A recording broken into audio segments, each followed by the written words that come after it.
That better than that we can be office more or yeah. Until I hear more than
I just came to report these people.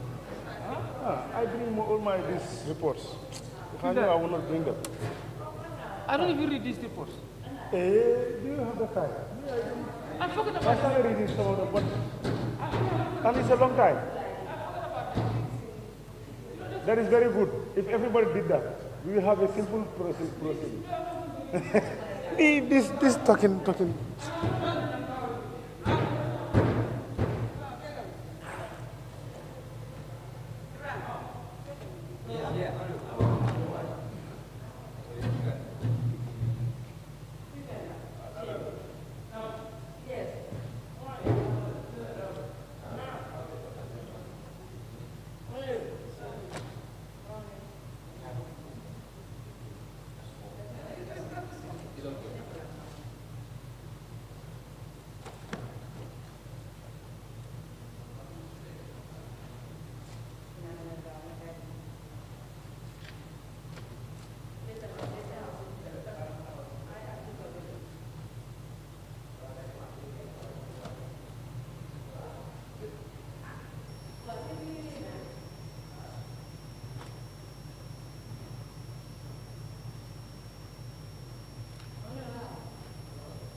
Assalamualaikum.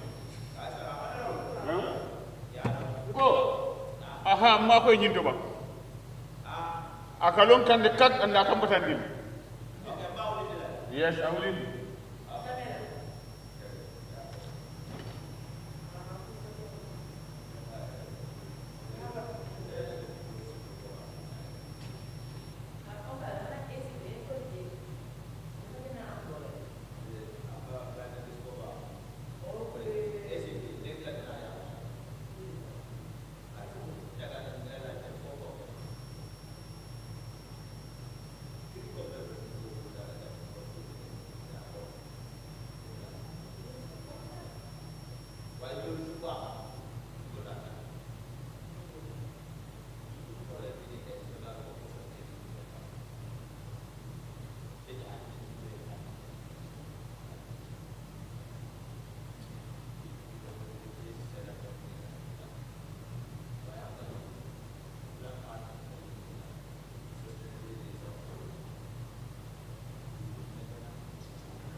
Morning, morning.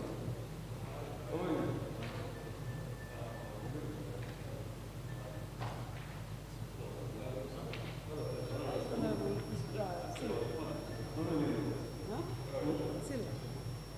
Is he okay? I saw him day before yesterday. We had meeting together. I was surprised by him was not here. And today, it's not the same. Hopefully.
Yes.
This my honorable. Always.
it was my fault. I was definitely our reminder. And I will remind you guys. You feel like I'm doing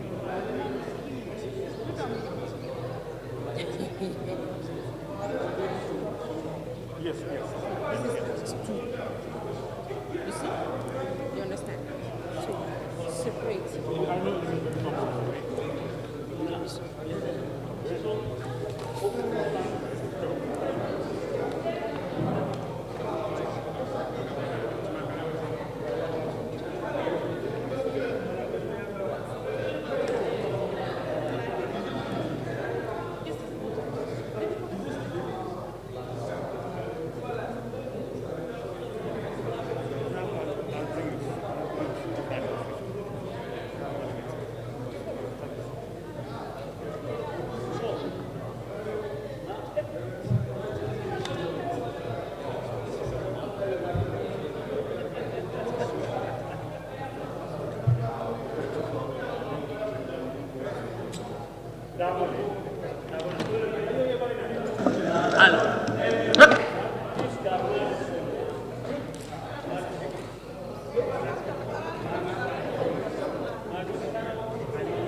What's going on?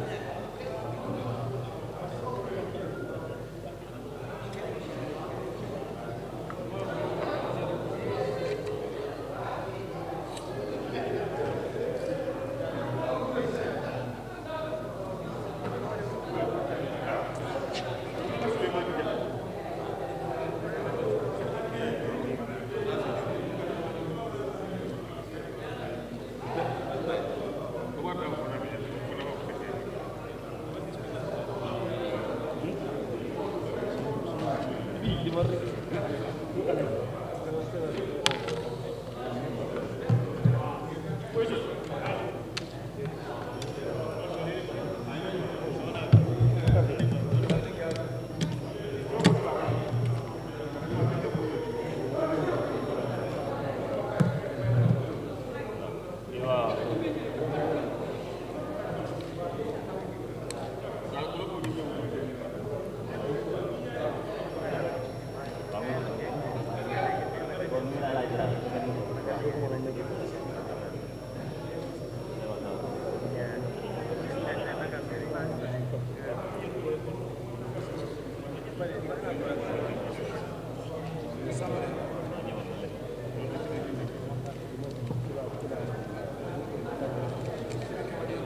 air condition bi baaxut.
Thank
Prayers.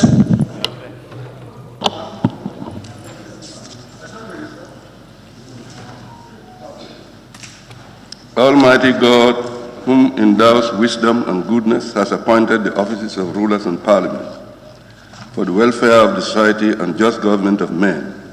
We beseech thou to behold with thou's abundant favor us as thy servants, whom thou hast been pleased to call to the performances of the important trust in this land. Let thy blessing descend upon us here in this house assembled. Grant us that we may treat and consider all matters that shall come under our deliberation in so just and faithful a manner, to promote thy honor, glory, to advance peace, prosperity, and welfare of this country and of those whose interests thou hast committed to our charge. Amen. Sit down. Morning all.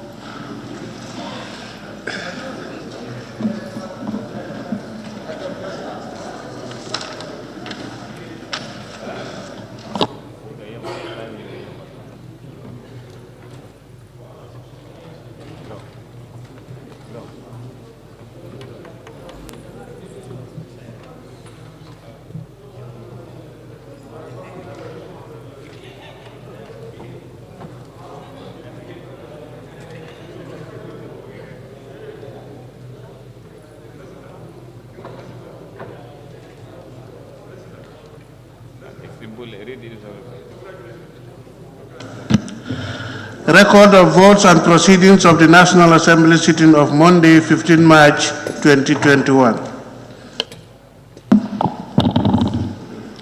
Thank you, Clerk. Honorable members, records of votes and proceedings of the National Assembly sitting of Monday, 15th March 2021 is before us for correction and approval. Can any honorable member please move that the said records of votes and proceedings be considered and approved? Any member who wishes to? Honorable member for Lower Sado. Where? Lower Sado. Or Sabah Sanjal. Honorable member for Sabah Sanjal. Thank you, Honorable Speaker, and good morning to everybody. I rise to move that the record of votes and proceedings of the National Assembly sitting on Monday, 15 March, be considered and adopted. So this one. It has been seconded. Any seconder, please. Honorable member for Nyani. Thank you. I rise to second the motion. Thank you. It has been moved and seconded that the records of votes and proceedings of the National Assembly sitting of Monday, the 15th March 2021 be approved. Any issue, observation from honorable members?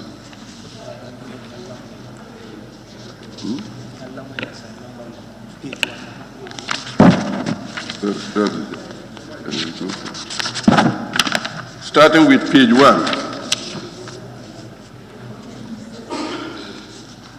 The records, page 1. Any issue, any observation?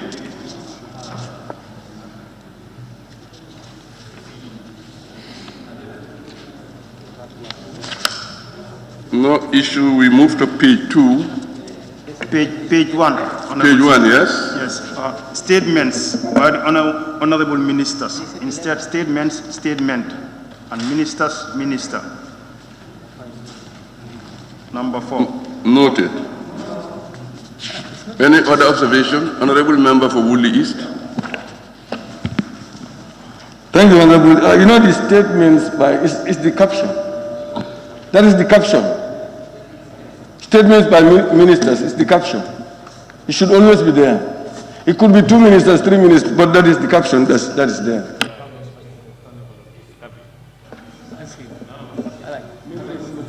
It's okay. Okay, all right.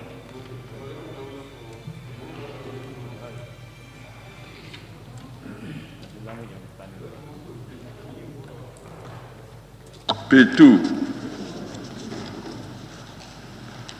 Page 2, any issue, any observation? Yara East? Yes, thank you, Honorable Speaker. Page 1, oral ministerial statement on the implementation of the monitoring of the annual budget. This was never made, Honorable Speaker.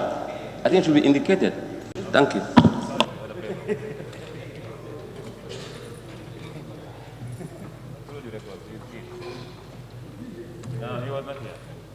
Noted. Any observation from any honorable member? We go to page 3, attendance. Savas Sanjal?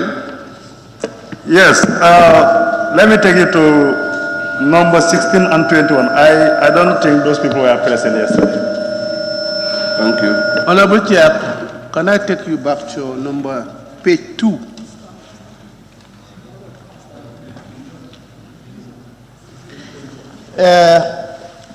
If you look at page 2, the establishment of the parliamentary friendship between Morocco and Gambia, that one was withdrawn. It was not adopted.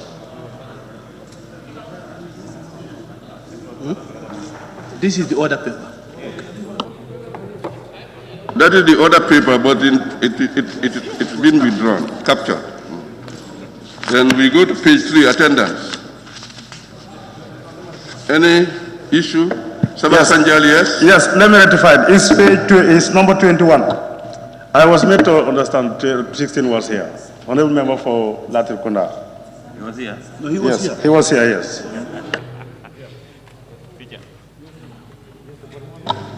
Noted. We go to page 4. Page 4, please. Page 4. Any issue, any observation? We go to page 5.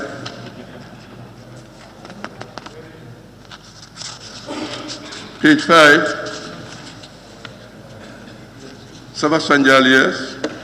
Yes, page 5, second to last paragraph. Let me just read and put my correction there. Honorable Speaker informed the Assembly that the Honorable Minister of Finance, it should be for Finance, instead of for.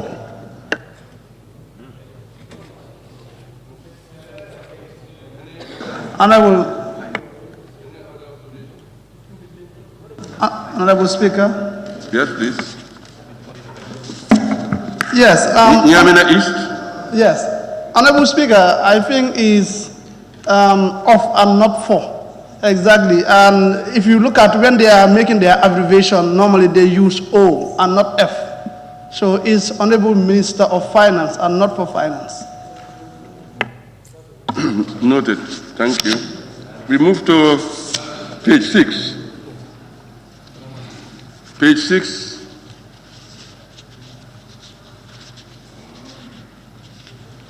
Who is this man? Bondonga Kunda. On page 6. Yes. Thank you. I think the year mentioned all over is 2020, when it should be 2021. Like number 3, at the end of the sentence, sitting of the Tuesday, 15 December 2020. Yes? Yes, it goes on to the next paragraph too, almost at the end of the. Correct. Okay, noted. Thank you. Page 7. Page 7. Woodley East. Yes, page 7, the last paragraph. First line, the Honorable Speaker granted the request, however cautioned. We should put but. The Honorable Speaker granted the request, but, however, granted. That's how it should go. Noted. Any other observation?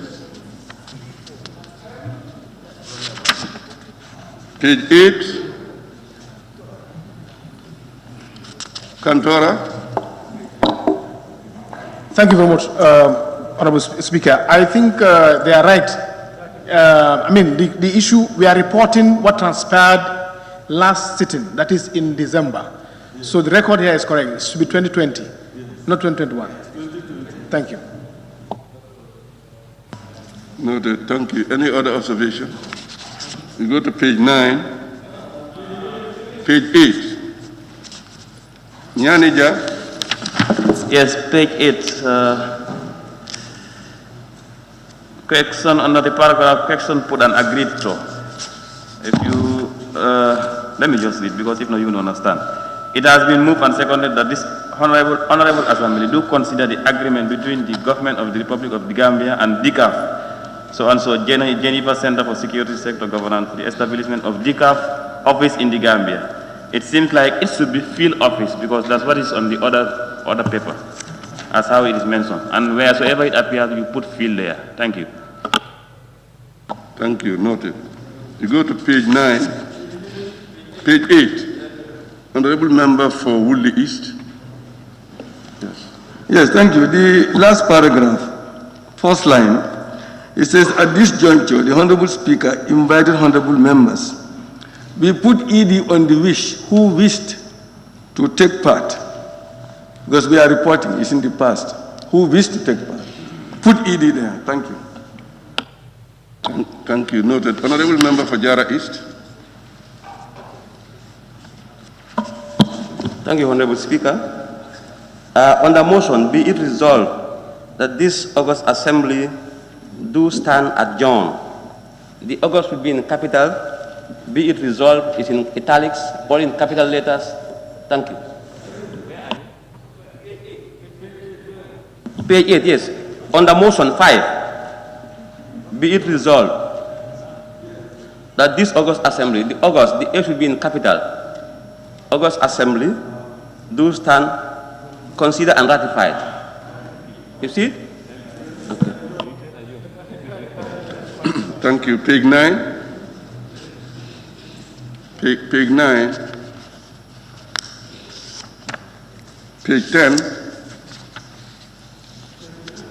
Nyanija, page 10. Yes, page 10.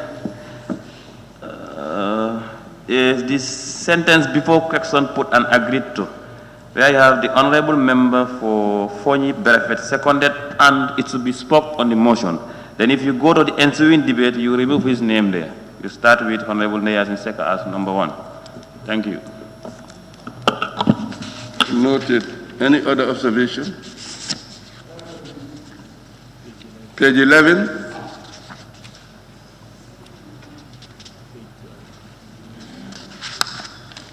Page 12.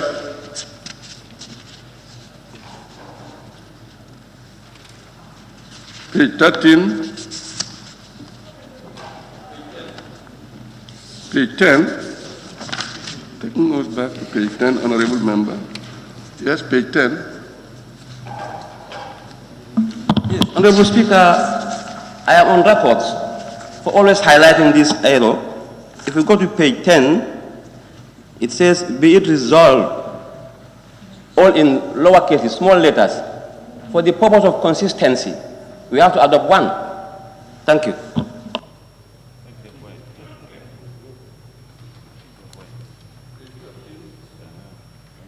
Page 13.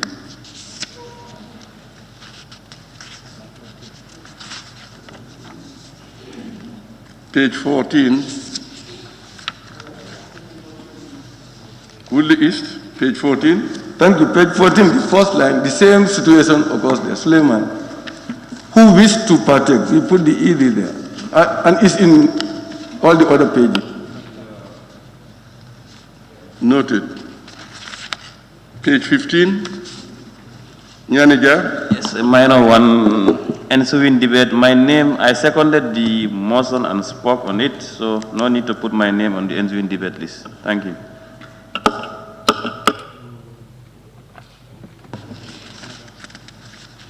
Noted.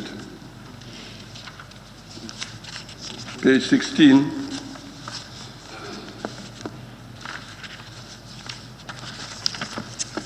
Page 16.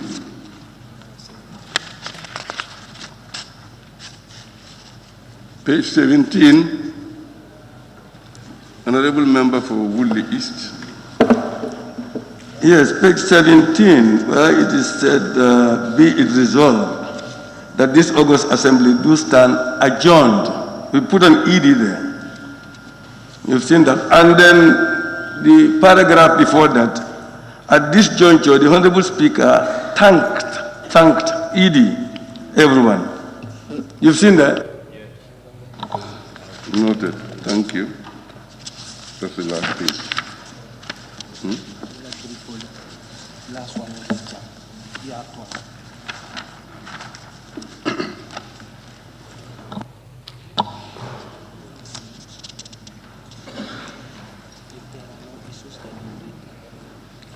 No other issue. It has been moved and seconded that the records of votes and proceedings of the National Assembly sitting of Monday, the 15th March 2021 be approved with amendment. Those in favor, please say aye.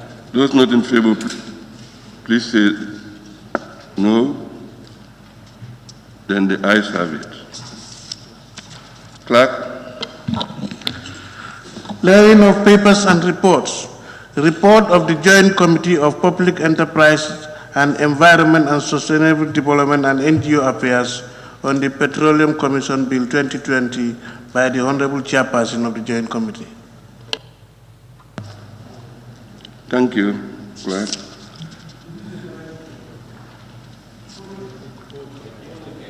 Honorable members will recall that the motion for the second reading of the bill entitled to Petroleum Commission Bill 2020 was moved by the Honorable Minister of Petroleum and Energy on Friday, the 17th July 2020.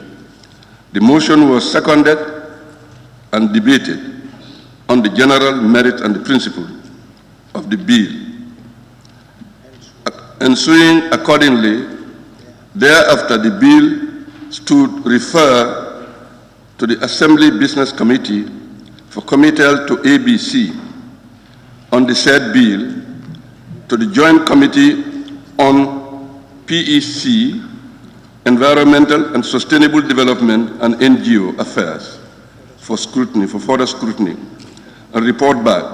The committee today is scheduled to table its report before the Assembly. Once the report is tabled, the debate and adoption of the next stage of the bill, which will be considered accordingly at an appointed date. Yes. I will now therefore invite the Honorable Chairperson of the Joint Committee on PEC and Environment, Sustainable Development of NGO Affairs to table the report of the committee. Co-chairpersons. Co-chair. Yes.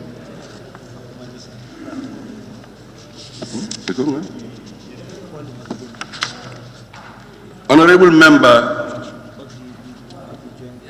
of the Joint Committee, member for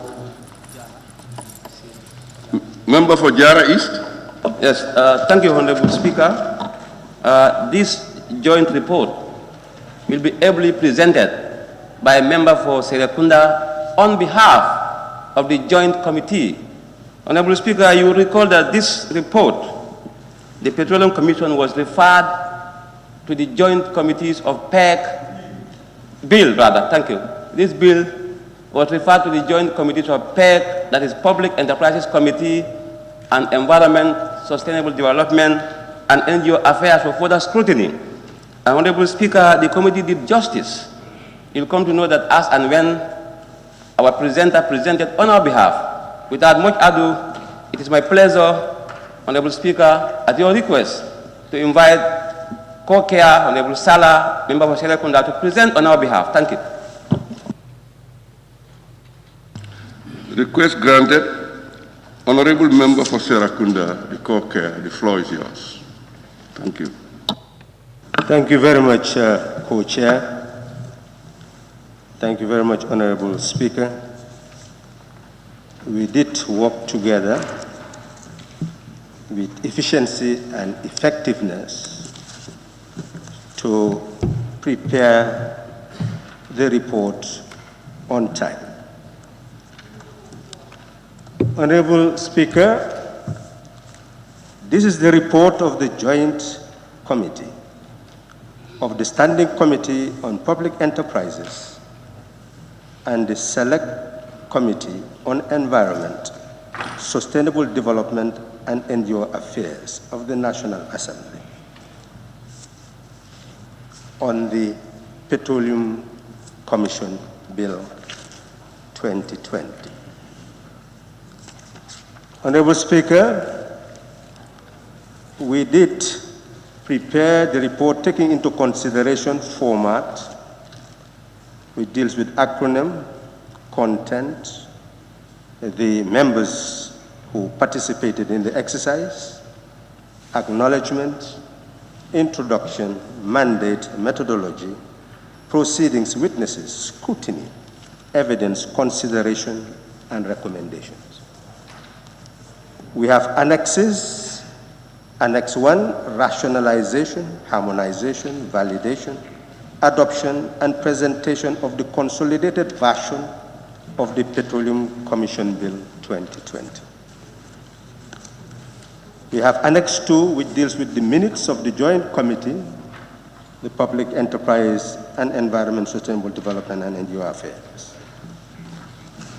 Honorable Speaker, the honorable members who participated in the exercise constitute Honorable Seni Toure, the co-chairperson, Honorable Halifa Sallah, the co-chairperson, Honorable Alaji Jawara, vice chairperson, PEC, Honorable Yaya Gassama, member, Honorable Sekou Maron, member, Honorable Swaibu Toure, force rapporteur, Honorable Momodou Kamara, member, Honorable Omar Sise, member, Honorable Salifu Jao, member, Honorable Bakari Njai, second rapporteur, Honorable Amadou Kamara, member, Honorable Mahdi M.K. Sise, member, Honorable Alaji S. Dabo, member, Honorable Mohammed Magasi, member, Honorable Usman Toure, member, Honorable Kajali Fofana, member, Honorable Keba K. Baro, member, Honorable Mohammed Ndau, member, Honorable Momadou Kamara, member, Honorable Birom J. S. Sow, member. Honorable Speaker, Point of correction.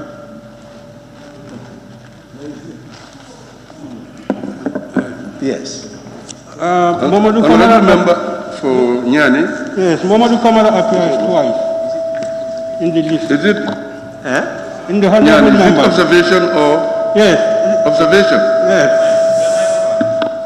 What's your, yes? Honorable members list. Momadou Kamara's name appears twice. Observation. Is Ahmad Kamara and Muhammad Kamara? No, Amadou is there, but Momadou also is there. Thank you very much, but those things can come afterwards. Okay, thank you. They can come afterwards, yeah. Noted. You will be looking at the report. Yes. At the end. So Honorable member for Serakunda, you can go ahead. Yeah, Noted. take note of all observations, yeah. Honorable Speaker, we did engage subject matter specialists, Dr. David Tommy, Justice Aminata L. Arungam, and Mr. Fode Bojan. The support staff, Madam Fatoumata Keita, Committee Clerk, Mr. Lamin Bamba, Research Officer, Mr. Modika Ba, Research Officer. Honorable Speaker, we, the members of the Joint Committee, wish to register our appreciation to the Clerk of the National Assembly for providing the support staff that gave their best, as necessity dictated, to enable the Joint Committee to attain its goal. The subject matter specialists have had their inputs where and when necessary. The Minister of Petroleum and Energy and his team displayed tremendous commitment, consistency, humility, and professionalism in defending what is defensible while acknowledging all gaps matched by options to redress them. They were able to address all the concerns of the committee members and showed remarkable diligence in incorporating any recommendation that is fit for purpose.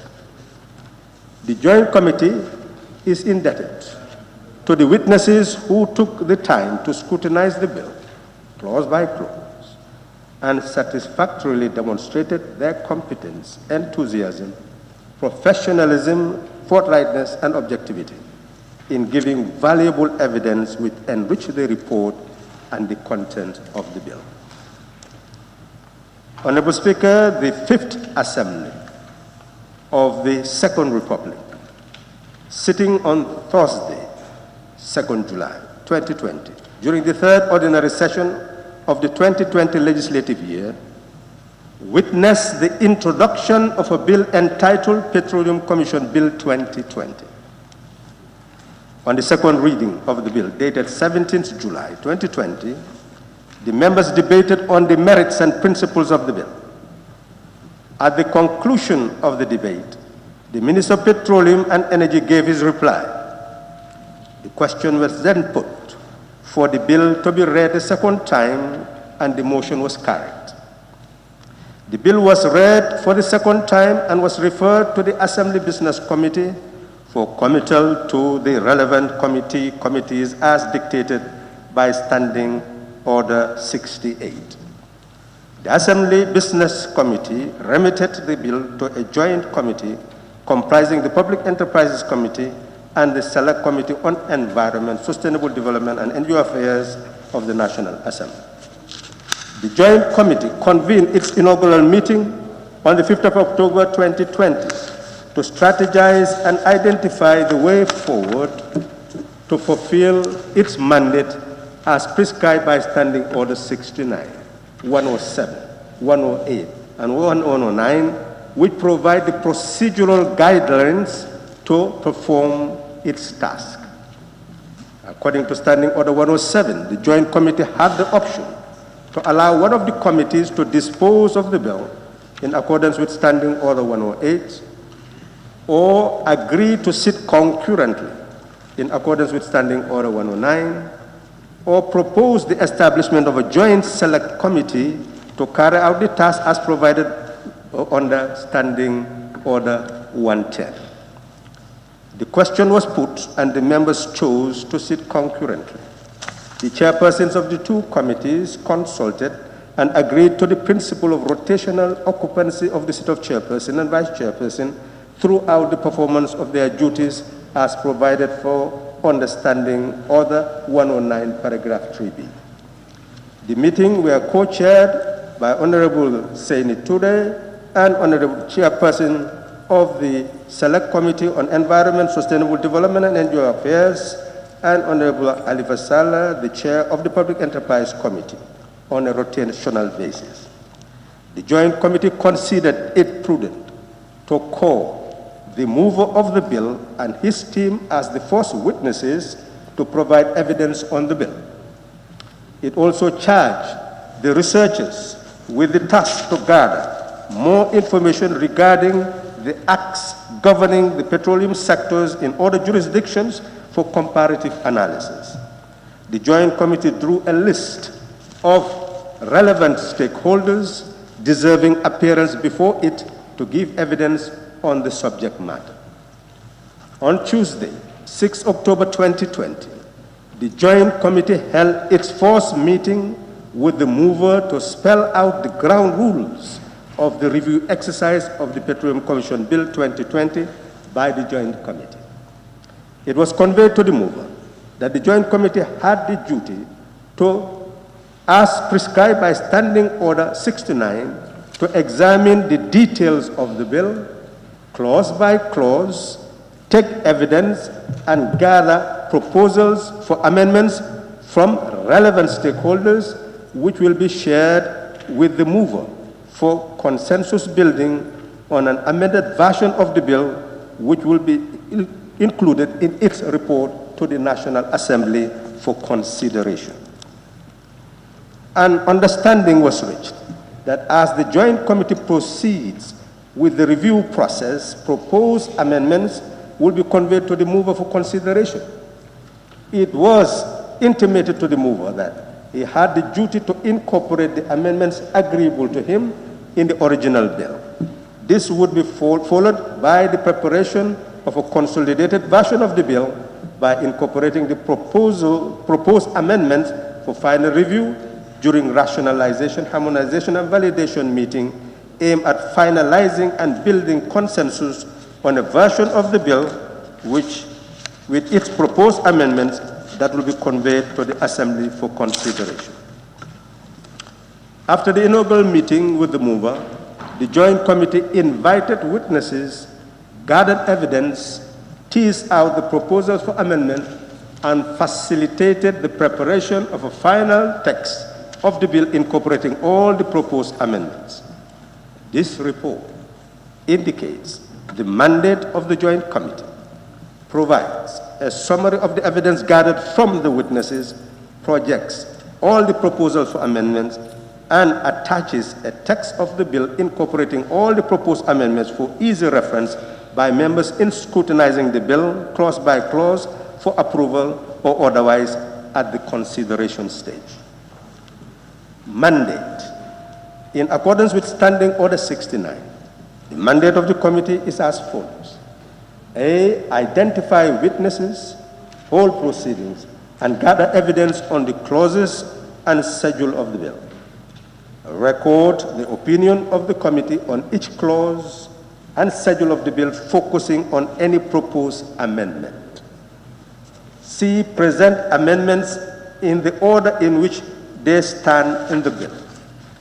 D, present a report comprising a summary of the evidence gathered from the witnesses, the opinion of the committee on the clauses of the bill, and the amendments proposed as incorporated in a final text with minutes and related documentary evidence attached. Methodology. The Joint Committee adopted the following methodology to gather evidence. A, call witnesses to testify. B, call for submission of documentary evidence. C, convene meetings to rationalize and harmonize proposals for amendments. D, convene meeting to validate the bill with proposed amendments. Proceedings. The Joint Committee engaged the following witnesses to gather evidence. Witnesses: Honorable Fafa Sanyang, Honorable Minister of Petroleum and Energy; Mr. Lamin Kamara, Permanent Secretary, Ministry of Petroleum and Energy; Mr. Jerry Barrow, Commissioner, Ministry of Petroleum and Energy; Mr. Kisima Bite, State Counsel, Minister of Justice; Mr. Mohamed B. Sarr, Advisor to the Minister of Petroleum and Energy; Mr. Kani Ture, Deputy Commissioner, Ministry of Petroleum and Energy; Mr. Lamin Fati, the Public-Private Partnership person at the Ministry of Finance and Economic Affairs; Mr. Famara Davo, the Director, Ministry of Fisheries and Water Resources; Mr. Omar S.M. Jiba, the Deputy Permanent Secretary, Ministry of Fisheries and Water Resources; Momadou Mbaye Jaba, Ministry of Environment and Natural Resources, Permanent Secretary; Mr. Musukeba Sonko, Executive Director, Minister of Lands and Regional Administration; Mr. Yaya Barrow, Managing Director, the Gambia National Petroleum Corporation; Mr. Yero Jallo, Deputy Managing Director, Gambia National Petroleum Corporation; Mr. Kani Job Tao, Director of Exploration and Production, Gambia National Petroleum Corporation; Madam Aja Mariama Ba, Senior Legal Officer, Gambia National Petroleum Corporation; Mr. Lamin Mane, Geoscience Manager, Gambia National Petroleum Corporation; Mr. Malik Ba, from Director of Technical Service, National Environmental Agency; Mr. Lamin B. J. Samati, National Environmental Agency, Mr. Nyalaw Barrow, Commissioner, Department of Labor, Mr. Siddharth B. Sane, Deputy Commissioner, Department of Labor, Mr. Aliu Jao, Assistant Director, Geological Department, Mr. Mansour Job, Director of Legal and Investigation, National Human Rights Commission, Mr. Sarah Konate, Ms. Sarah Konate, Director, Program and Operation, Gambia Chamber of Commerce and Industry, Mr. Bubakar Saho, Project Manager, Gambia Chamber of Commerce and Industry. The Joint Committee relied on the testimonies of witnesses to review the details of the petroleum bill, clause by clause, taking due notice of any input aimed at adding value to the content of the bill. Cross-references were made to ensure that the content of the bill was brought into conformity with the Constitution of the Republic 1997, the Public Enterprise Act 1993, and the Public Finance Act 2014. The summary of the evidence, Honorable Speaker. The Petroleum Commission Bill has 5 parts, 27 clauses, and 1 schedule. The objective of the bill is to provide a regulatory framework for the management and development of petroleum activities in the upstream and midstream sectors of the industry in order to ensure optimum exploration, development, production, and utilization of petroleum resources to optimally facilitate the socio-economic development of the Gambia and the enhancement of the general welfare of the people. The evidence gathered indicated the vacuum left in the interpretation of what constitute the upstream and midstream sectors of the petroleum exploration, development, production, and utilization process and related matters, which are the main concerns of the bill. The Joint Committee got sufficient evidence to enrich content of Clause 1. The factors which necessitated the proposed establishment of a Petroleum Commission have been fully explored and revealed as incorporated in Clause 2. The monitoring and regulatory role of the Commission, as well as the policy implications and desired outcome, are clearly embedded in Clause 2 and 3, which define the strategic objectives and functions of the Commission. The evidence gathered had added value in improving content. The witnesses pondered on the management architecture and emphasized the necessity for the board and management to manifest competence and professionalism in all their undertakings in the service of the Commission. The witnesses expressed concerns on how to prevent political interference, and evidence was adduced on the probable ways of shielding the Commission members from undue political interference in the performance of their duties, as reflected in the content of proposed amendments covering Clause 6 to Clause 16.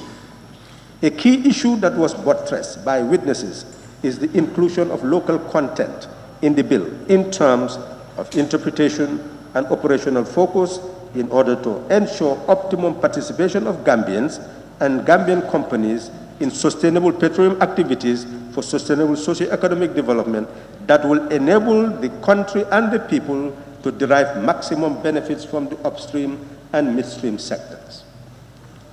In that regard, witnesses considered the indispensability of building a viable and adequately resourced national petroleum company through financial endowments and requisite training to promote and safeguard national interests in the upstream and midstream sectors, as well as provide a support base for the participation of private Gambian companies. In the same vein, the witnesses concurred that the Commission should not be deprived of public financial support if necessary, but should have its resource base anchored on credible self-financing sources of income and schemes resting on pillars of transparency and accountability in financial management. Clause 17 to 21 and the proposed amendments aim to provide the desired financial architecture. Finally, the witnesses envisage that the Commission would be a monitoring and regulatory body overseeing the proper development of the upstream and midstream sectors that must make binding decisions which may be subjected to appeal but should be free from any political interference. The laws governing its decisions, the regulations guiding compliance with the rules of engagement in the sector, and the schedule mapping out the method of public disclosure of operational activities are proposed in clause 22 to 27 and the first schedule of the bill. Scrutiny, consideration, findings, opinion, and recommendation. Opinion of the committee on clause 1. Clause 1, under part 1 preliminary, short title, evidence. The committee observes that the intention is to have the bill enacted in 2020. This is why the short title of the bill reads, "This act may be cited as the Petroleum Commission Act 2020. Consideration. Since the bill is to be enacted in 2021, if passed in 2021, it is considered necessary to amend clause 1 of the bill, the short title, by removing the year 2020 in the bill and insert the year 2021. Advice. It is proposed that clause 1, as amended and incorporated in Annex 1, stands as part of the bill. Opinion of the Committee on clause 2, interpretation, evidence. The Joint Committee received evidence that the key operational concepts or terminologies concerning activities in the petroleum sector are either absent or inadequately captured in the clause on interpretation. Consideration. The Joint Committee marked the absence of the following key concepts connected to petroleum activities under interpretation clause in the bill: a licensee, midstream, Petroleum Act, upstream. The mover of the bill concords and undertook to include the interpretation of the above-mentioned terms in the bill, incorporating the proposed amendments as recommended for adoption by the Assembly. Furthermore, the Joint Committee observed that the following terms are not adequately defined in the bill: financial year, government, local content, petroleum activities, petroleum data, petroleum resources, petroleum reserves, reconnaissance exploration.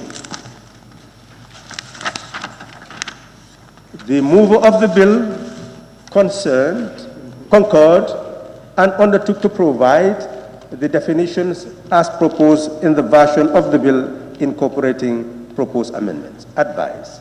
It is proposed that clause 2 with amendment as presented in the version of the bill incorporating all the amendments stands as part of the bill. Opinion of the Committee on clause 3. Clause 3, establishment of the Petroleum Commission. Evidence. The evidence adduced confirm the importance of establishing such a commission before the activities on petroleum exploration, development, and production evolve and flourish to an unmanageable scale without enacting a law on petroleum governance, as has happened in other jurisdictions to their detriment. Consideration. The Joint Committee considered the consensual opinion as valid and did not register any proposal for amendment that could be considered to be in line with current or better practice. It is therefore proposed that clause 3 without amendment stands as part of the bill. Clause 4, objectives of the Commission. Evidence. Witnesses observed that it was not the role of the Commission to implement policies in general for the sustainable development of the petroleum sector, but to monitor and regulate the sector and ensure compliance with the acts, regulations, licenses, permits, and related policies. Consideration. The committee considered the objectives and observed that the Commission should focus on its key functions of monitoring and regulating petroleum activities in the upstream and midstream sectors aimed at enhancing sustainable socio-economic development of the country and safeguarding local content by ensuring compliance with the Act, regulations, licenses, permits, and related policies. Advice: it is proposed that Clause 4 with amendments stands as part of the bill as incorporated in Annex 1. Clause 5, functions of the Commission. Evidence: in safeguarding local content, the witnesses expressed the desire for a more equitable sharing of responsibility to market petroleum data, as well as to secure benefit from the earnings to promote the sustainability of local content initiatives. It was given in evidence that other countries have enactments promoting local content, including supporting national enterprises and nationals to participate in their petroleum midstream and upstream industry. It was observed that a national oil company that represents government's participating interests in licenses has a shared responsibility to promote and market petroleum data, which is the basis for investment by license holders who serve as partners. Consideration: members gave consideration to all the concerns, but the evidence did not factor any proposed amendments. It is proposed that Clause 5 without amendments stand as part of the bill as reflected in Annex 1. Clause 6, establishment of the board of the Commission. Evidence: it is evident that, contrary to Section 175 of the Constitution, the bill seeks to grant the President the power to appoint the members of the board in consultation with the Minister and the Public Service Commission. The Constitution limits the consultation exercise to the PSC. The witnesses gave the reasons why the composition should include a social and environmental specialist. Witnesses who express the aim to protect fish stocks against threats in developing the upstream and midstream sectors proposed for the geoscientist to be replaced by a marine biologist. Evidence was led as to who the one other person should be in the list of members. The GCCI had a strong position that, as the representative body of the private sector in the Gambia since 1967, it should be represented in the board. According to the evidence given by GCCI, it is the champion for local content advocacy and does engage government on a daily basis to express opinions that inform policy, legislation, and regulation. They deem it fit to have the GCI represented as a member of the board of the Petroleum Commission. It was further observed that since the composition of the board allows the membership of a private person, it is recommended that employees of private or international license holders and contracting companies, stakeholders, shareholders of private international entities operating in or providing services to the petroleum sector be disqualified from holding board appointments to avoid conflicts of interest. Consideration. The committee considered Clause 6. Eventually, consensus was built to retain the services of a geoscientist while adding the service of a social and environmental specialist. The consideration to appoint board members is also to be in line with the Constitution. The President may take note of the proposal of the GCCI and the other cautionary remarks when appointing the one other person, especially the need to balance the gender divide in the composition of the board. Advice. It is proposed that Clause 6 with amendments stands as part of the bill as incorporated in Annex 1. Functions of the board. Clause 7. Evidence. The witnesses indicated that the Commission is a regulatory authority and not a policy-making authority. And wherever the function of policy-making is expressed or implied, it should be qualified. Consideration. The committee made observations that the policy-making power of the Commission should be limited by law to the internal operational directives of the Commission rather than the general policies of the sector, which is the responsibility of the Minister. Advice. It is proposed that Clause 7 with amendments stands as part of the bill as incorporated in Annex 1. Clause 8, tenure of office of members. Evidence. The witnesses did raise concern regarding the tenure of non-ex officio and ex officio members. The proposal is in evidence that the non-ex officio members be required to serve a term of 3 years, renewable only once. An additional provision was proposed for the post of secretary to the board to arrange the meeting of the board, keep a record of the proceedings of the board, and perform such other duties as the board or the Director General may direct. Consideration. The committee considered the content of the clause and the substance of the recommendation, but had no input. Honorable Speaker, then we move to clause number 9. After the advice is given that it is proposed that clause 8 without amendments stand as part of the bill as incorporated in Annex 1. Clause 9 constitutes the vacation of office. Evidence. The clause charges the Director General to inform the President of a vacancy in the composition of the board to the Minister and the President to find a replacement within reasonable time. Within reasonable time. Consideration. The committee observed that it is the Director General and not the Minister who informs the President of any vacancy in the board, and such notification and any subsequent appointment are not time-bound. The mover and team concord with the proposed amendments, which seek to give 7 days to the Director General to inform the Minister of any vacancy, 14 days to the Minister to convey the information to the President, and 45 days to the President to fill the vacancy.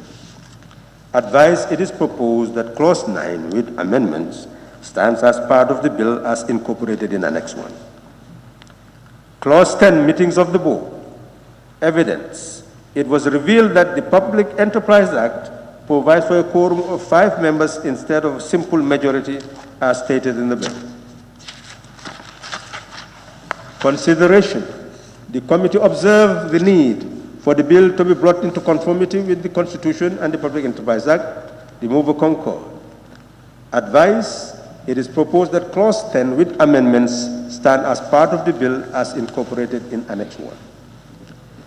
Clause 11, disclosure of interest. Evidence. The witnesses did not raise any adverse concerns. Consideration. The committee considered the clause dealing with disclosure of interest before participation in board deliberations and the implication of not doing so. It is proposed that the person making any disclosure of interest should not remain seated during the deliberations of the board in respect to the matter. Advice, it is proposed that Clause 11 with amendments stands as part of the bill as incorporated in Annex 1. Clause 12, establishment of committees. Evidence. The witnesses did not buttress the importance of the witnesses did buttress the importance of local content and the need for a participatory approach in promoting it. Consideration. The committee considered the clause and concord with the concerns of the witnesses. Advice. It is proposed that Clause 12, without amendment, stands as part of the bill as incorporated in Annex 1. Clause 13, remuneration and expenses of members of the board. The witnesses raised no concerns. Consideration, the committee considered the content but had no input. Advice, it is proposed that Clause 13, without amendment, stand as part of the bill as incorporated on the Annex 1. Part 3, the Director General and staff of the Commission. Clause 14, appointment of the Director General. Evidence. Evidence was led whether the management of the Commission should be led by a Commissioner or Director General. and whether the Director General is to be designated as head of the Commission. The witnesses conceived the Director General as the Chief Executive Officer of the Commission. It was observed that Clause 14.2b does indicate that the Director General should hold qualifications and be experienced in matters relevant to the principal functions of the Commission, but did not qualify the standards expected to be met. Consideration: the committee observed that the clause including the Commission indicating that the Commission is headed by a Director General could be misleading. It proposed terms that defines role. It also noted the qualification and experience required for appointment of Director General must be stipulated. The proposed amendment calls for no less than 5 years working experience in matters dealing with the functions of the Commission and an advanced degree in the sector. Advice: it is proposed that Clause 14 with amendment as incorporated in Annex 1 stands as part of the bill. Functions of the Director General.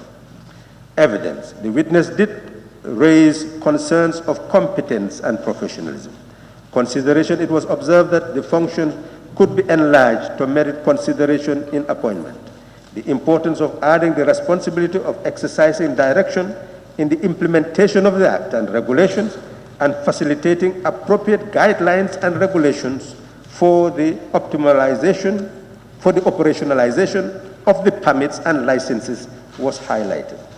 Advice: it is proposed that Clause 15 with amendment as incorporated in Annex 1 stands as part of the bill. Clause 16, staff of the Commission. Evidence: the witness did not raise any concerns. Consideration: the committee did observe that the board should undertake to provide guidelines for the appointment of staff of the Commission in line with the standards set with the guidance of the Public Service Commission as required by the Constitution. It is advised, it is proposed that Clause 16 without amendments as incorporated in Annex 1 stands as part of the bill. Financial provisions, Part 4, Clause 17, funds of the Commission. Evidence: it was revealed that a trend is developing as a matter of state policy for public enterprises to generate their own revenue from their own sources of funding instead of relying on monies appropriated by an act of the National Assembly. It was observed that monies paid to the local content fund could be a major source of funding for the Petroleum Commission.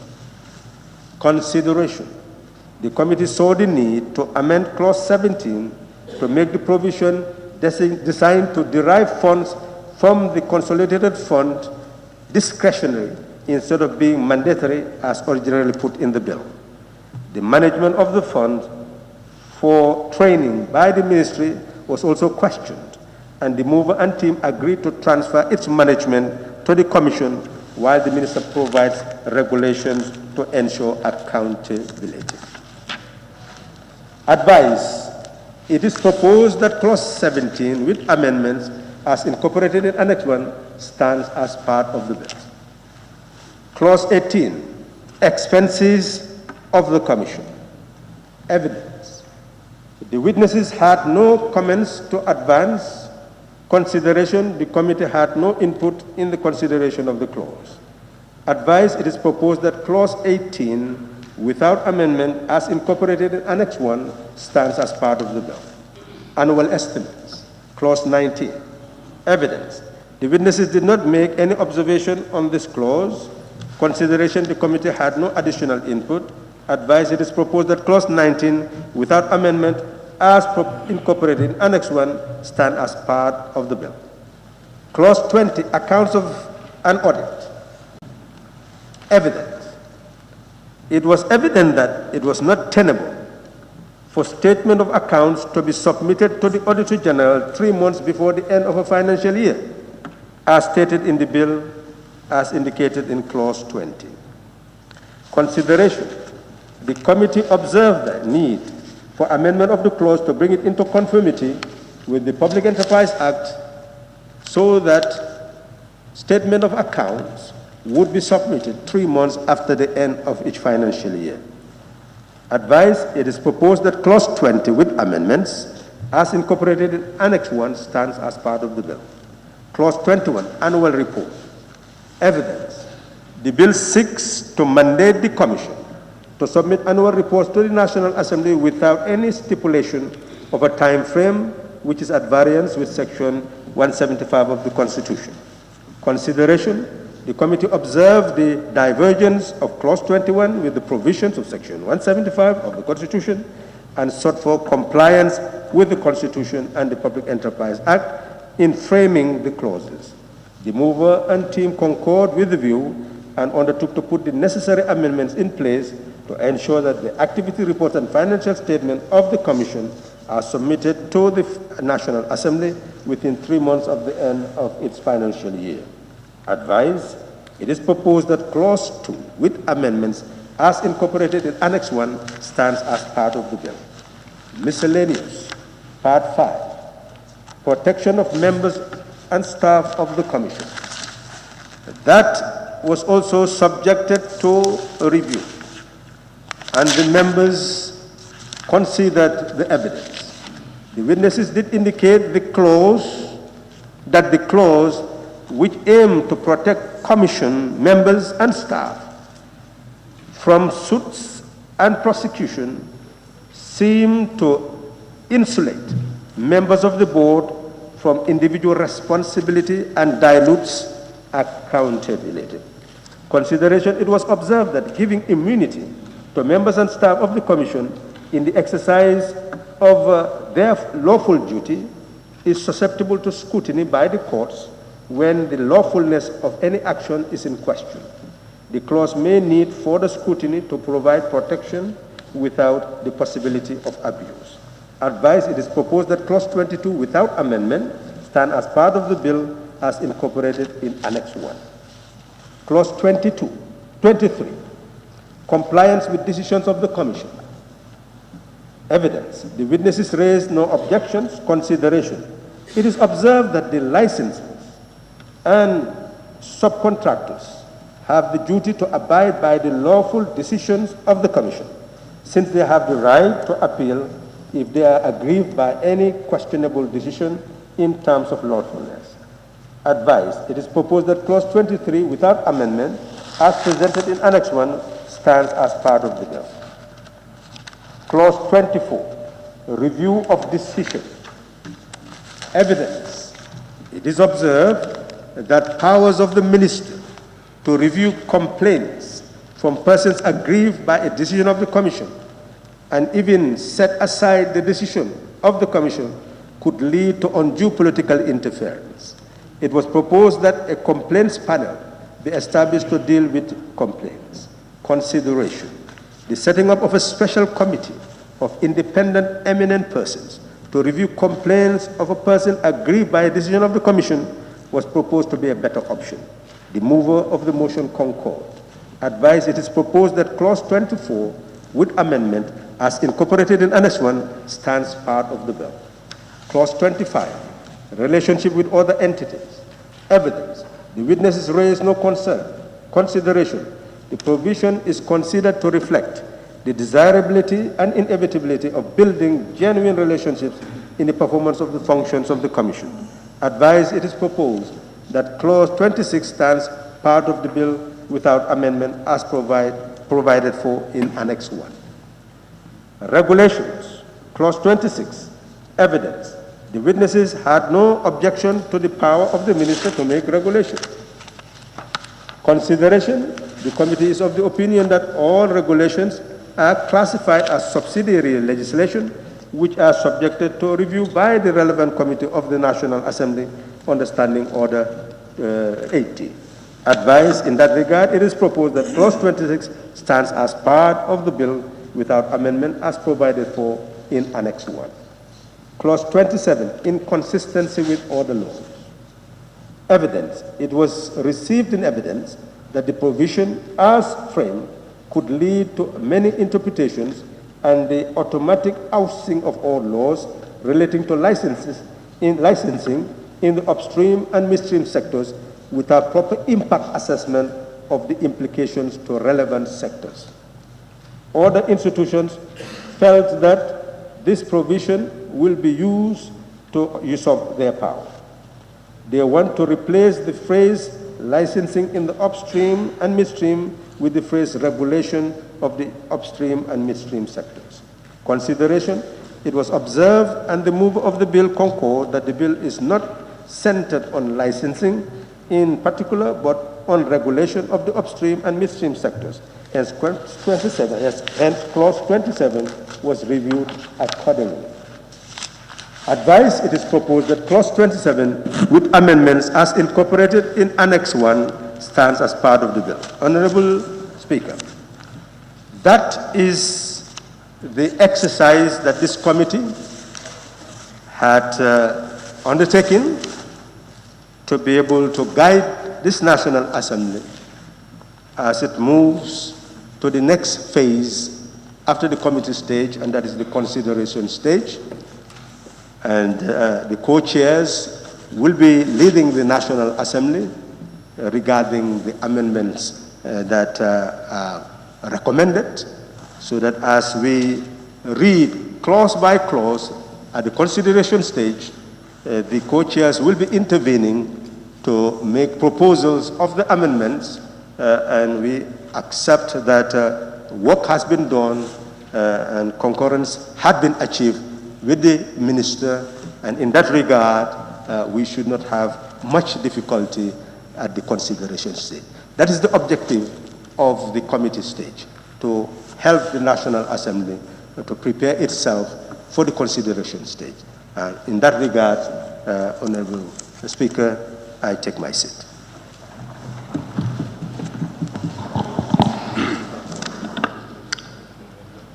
Thank you very much, the mover. Any seconder? Jimara? Thank you very much, Honorable Speaker. Honorable Speaker, I rise to second the motion, and I will take this opportunity to thank the Select Committee for the good work they did for this report. Thank you very much. Thank you.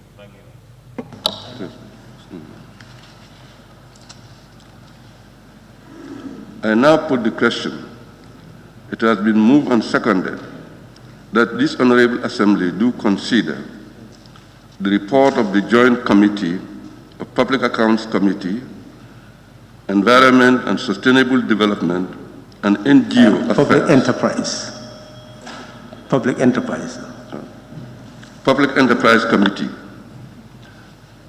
Environment and Sustainable Development, and NGO Affairs on the Petroleum Commission Bill 2020. Those in favor, please say aye. Those not in favor, please say no. The ayes have it. Any honorable member who wishes to take part in the debate may do so by raising your constituency tab. Councillor, honorable member for Councillor, to start with. Raise your tags. Thank you very much, Honorable Speaker. I may not dwell too long on the subject matter before us, because when the co-chair of the Joint Committee was making the presentation, I was with him, and I believe revisiting our standing orders, which was done by the committee whose mandate it was actually a step in the right direction.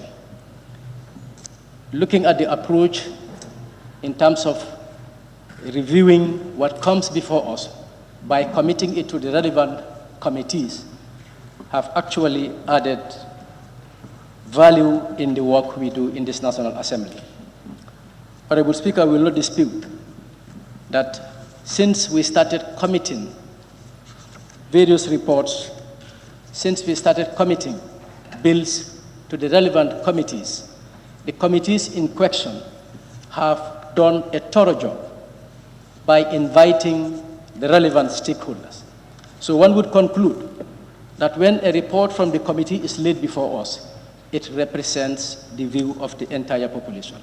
Because these stakeholders, each of them represent a segment of the society. So it has been widely consultative. And honestly, Honorable Speaker, like I said earlier on, I may not belabor, because we will go to the next level where the two committees, through the leadership of the co-chairpersons, will be guiding the business of the day accordingly. On that note, I want to say thank you very much to the work of the Joint Committee. This was expected, but again, it's not a surprise, because that was the reason why the plenary had the confidence to commit this bill in your hands. Thank you. Thank you, Honorable Member for Councillor. Honorable Member for Bakau, the floor is yours. Thank you very much, Honorable Speaker. I haven't got that much to say, but then I have an observation of which I would like a clarification from the presenter of the report. In the report, I haven't seen where the nomination or the membership of the commission should be done.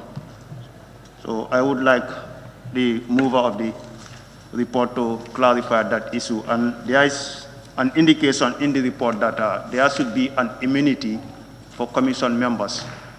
But then I would still want an explanation of how that immunity should be done for commission members. Thank you very much. Thank you, Honorable Member. Honorable Member for Jara East, the floor is yours. Honorable Speaker, thank you very much for giving me the floor. I don't have much to say, just to thank our able presenter on our behalf for a job well done. You'll agree with me that, Honorable Speaker, this report was thoroughly investigated, and it was thoroughly dissected by the Joint Committee.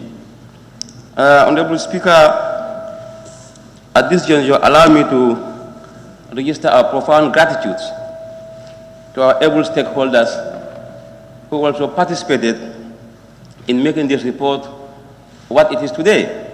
Honorable Speaker, the Minister of Petroleum and Energy have contributed immensely in making this report to what it is today. We must thank them for their professionalism and the level of maturity they have displayed during our discussions. Honorable Speaker, I also want to thank all the members of the joint committees for the wonderful work they have done, the time, the interest they have injected in making sure this report is tabled today.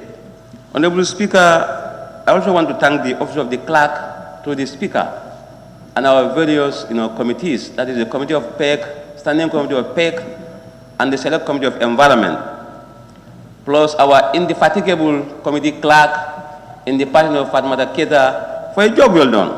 Honorable Speaker, with these few remarks, I will take my seats and await the positive interventions or critiques or queries of honorable members. Thank you very much.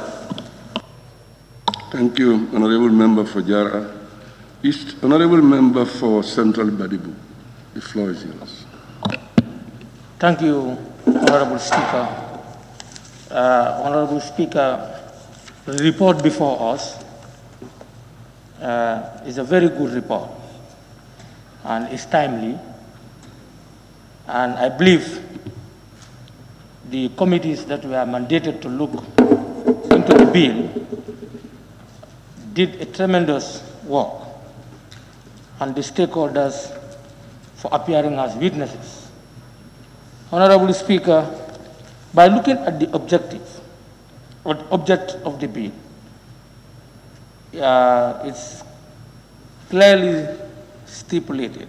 The object of the bill is to provide a regulatory framework for the management and development of petroleum activities in the upstream and midstream sectors of the industry in order to ensure optimum exploration, development, production, and utilization of petroleum resources to optimally facilitate the socio-economic development of the Gambia and the enhancement of the general welfare of the Gambian people. Honorable Speaker, the object is self-explanatory, and there are a lot of things that are happening in the industry, the petroleum industry. So having a law to serve as a guide so that the resources benefit the poor people. I think that's a right step in the right direction. Honorable Speaker,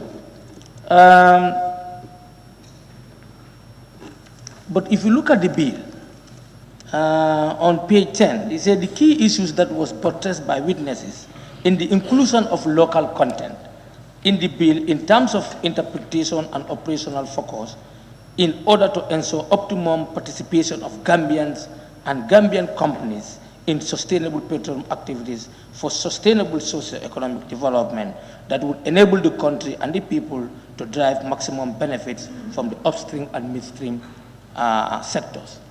Honorable Speaker, I want the mover of the motion or the person who laid the report to help this August gathering, because we don't see how our local companies or our local people or the partners are involved. How are they protected in the bill?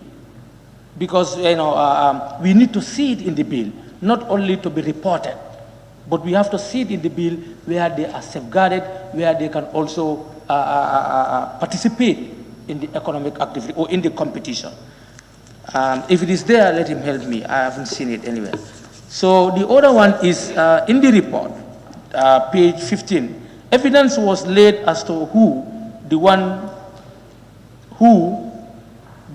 other person should be in the list of members. The GCCI had a strong position that as the representative body of the private sector in the Gambia since 1967, it should be represented in the board. According to the evidence given, the GCCI is the champion for local content advocacy and does engage government on a daily basis to express opinions that inform policy, legislation, and regulation. They deem it fit to have the GCC represented as a member of the board of the Petroleum Commission. I believe the committee should have, accepted, what has been, advanced by GCCI. GCCI should be part of the board, because if you look at their mandate, what they do, as far as petroleum is concerned, they can also have a voice. So, but if you look at the consideration made by the committee, that they leave it like that for the president, can nominate somebody to be part of it in terms of gender. For me, I'm not comfortable with that. I believe this House, we can all recommend that let GCCI be represented in the board. So I don't know whether in the other laws it will not work well. But if there is no problem as far as the laws are concerned, I think GCCI should be part of the board. So these are some of the observations that I have, and I thank everybody for participating in making this bill a draft. Thank you. Thank you, Honorable Member for Central Baribu. Honorable Member for Fonyi Brevet. The floor is yours. Thank you, Honorable Speaker. Mine is a small proposal. If I refer the Honorable House to page 16, particular clause 9, vacation of office. I would propose, if that's not the normal procedure, where it is the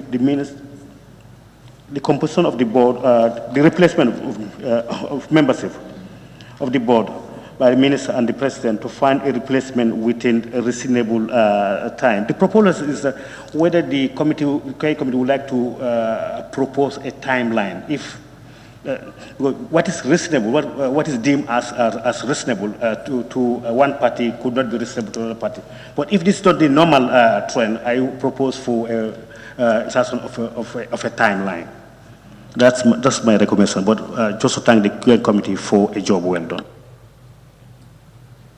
Thank you, Honorable Member. Honorable Member for Lower Newmy. The floor is yours. Thank you very much, Honorable Speaker. Honorable Speaker, I doubt whether my intervention would have anybody who would be a witness that in the establishments of boards, board members and so forth, indigenous local people have been involved, have been selected. It looks as if the establishment of all boards is centered on the fact that you have to be literate to be able to qualify you as a member of the board. Why not we go further? Because we are talking of local content. And these resources do not belong to those people. It belongs to the nation. Nation which is composed of people who have that Tubab knowledge and the ones that do not have that knowledge. And they still claim to be part and parcel of this nation. Why don't we start considering them, even if they are not that literate? Some of them could be literate in Arabic. Some of them with sensitization would come to conform. May I put that suggestion so that the Petroleum Commission, the Petroleum Committee, or the Select Committee, whatever form it may be taking, would start considering putting in local people, even if they are going to be taken from Wuli or from Nyamanar or wherever. Let them be members of the board. Thank you very much, Honorable Speaker. Thank you. Upper Fladu West. Yes, just want to add my voice to my colleagues for thanking the two committees that have spent quite an extensive time and effort to go into this bill deeper than I thought they would have done. They have done. We are dealing with an issue here which can be either a blessing or a cause to this country and its future. Petroleum and petroleum products have shattered countries, affected their social, economic, and political fabrics to extents beyond repair. And from the onset, I did echo and express my appreciation for the establishment, or for this bill, trying to establish a commission that is going to help oversight bodies do a function that needs expertise, knowledge and experience to understand. As an institution, the National Assembly would not be able to conduct certain oversight on such issues. And having a commission specifically looking into regulating this industry is something Gambia needs to do long before this product is even come to surface. So I definitely implore the government, the minister, for a job well done, for the committee, for this insightful, extensive exercise on scrutinizing every single provision of the bill. And to be honest, we can all look at this report and say for sure, definitely, there's not one page that is left unattended. And therefore, I just want to, again, just come and add my voice to my colleagues to thank everybody who has participated so far, and looking forward to the committee level so that we can also have our little inputs in finalizing this enactment. Thank you very much. Thank you, Honorable Member for Upper Fladu West. Honorable Member for Busumbala, the floor is yours.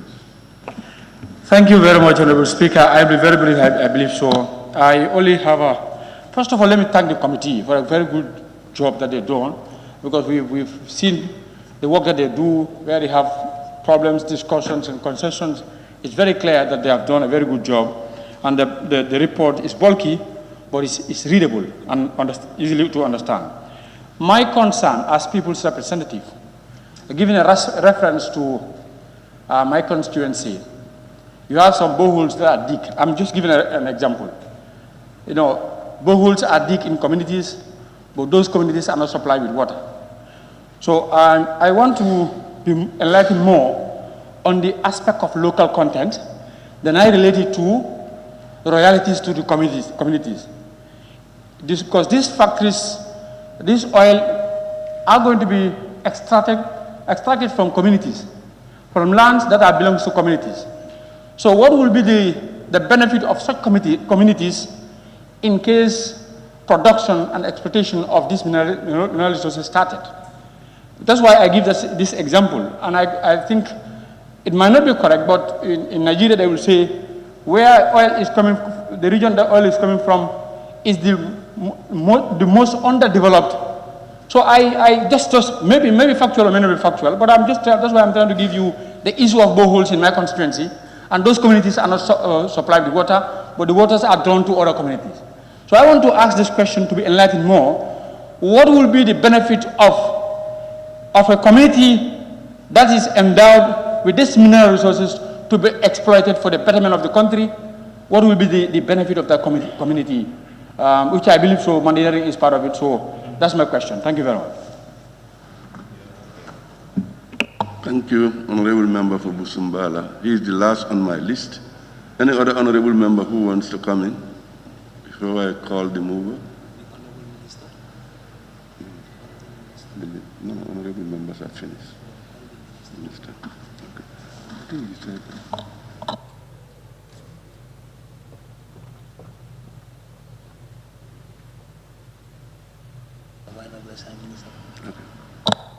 Since there is no honorable member who wanted to come in, I will now call the Honorable Minister of Petroleum to answer some of the questions in the wind-up.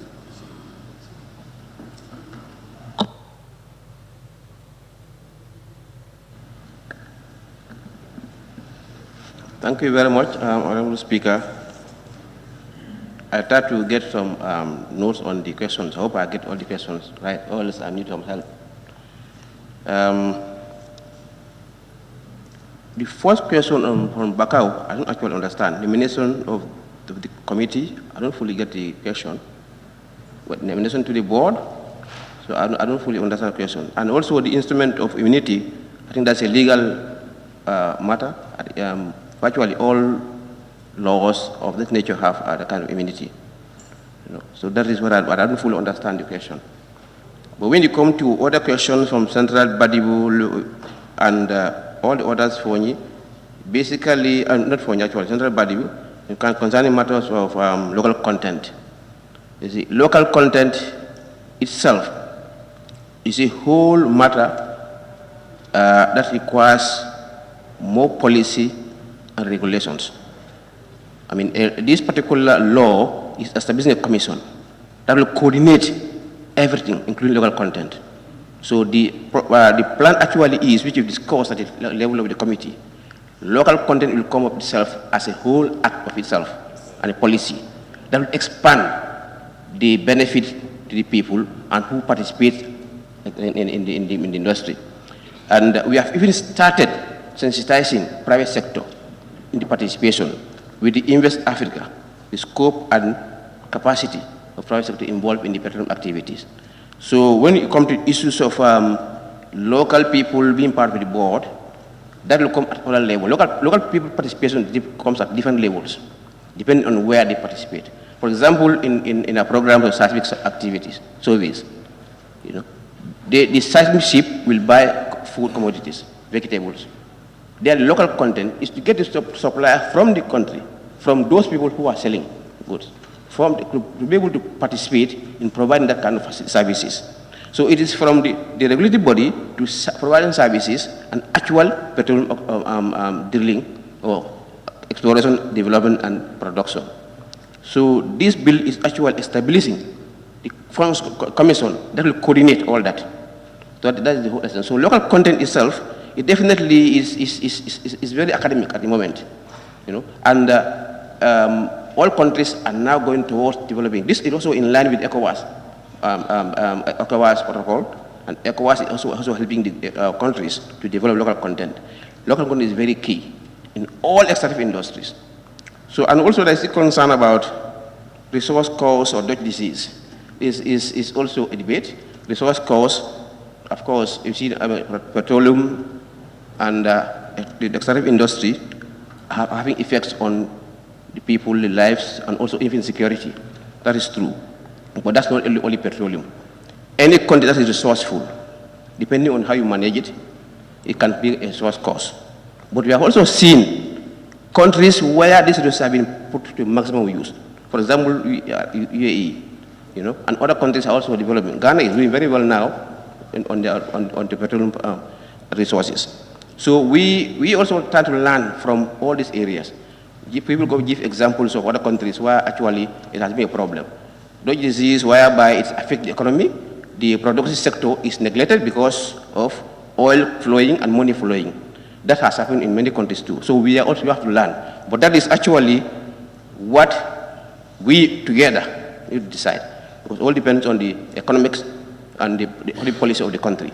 So if you get the resources, you know how to use it, utilize it, and where to use the money, you can advert those kind of issues. But definitely, resources are there. If they are there, they are for the people. Then it depends on the people to be able to make use of the resources. So these are concerns that we have, and this is why we are putting in instruments. One, get our institutions ready, get our laws ready.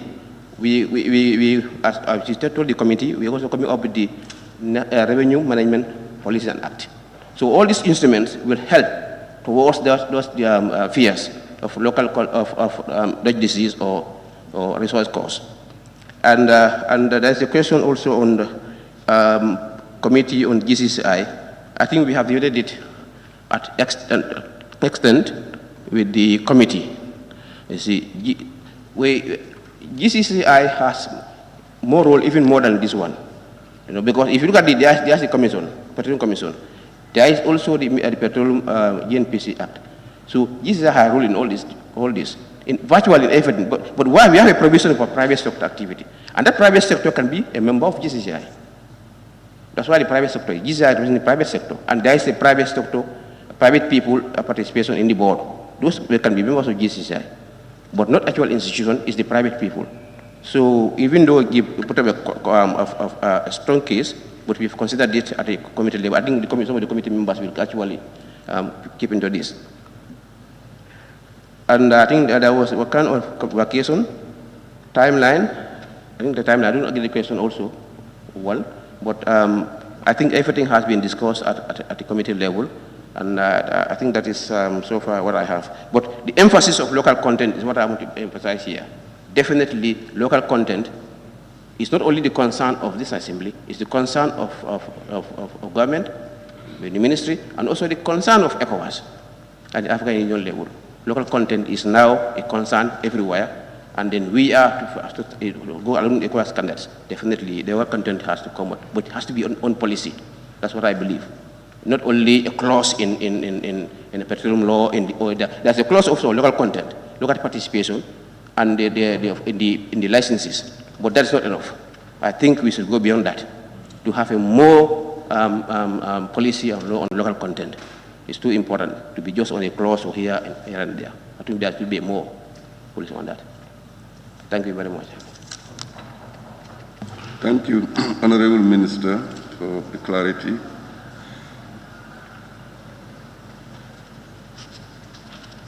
May I now call on the mover, Honorable Co-Chairperson, to respond to the issues raised on the report and wind up the debate. Thank you very much.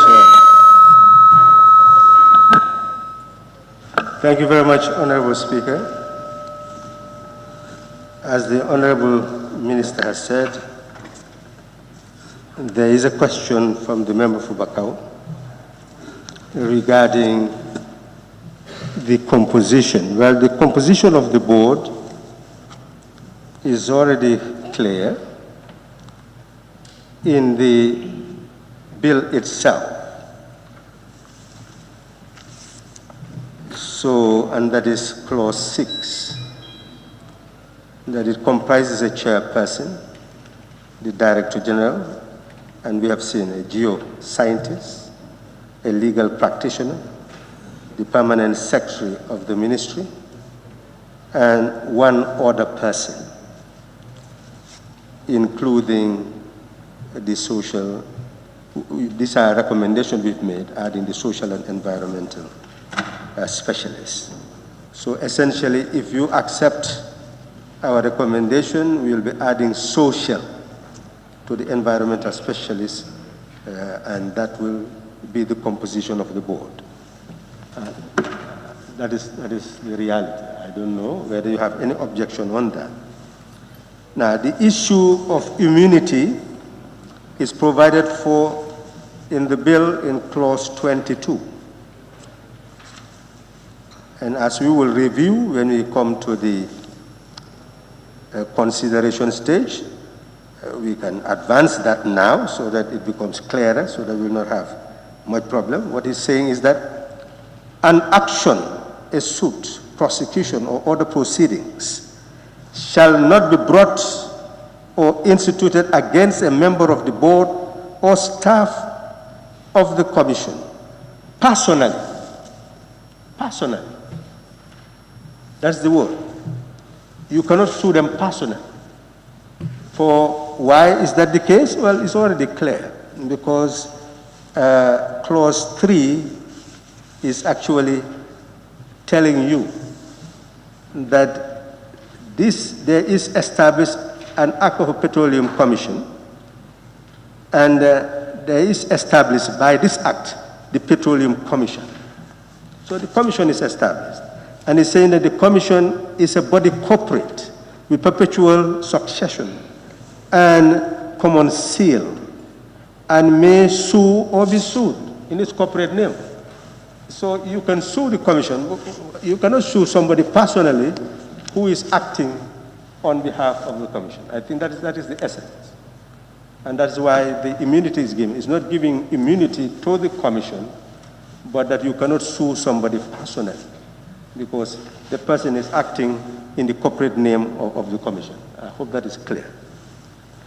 Now, in terms of the member for Fonyi Brevet, well, clause 9 is already clear. What you said is what the actual bill is saying. It's open, it's vague, nothing is there. But if you look at the clause 9 after the review, we are actually making a recommendation. So our recommendation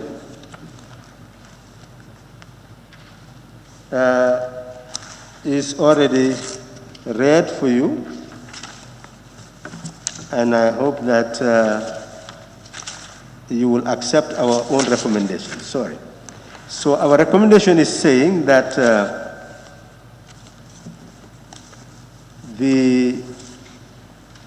it's saying that it is proposed, the proposal we are making. Your page and my page will not be the same, because I have bad eyes, so I have extended to be big. But look at clause 9. Clause 9, whatever page you have. Clause 9 is saying the consideration, the committee observed that it is the Director General and not the Minister who informs the President of any vacancy in the board, and such notification and any subsequent appointment are not time-bound. That's what we have observed. That's what you've observed in the bill. That is the shortcoming of the bill.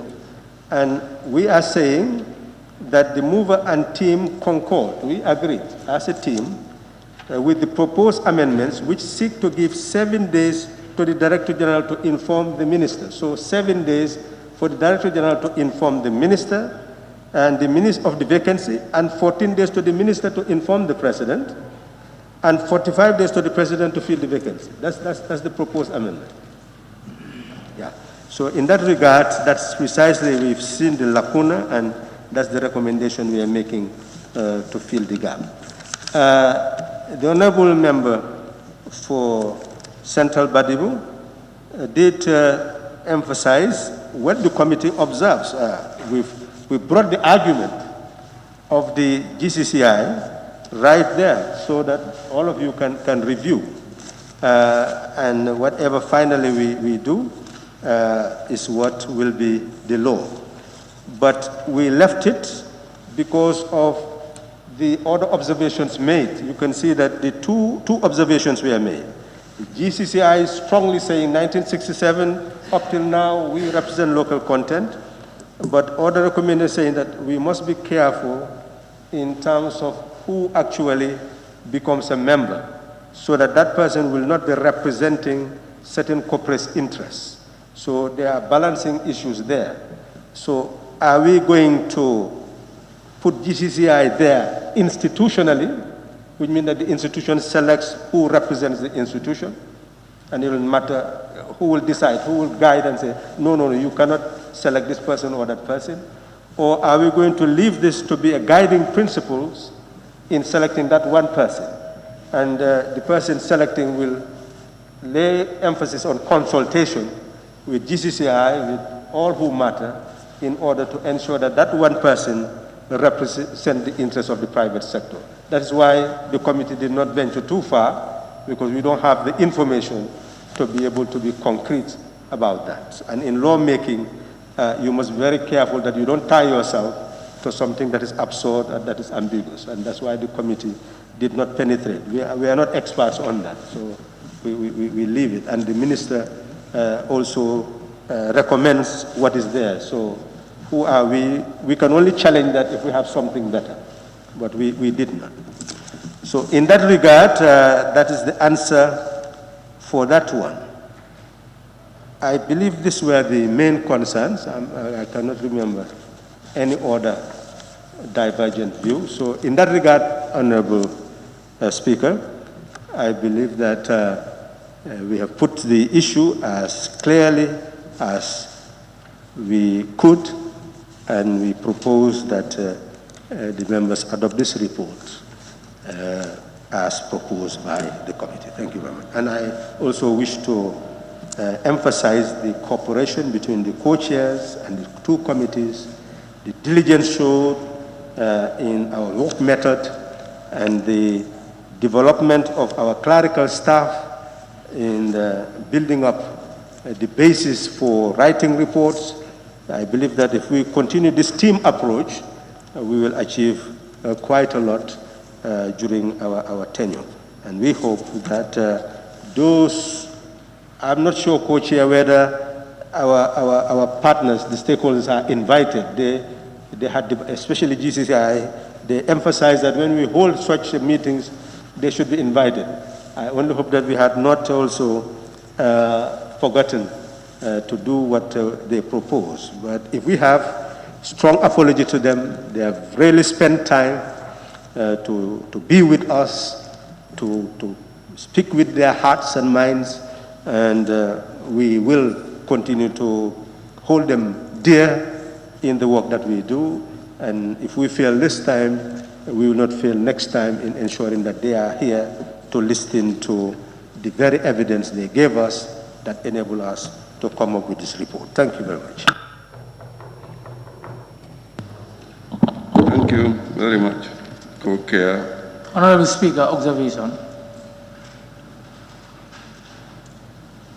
I didn't get you clear. Yes, I want to make an observation. You want to make?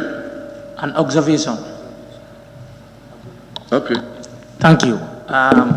Thank you, Member for Serekunda. Honorable Speaker, yes, I did agree with the Member of Serekunda that in lawmaking you don't tie up yourself. You open up in case of anything. But I just want to remind the House, if you could remember the Women Enterprise Fund, when we are looking at the bill, the institutions that are so much linked to the women, to the fund, or they have a hand in dealing with women, particularly the Women's Federation, we did give consideration to those federations to be part of board. They become board members.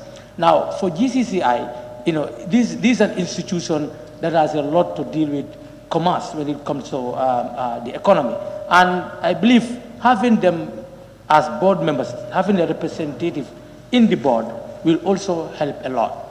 So I am still appealing to the whole House to really look at this, having them as a member of the board. Because if not, if they are not represented, we leave it like that. Somebody else might be chosen somewhere which might not really represent the commerce area. That's my stand still. Thank you, Co-Chair. Anyway, it's good that we are open about it.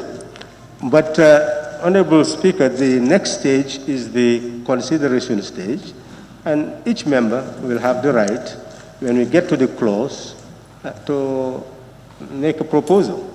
There is 3 days between the committee stage and consideration stage. If any member wish to send anything for review or present what the person wants for review of a particular clause, I'm sure the members will consider it and will vote on it.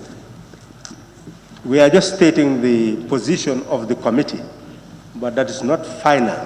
Ultimately, it's the position of the assembly that matters, because when we vote, what we vote for is what is going to be there. And the member will have, at that material time, the opportunity to argue his case. Not now anyway, but it's good that we are interacting to prepare ourselves for that. Thank you very much, Co-Chair. Let me seize this opportunity to thank everyone for their participation. I now put the question on the report. Be it resolved that this Honorable Assembly do adopt the report of the Joint Committee on PEC and Environment, Sustainable Development, and NGO Affairs on the Petroleum Commission Bill 2020. Those in favor, please say aye. Those in favor, please say aye. Aye. Those not in favor, please say no. The ayes have it. I thank you all. The next stage is consideration stage of the bill is now scheduled as per agenda of the session. Thank you, Clerk. Let me proceed. Report of the Select Committee on Health, Women, Children, Disaster, Refugees and Humanitarian Relief on the Gambian Nationality and Citizenship Amendment Bill 2020 by the Honorable Chairperson of the Committee. Thank you very much, Honorable members will recall that the motion for the second reading of the bill entitled to Gambia Nationality and Citizenship Amendment Bill 2020 was moved by the Honorable Minister of Justice on Thursday, the 16th July 2020. The motion was seconded and debated on the general merit and the principle of the bill, ensuring accordingly thereafter the bill stood referred to the Assembly Business Committee for committal to ABC Committee. The said bill to the Select Committee on Health, Women, Children, Disaster, Refugees, and Humanitarian Relief for scrutiny and report back.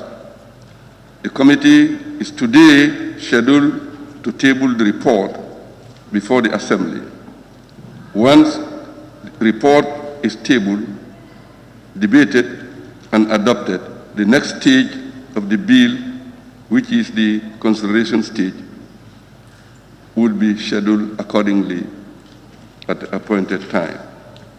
I will now, therefore, invite the Honorable Chairperson of the Select Committee on Health, Women, Children, Disaster, Refugee, and Humanitarian Relief to table the report of the committee. Honorable Chair. Thank you very much, Honorable Speaker. Honorable Speaker, considering that the committee is supposed to be presenting a series of reports before this plenary, this particular report is being, the Honorable National Assembly Member for Central Badibu is being tasked to present the report on behalf of the committee. Thank you. Honorable Member for Central Badibu. Thank you, Honorable Floor is Chair. yours. Thank you, Honorable Speaker. Honorable Speaker, you have already done the introduction, which I will not waste time on that. I will go to the mandate of the committee. Standing Order 69 requires the committee not to discuss the principles of the bill, but it details in terms of the clauses. It is thus mandated as follows: list out witnesses, hold proceedings, and take evidence from witnesses.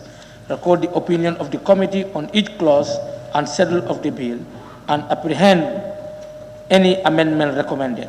Present amendments in order in which they stand in the bill. Present a report incorporating the summary of the evidence of the witnesses, the opinion of the committee on the clauses, and attach relevant records of minutes of its proceedings. Methodology.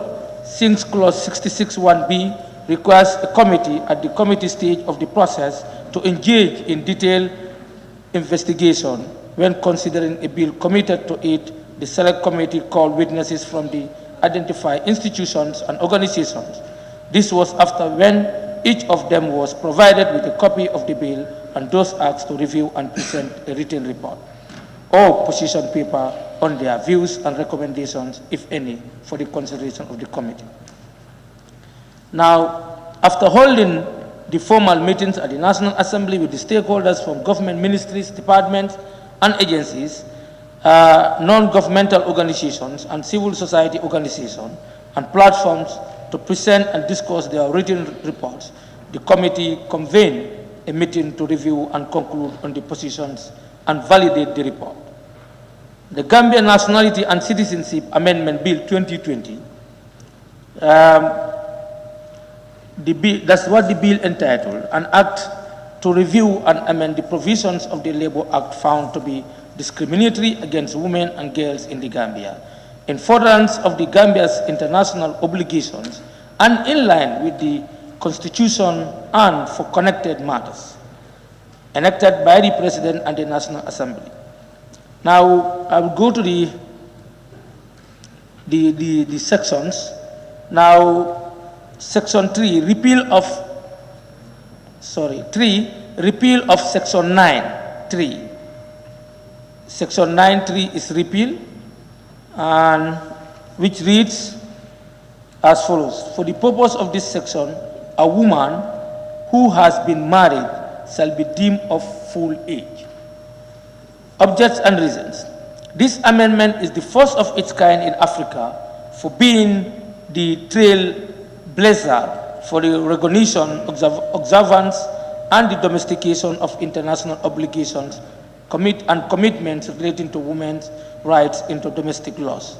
Since the enactment of Women's Act 2010, significant strides have been made to enforce the law and to protect women in line with the provisions of the Act.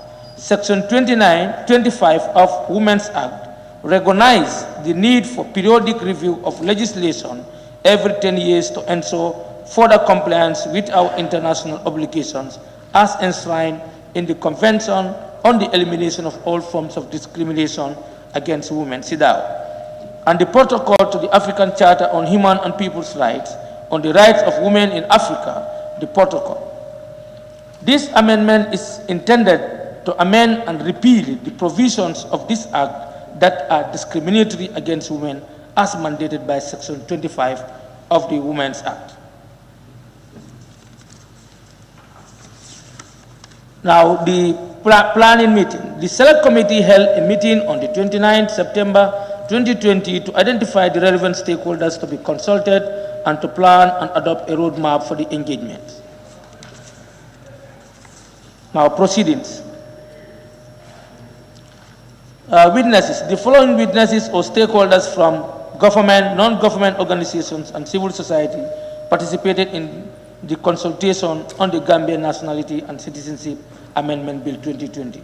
Witnesses, Mrs. Rohi Bite Dabo, Ministry of Children and Social Welfare, Siaka Marong, Ministry of Children and Social Welfare, Fanta Baiseka, Ministry of Health, Lamin Bifati, Ministry of Health, Nafi Sisao Bangura, Ministry of Justice, Abdullah Koli, Ministry of Justice, Mustafa Drame, Ministry of Basic and Secondary Education, Mariam A. M. Salah, Ministry of Basic and Secondary Education, Isaac S. Jallo, Ministry of Basic and Secondary Education, Julde Sise, Ministry of Finance and Economic Affairs, Adama M. Jeng, Galka, Mariam K. Sanyang, Girls Agenda, Roya Namati, Paradise Foundation, Fatu Fai Paradise Foundation, Isaac Diu, Saune, National Women Council, Falu Sow, Network Against Gender-Based Violence, Mariama John, Network Against Gender-Based Violence, Usman Sisi, Network Against Gender-Based Violence. Now, the members of the committee in attendance at that meeting, Honorable Usman Silla, the chairperson of the committee, Honorable Fatimata K. Jawara, vice chairperson, Honorable Amadou Kamara, a member, Honorable Amadou Nyazi, a member, Honorable Kadi Kamara, a member, De Yasin, Honorable De Yasin Seka, a member, Honorable Umar Dabo, a member, Honorable Siaka Marong, Seku Marong, a member, Sarata Bojang, Secretary, Aisatu Sonko, Secretary. Now, oral and written evidence of witnesses, Office of the President.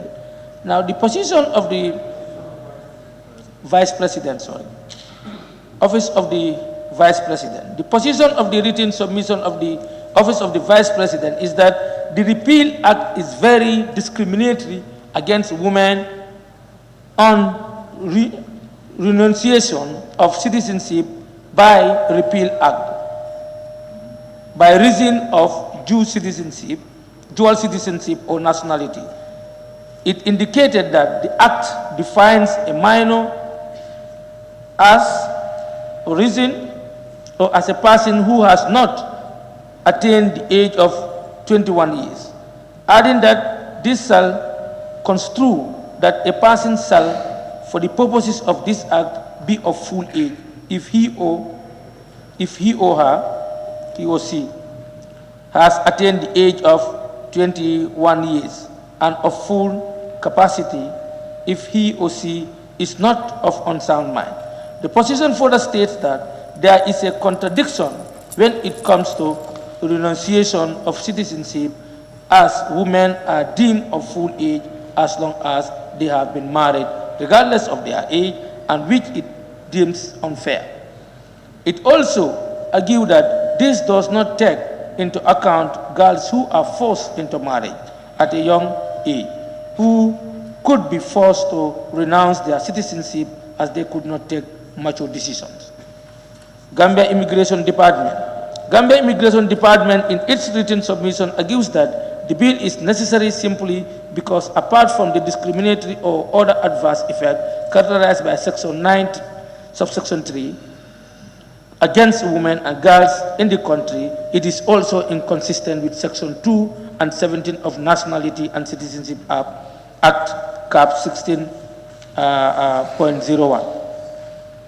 It indicated that, if enacted, the bill will further address the apparent inconsistency or conflict centered around the provisions on the interpretation of a minor unrequired age to be eligible to require national identification ID card. It provides the example that if ex-female got married as an underage, i.e. below 18 years, and by virtue of 9 and she is deemed to be of full age and capacity. However, it added that Section 17 of the same Act makes X ineligible to acquire an ID card until she attains the age of 18. Findings and recommendations of the committee. The Gambia Nationality and Citizenship Amendment Act 2020, subtitled, the Act may be cited as the Gambia Nationality and Citizenship Act 2020 observation. The committee observes that the witnesses are in agreement with Clause 1 on the subtitle of the bill. The committee recommends that the Clause 1 on the subtitle stands part of the bill. 2. Amendment of Gambian Nationality and Citizenship Act 1965, the the Gambia nationality, I think that one needs to be corrected. So too did it. Now, the Gambia Nationality and Citizenship Act, in this act referred to as the Principal Act, is amended as set out in this act. Observation and conclusion. The committee observed that the witnesses are in agreement with clause 2 to stand part of the bill. Committee's recommendation. The committee recommends that the clause 2 should stand part of the bill. 3. Repeal of section 3, section 9, subsection 3 is repealed. Observation and conclusion. The committee observes that witnesses are in full support of the repeal of section 9, subsection 3. Committee's recommendation. The committee recommends for the repeal of section 9, subsection 3 from the Gambian Nationality and Citizenship Act, which reads as follows. For the purpose of this section, a woman who has been married shall be deemed of full age. Observation and conclusion. The committee observes that the witnesses are all in support of the repeal and amendment of section 9, subsection 3 to read as above. The committee's recommendation. The committee recommends for the repeal and amendment of section 9, subsection 3 to read as follows. For the purpose of this section, a woman who has been married shall be deemed of full age. Objects and reasons. This amendment is the first of its kind in Africa for being the trailblazer for the recognition, observance, and the domestication of international obligations and commitments relating to women's rights into domestic laws. Since the enactment of the Women's Act 2010, significant strides have been made to enforce the law and to protect women in line with the provisions of the Act. Section 25 of the Women's Act recognizes the need for periodic review of the legislation every 10 years to ensure further compliance with our international obligations as enshrined in the Convention on the Elimination of All Forms of Discrimination Against Women, CEDAW, and the Protocol to the African Charter on Human and People's Rights, on the rights of women in Africa. This amendment is intended to amend and repeal the provisions of this Act that are discriminatory against women as mandated by Section 25 of the Women's Act. Observation and conclusion. The Select Committee recommends for the objects and reasons to be redrafted in order for it to capture the specific nature of the issue the bill is intended to address, as required by Standing Order 64, 1A, which states every bill shall be accompanied by a memorandum signed by the person in charge of the bill containing a statement of the objects and reasons of the bill, including the nature of the issue the bill is intended to address. It was agreed by the committee that the task of the drafting of the and so that it is specific to the proposed amendment was assigned to the team drafts persons councils from the Ministry of Justice. So I thank you for your kind attention. Thank you. Any seconder?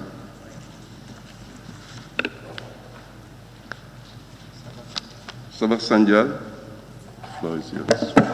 Thank you very much, Honorable Speaker. I rise to second the report motion. And I don't have much to say, maybe to just seek for little clarification, because when I looked at the proposed amendment 9, section 9(3), for easy reference, I think the original section should be quoted so that it will be easily referenced, because some of us did not even have the parent act here. So that is what I just see as this at my level. Thank you very much for giving me the opportunity. Thank you. I now put the question. It has been moved and seconded that this Honorable Assembly do consider the report of the Select Committee on Health, Women, Children, Disaster, Refugee, Humanitarian Relief on the Gambian Nationality and Citizenship Amendment Bill 2020. Those in favor, please say aye. Those in favor, please say aye. Those not in favor, please say no. The ayes have it. Any honorable member who wishes to take part in the debate may do so by raising your constituency tax.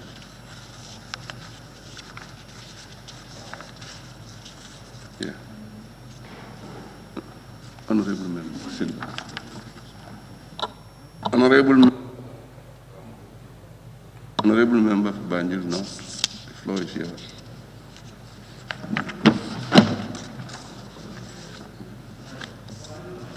Yes. Okay. Thank you very much, Honorable Speaker. I also want to thank the presenter who presented on behalf of the committee for presenting the report on behalf of the committee. Only to add that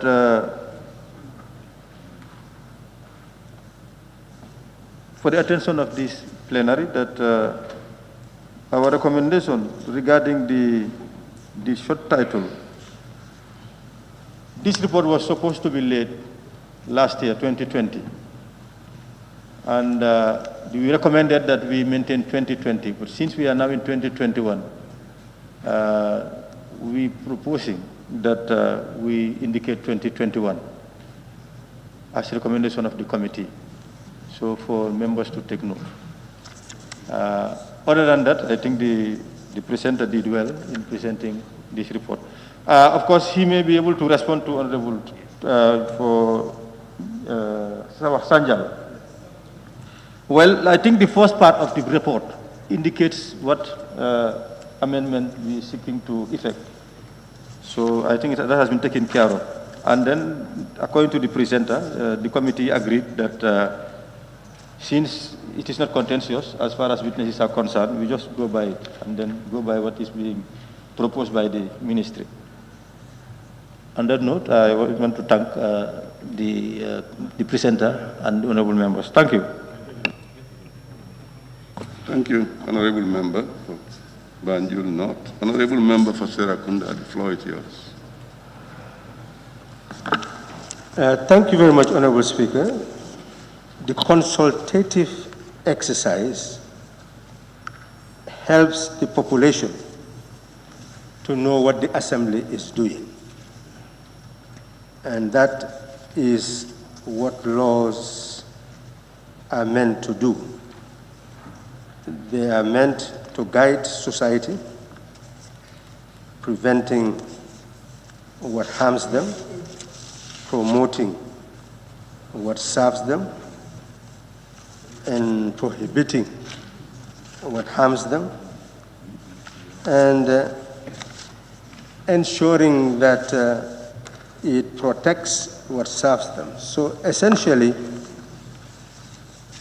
the promotional and protection dimension is what has given rise to the review of all those laws that may be harmful to the interests of women, and by extension, men and the whole of society. So this particular one is about full age, what constitutes full age. And apparently, if it says that once a woman is married, the woman must be considered to be of full age, apparently that is not the view of most of those who are consulted, that age matters, and full age should be properly defined according to law, and therefore this definition that is in the Act itself, the Gambian Nationality and Citizenship Act, must be repealed and to bring it into conformity with the Constitution and other laws, especially the law that says that you cannot get an ID card until you are 18 years. So if this provision is there, it means that there will be some ambiguity in terms of interpretation by those who are enforcing the law. So in that regard, the recommendation of the committee is in line with what will serve the interests of women and the national interests. So it should really get our support. Thank you. Thank you, Honorable Member. Honorable Member for Serakunda is last on my list. If no Honorable Member is coming, then I will call Honorable Minister of Justice. The floor is yours, Honorable Minister.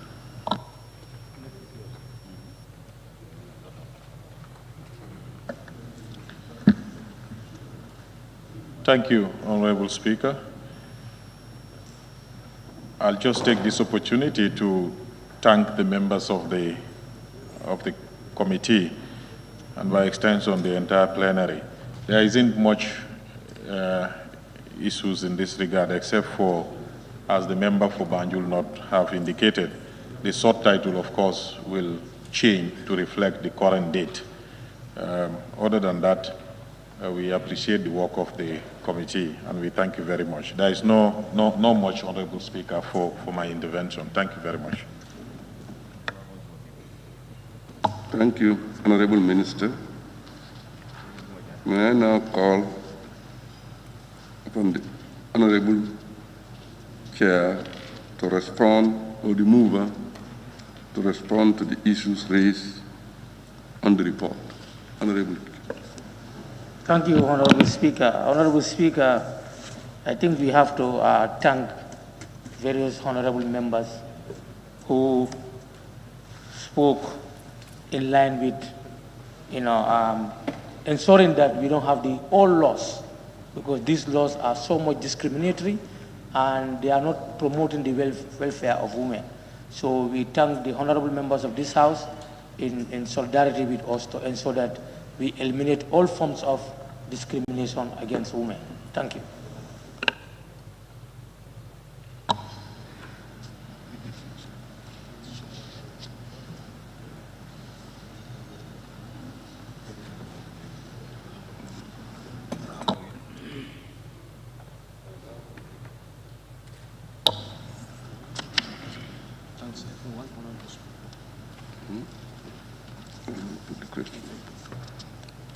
I now put the question.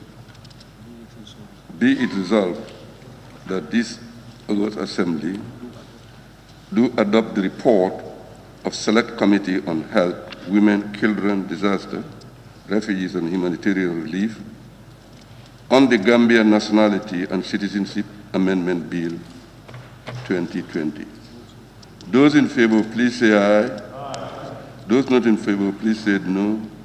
The ayes have it. I thank you. The next stage is consideration stage of the bill is now scheduled as per agenda of the session. Clerk, you may proceed. Report of the Select Committee on Health, Women, Children, Disaster, Refugees and Humanitarian Relief on the Birth, Death and Marriage Registration Amendment Bill 2020 by the Honorable Chairperson of the committee.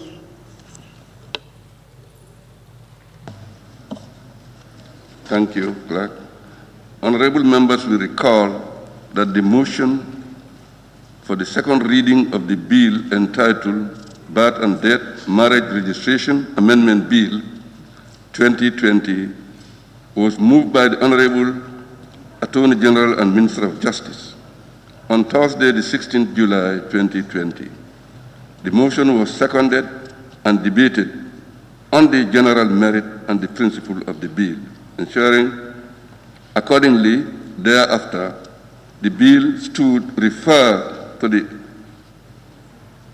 the Business Committee for ABC Committee to the Select Committee of Health, Children, Disaster, Refugees, Humanitarian Relief for scrutiny and report back. The committee today scheduled to table the report before the Assembly. Once the report is tabled, debated, and adopted, the next stage will be consideration stage and will therefore be scheduled accordingly to the schedule. I now therefore invite the honorable care of the Select Committee on Health, Children, Disaster, Refugee, Humanitarian Relief to table the report of the committee. Honorable Care. Thank you very much, Honorable Speaker. Honorable Speaker, having regard to the same considerations as the previous report, the Honorable Member for Nyanija, who is also a member of the Select Committee, is being tasked to present this report on the Birth, Death and Marriages Registration Amendment Bill 2021 on behalf of the National Assembly Select Committee on Health, Women, Children, Disaster, Humanitarian Relief and Refugees. Thank you. Honorable Member for Nyanija, the floor is yours. Thank you very much, Honorable Speaker. And thank you very much, Honorable Chair. Honorable Speaker, I move that the report of the Select Committee on Health, Women, Children, Disaster, Humanitarian Relief and Refugees of the National Assembly of the Gambia and the Birth, Death and Marriages Registration Amendment Bill be considered. Honorable Speaker, as highlighted by the previous report from the said committee, members of the committee as listed here are Honorable Mansilla, the chairperson, Honorable Fatma Jawara, vice chairperson, Honorable Sekou Marang, rapporteur, Honorable Suleiman Sawa, rapporteur, Honorable Amadou Kamara, member, Honorable Musa Amul Nyasi, member, Honorable Bakari Kamara, member, Honorable Umar Dabo, member, Honorable Kadi Kamara, member, Honorable Ndeyasin Seka, member, Honorable Mamadou El Sane, member, and Honorable Dauros Kausu Jawara, member. The support staffs are Mrs. Sarata Bojang, secretary, and Mrs. Aissatou Sonko, secretary. Subject matter specialists, Sekou Umar Riva, SMS, Aminata Elangom, SMS also, and Dr. Ayo Pama. Honorable Speaker, going through the introduction as previous reports and also the acknowledgement, which I will just beg on the indulgence of the Assembly to skip and go straight to the committee procedure methodology. The procedure we took. Mandate of the committee, as highlighted in Standing Order 69, requires the committee not to discuss the principles of the bill, but its details in terms of clauses. It is thus mandated as follows: list out witnesses, hold proceedings, and take evidence from witnesses. Record the opinion of the committee on each clause and schedule of the bill, and apprehend any amendment recommended. Present amendments in order in which they stand in the bill. Present a report, which we are doing today, incorporating the summary of the evidence of witnesses, the opinion of the committee on the clauses, and attach relevant records of minutes of its proceedings. The methodology we took was, since the clause 66(1)(b) requires a committee at the stage of the process to engage in detailed investigation when considering a bill committed to it, the Select Committee called witnesses from identified institutions and organizations. This was after when each of them was provided with a copy of the bill and thus asked to review and present a written report or position paper on their views and recommendations, if any, for the consideration of the committee.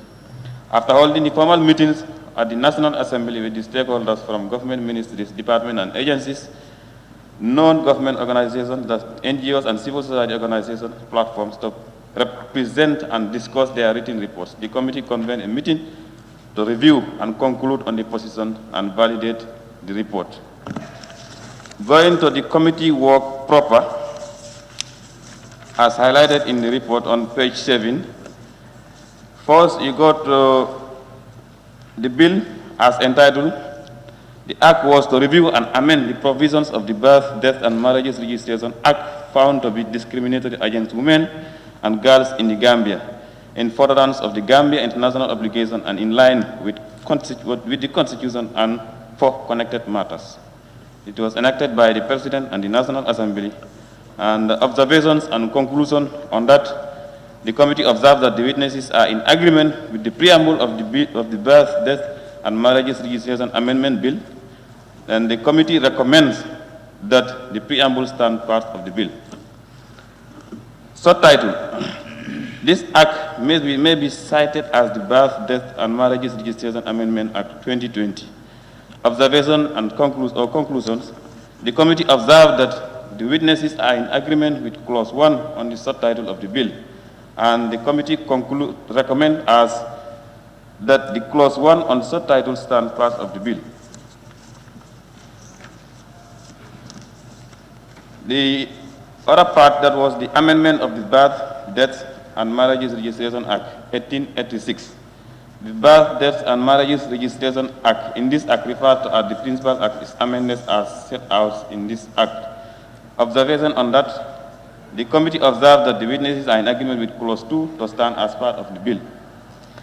The committee also recommends that Clause 2 should stand part of the bill. Going further, repeal of Section 16, that's 3. Section 16 is repealed and replaced as follows. The parent of a child to give notice of birth within 30 days. 1. The parent of a child shall, within 30 days after the birth of the child, give notice of the birth either verbally or in writing to the registrar or deputy registrar of the district or place in which the birth occurred.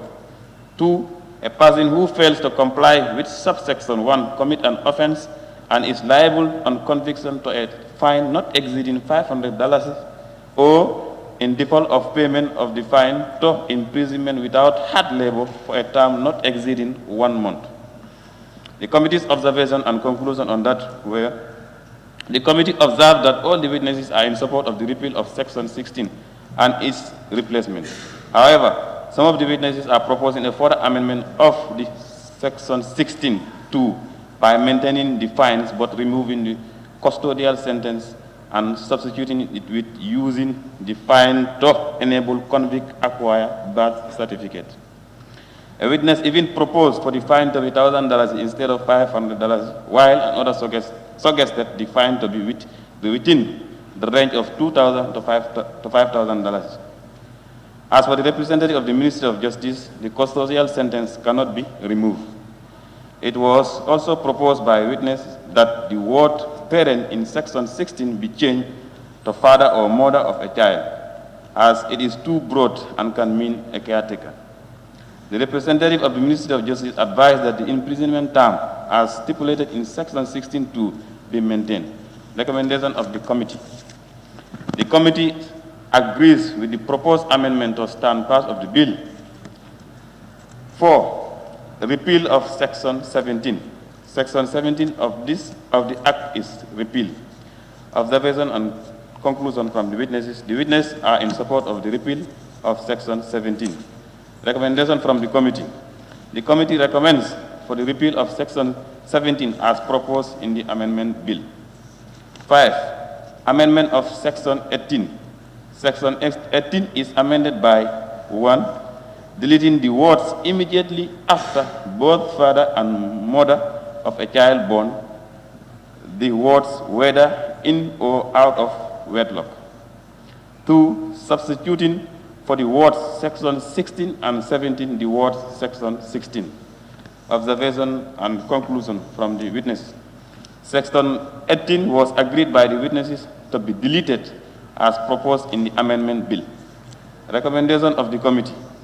The committee recommends for the amendment of Section 18 as proposed by the amendment bill.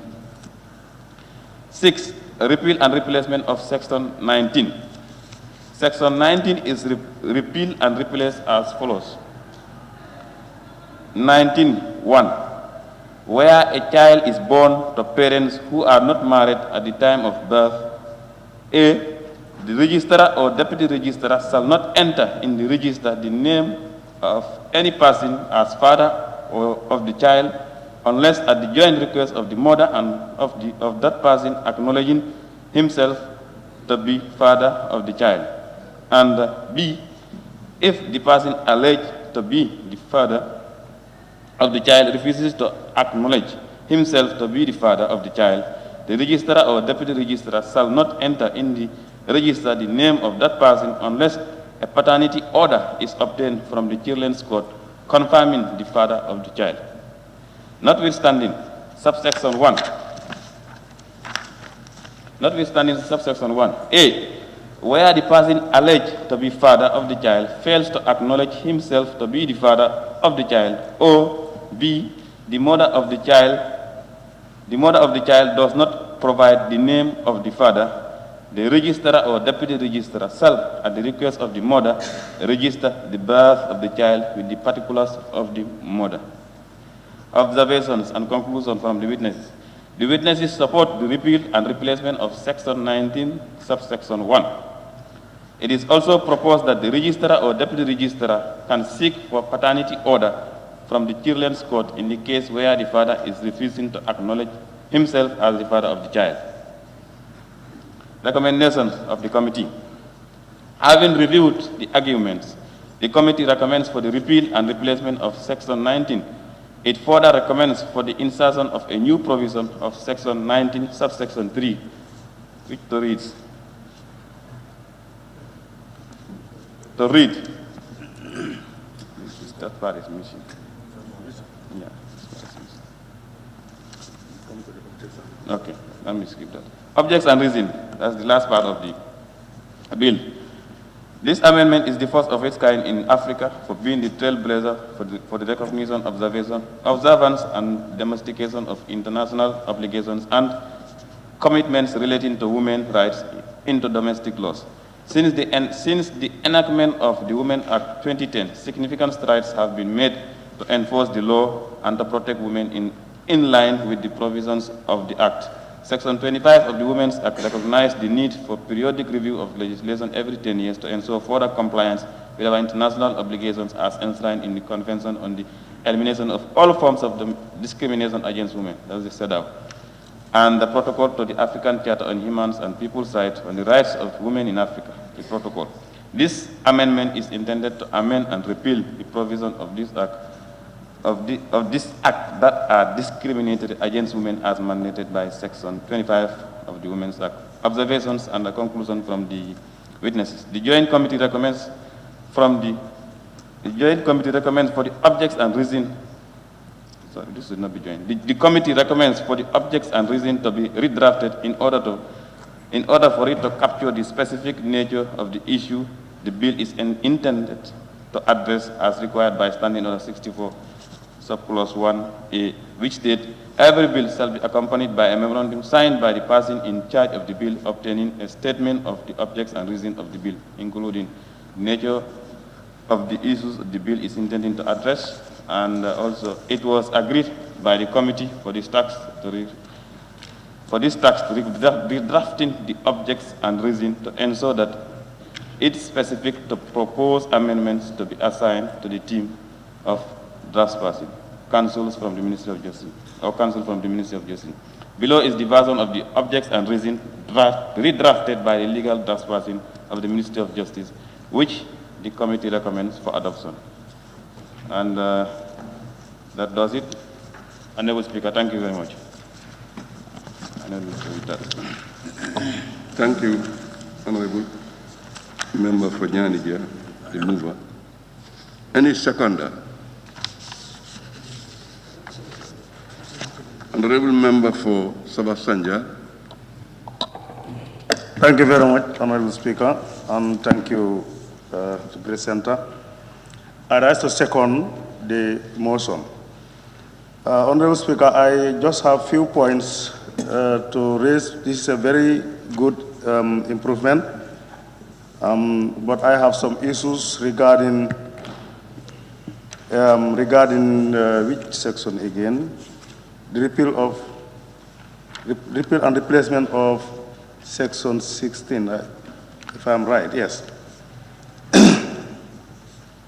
Yeah, Honorable Speaker, I observe that the committee is making it mandatory for parents to notify the registrar or deputy registrar if a child is born in a particular area. And it also carries some kind of fines or even to the level of imprisonment if convicted.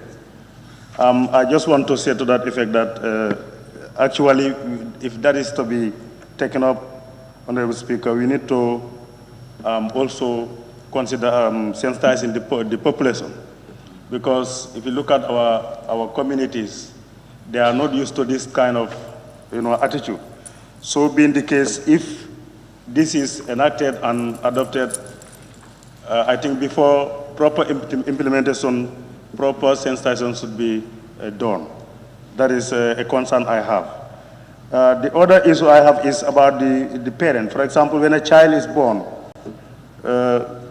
without a parent, for example, out of wedlock. Now, the registrar should not insert any name, and this law is trying to eradicate discrimination. For me, if somebody have given birth to a child and the father don't accept it, the mother don't identify a father, now you register the child with the particulars of the mother, but the child, the paternity line of the child will not be known. And if that persists until the child matures, how would that child feel in the society? I think we should have an alternative to solve that problem. That is a concern also I have, Honorable Speaker. I don't know how we will come with a solution to that problem. The last point I have is the parents, substituting parent to father. Okay, that is very good, but specifically, if you want to specify, you can just say father and mother. But at certain instances, parent would be very ideal. Because the example I cited here, if for example, a child is, been born by somebody and there is no father identified, the grandfather of that child can be a parent to that child and can be used as the adopted father. So this is why parent is also crucial here. I don't know what is the rationale behind this. Other than that, Honorable Speaker, I only see some little typos, which is not very important. Yeah, but we can, yeah, that is my concern anyway. Thank you very much.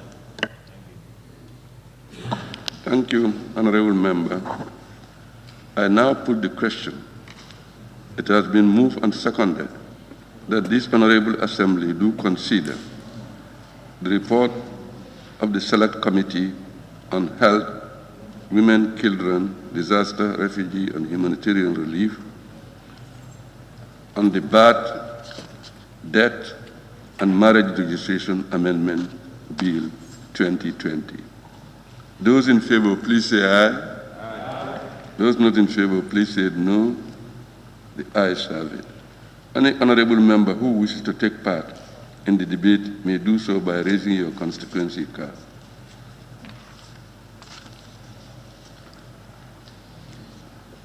Honorable member for Serakunda, the floor is yours.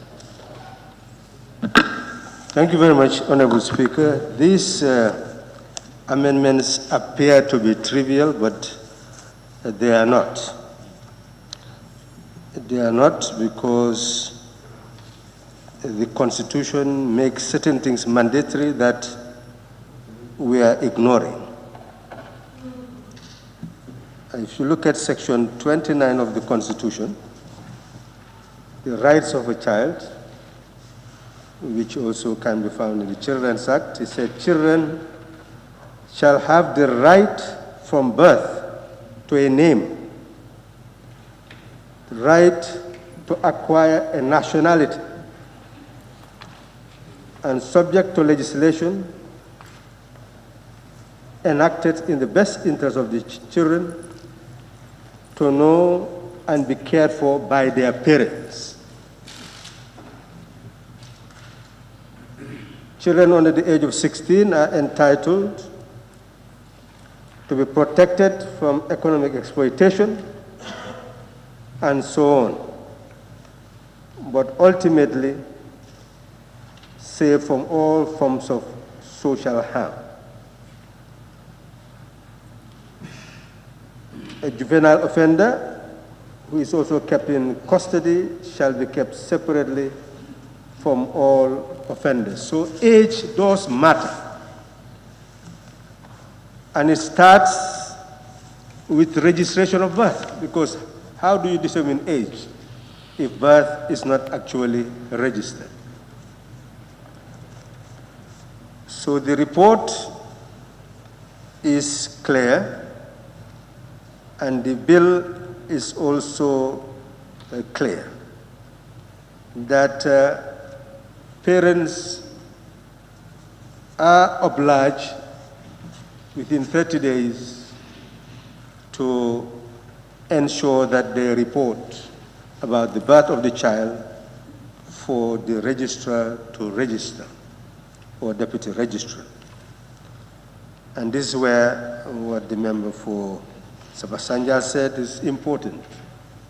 The administration of the act itself, to ensure that the facilities are there for the actual registration to take place, to make a law and not provide easy route for the parent to be able to report and get the child registered would be a miscarriage of justice.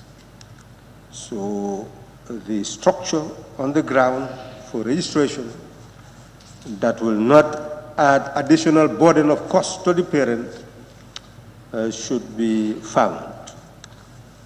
Secondly, there is a distinction between parent and the mother and child, which the two provisions seek to make.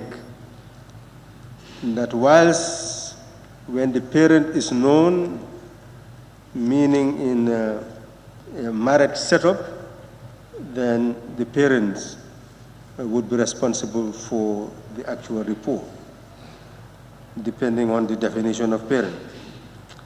But the second distinction is where the child is born out of wedlock. And that has been a great neglect in that regard. And this is making it very clear that the father should be sought, and they could go and make the declaration, and in making the declaration, the name of the father could be captured. But where the father is not known, then the mother will take responsibility of exercising that duty to report and get the child registered. So in a way, the bill is seeking to fill the gaps. And this is what we need to do if we are to progress. As we discover the gaps, then we must pass legislation, no matter how small, how minute, to fill the gaps. Thank you.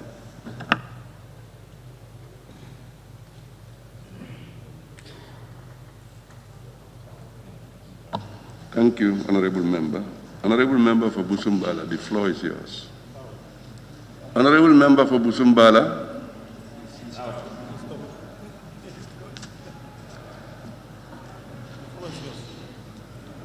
Honorable Member for Busumbala. The floor is yours. Thank you very much, Honorable Speaker. Sorry for that. I want to thank the committee. They're doing a good job, obviously. They make work easier for us. But also, you know, as I always say, nothing is perfect in the side of parliamentarians. Anything you brought or you bring, we will have an observation on it. The object of the bill is to do away with discrimination. That is understood. Discrimination against women. But do you factor, the mover and the owner of the bill, do you also factor that try to avoid this one can also create another discrimination based on the facilities of the country and the office of the register that you're talking about? First, registration within 30 days. I'm thinking of communities in the upcountry where access to health center is a problem. Access to these social and public offices is a problem. And you bring a law that within 30 days, they have to register or they face a fine. Yes, you want to eradicate the discrimination on women, but you're also trying to create another discrimination on other people that are deprived of those facilities. I want to know whether during the the comment of this repeal is that one considered. For example, the registrar's office. Would the office of the registrar be available in every community where it will be needed? Is it accessible, or would it be accessible to every woman that needs to register a birth? This is my question. Because if it is only going to be centralized in the urban areas, then those in the rural areas are going to be deprived. The second point is, I want to concur with them and agree with that. Even in Islam, where the religions are, I believe, when a child is born out of wedlock, unless the man agrees to be the father, but the child is the child of the mother. So there shouldn't be any discrimination in that. Say, I totally concord. If the child is born out of wedlock and there is no claim or confirmation from anybody as a father, I agree that the child should be registered in the mother's details or particulars, because that's the belief I have. So other than that, I only want to pop in to agree with that, but also to tell you, have you considered the other side of discrimination, or making it very difficult for women who are to register their children in deprived communities where the office of the registrar is not available, easily available to them? Do you think they will be able to meet the 30 days duration for them to meet? Thank you very much. Thank you, Honorable Member for Busumbala. Honorable Member for Nyani. Floor is yours. Thank you very much, Mr. Speaker. Here, I just want to clear my doubt. We are in the report or in the bill is stating about the registration of the child, about the child's father. But there are incidents also which happens, that is, if the newly baby born is found somewhere where you cannot even know the mother, neither the father. So how would that, and somebody might happen to pick it. So where should you fall that registration from the child? So that's my issue, or that's my concern. Because it can happen. We know the mother has already delivered, but you didn't know the mother, neither the father. Thank you. Thank you, Honorable Member. Honorable Member for Sami, the floor is yours. Thank you very much, Honorable Speaker, for giving me the floor. Honorable Speaker, I also want to thank the committee for a good job that they have done. But, Honorable Speaker, if my mind can remind me a lot, during our time, we traveled all the way from the provinces to come to Banjul to look for a birth certificate. I know, as other speakers have mentioned, if we go to most of the health centers, they have people that are registering those children in order for them to have this birth certificate. But as others have said, if you look at where some of these health centers are, some of the women, they delivered at home. They don't, if they deliver at the hospital or at the health center, it is going to be very easy for them to have access to this. So if you make it as a point of duty, you said within 30 days, they must have this. And if they don't have it, you attach some kind of punishment to it. I think in that, we should look at it. If it is to be done, there should be more sensitization before it comes to be a law. More sensitization. 30 days is too small. That is too small. Even if it is going to be 2 years. 2 years, yes. Because where some people are, it's difficult. Or if they're going to make it a law, let them go around and register those kids. But if you make it as a law within 30 days, if they don't, do it, you attach something, maybe an amount of $500 or more, or another punishment. This is the only issue that I have. I think that issue needs to be looked at before it comes to be a law. Thank you very much, Honorable Speaker.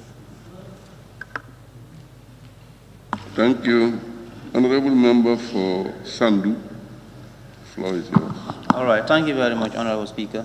I also want to join my colleagues on the same issue. Honorable Speaker, as alluded by some honorable members, I only have some few questions. That is, before the tabling of this bill, whether the Honorable Minister get the statistic. That's how many children were born in hospitals for the past 2 years, and how many children were born in our homes.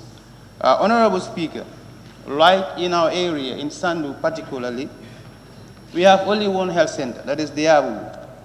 And we have villages who are as far as 10, 15 kilometers away from Diabu. And there are homes, Honorable Speaker, even a bicycle, they don't have a bicycle. And when somebody delivers there, to have access to Diabu Health Center becomes a nightmare.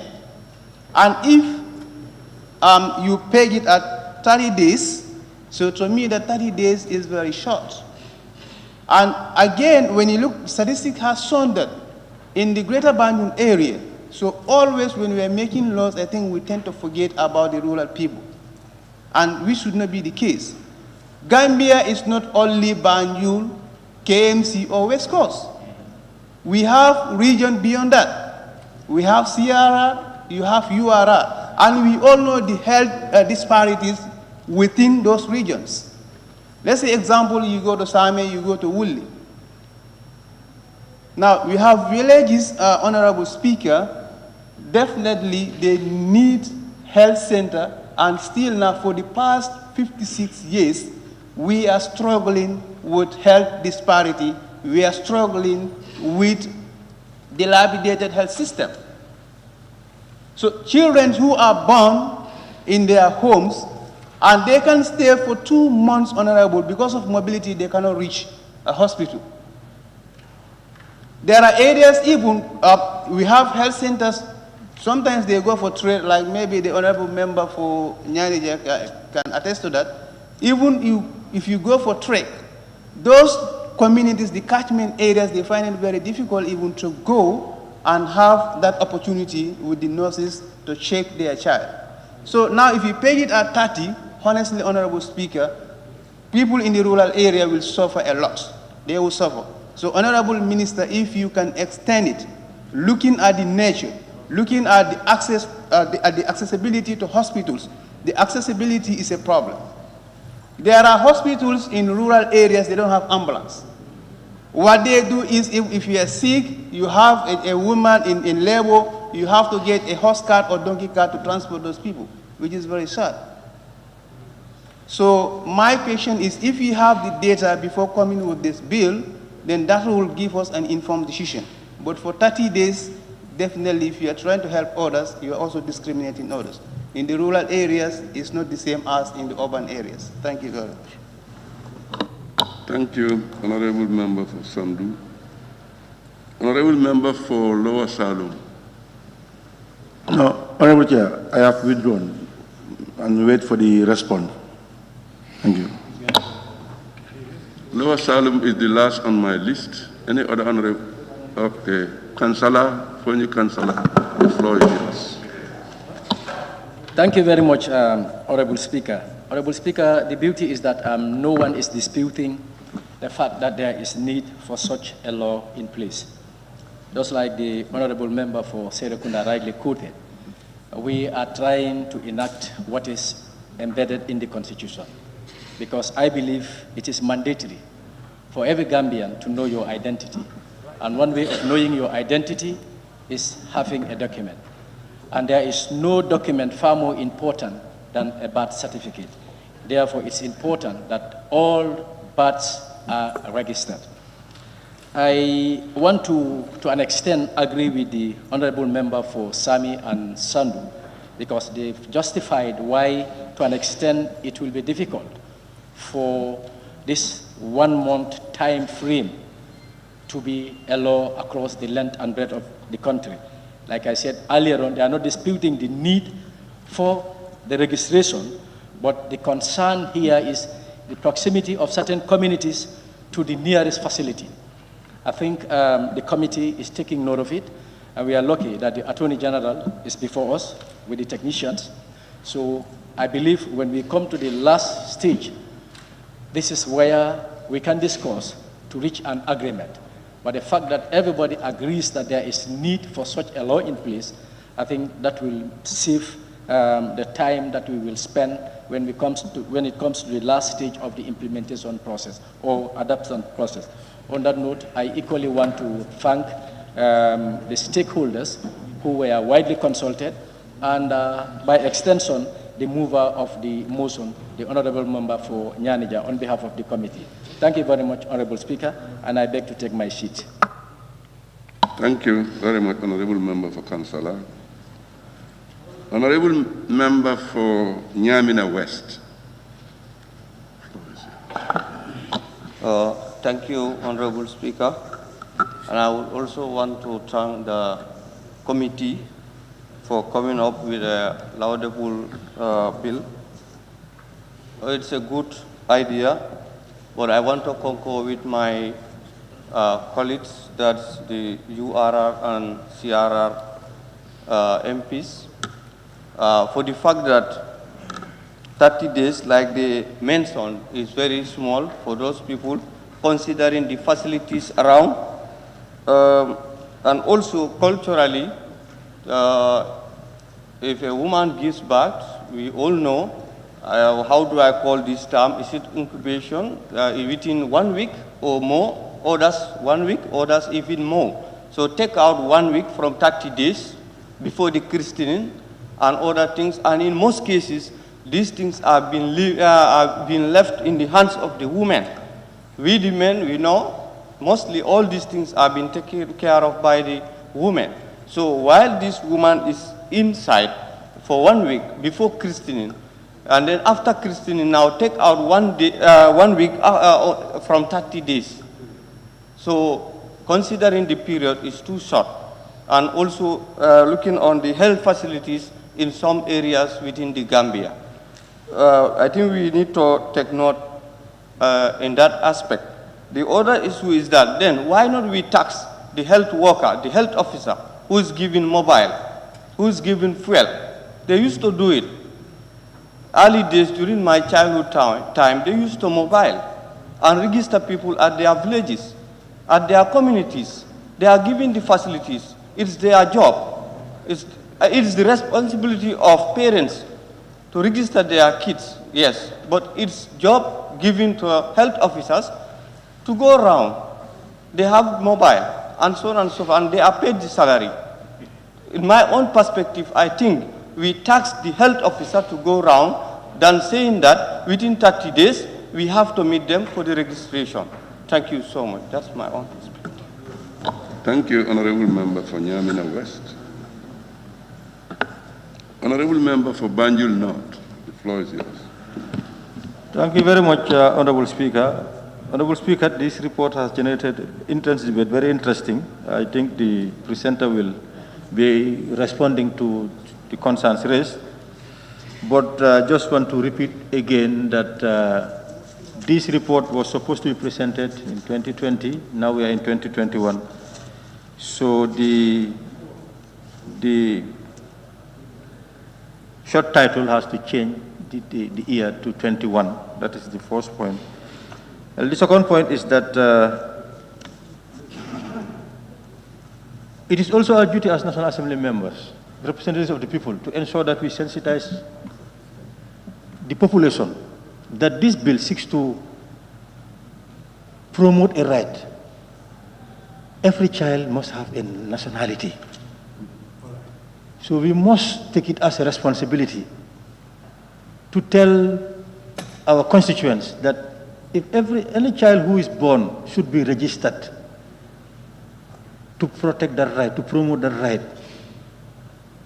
No child should be childless. Well, of course, as to how to go about it, whether the health workers should be going around, but I think it is acknowledged by the last speaker that it is the duty of parents to register their children. So we must insist, we must emphasize that it is their duty to do this. Of course, the facilities have to also prepare to be able to ensure that parents are registered. Health workers, the field workers should be going around to communities when they are doing their rounds, that those who have given birth to children should register them. We're going to the committee stage.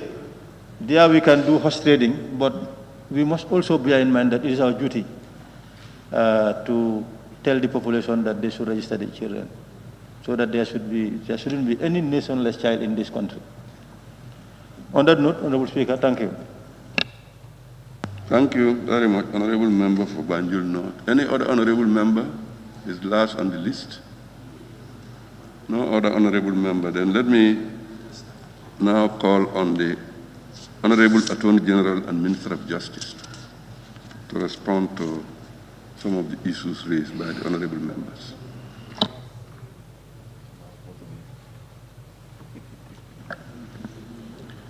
Thank you, Honorable Speaker. Well, for the member for Sabah Sanya, your concern on one side ended up being similar to the concerns of some of the members of Nyani, Same, Sandu, and subsequently of Nyamina, regarding the fear of enforcement of the provisions and the difficulty of implementing it in the rural area. Honorable Member for Serakunda also had asked for government to make sure that facilities are made accessible to people so that you don't make criminals out of innocent people. Of course, yes. When you make laws that have punitive repercussions, I think we have a responsibility. We might not be the line ministry that will be implementing this, but like the member for Banjul North says, by the time we get to committee stage, we would have engaged the line ministry adequately to make sure that the objective that we tend to achieve, government also comes halfway to meet the citizens in the middle way, so that while the parents are endeavoring to execute their duties and their responsibilities to have the children registered, government also need to meet them halfway in order undue hardship is not placed on the poor parents. But of course, these provisions are made bearing in mind the rights of the children as well. So it's a balancing situation. But of course, the intention is never to create criminals out of your folks or out of the ordinary rural people. So I'm quite sure that the provision is there to instill some form of fear in order to induce compliance. But in my own thinking, hardly at this stage, until we get to a point where the facilities are all there and people are reluctant to take advantage of it. I think that's the only time I can see somebody being punished for non-compliance. But where a situation exists where parents will have to walk kilometers to make sure these registrations are done, I don't think they will be punished for it. But of course, we have a responsibility as NAMS, like Member Hubajul not said, to also help in the sensitization and also present the advantage of such provisions for the people. Children need to be registered. This 30 days, I don't think is entirely new. It's been in the old legislation. Remember, we are just amending. We are not creating new laws. So this provision has been there. But I don't think you've ever seen anybody being arrested and prosecuted under it. But they are there because people just need to know that they have to do these things. We will be mindful of that. We will see how implementation. The idea coming from the member for Nyamina is quite interesting. If the public health officers in the districts can track their districts monthly and make sure they move with the register itself, which is a book, and go into communities and register as many children as possible and just cut it off and give them their registration certificates. If this is possible, it will go a long way in solving the problem. Now, still on Sabah Sanyal made mention of whether we can find any alternative to issue of paternity. I'm not too sure if I understand clearly, but what we are seeking to do under these amendments is simple and clear. Where a child is born out of wedlock, I think that is where your concern is. There are two scenarios. If there is a voluntary father, of course nobody questions that. So the registration is made and simple. The only problem is if there is a dispute of paternity. If a mother is pointing a finger to somebody to be the father and that person is denying to be the father.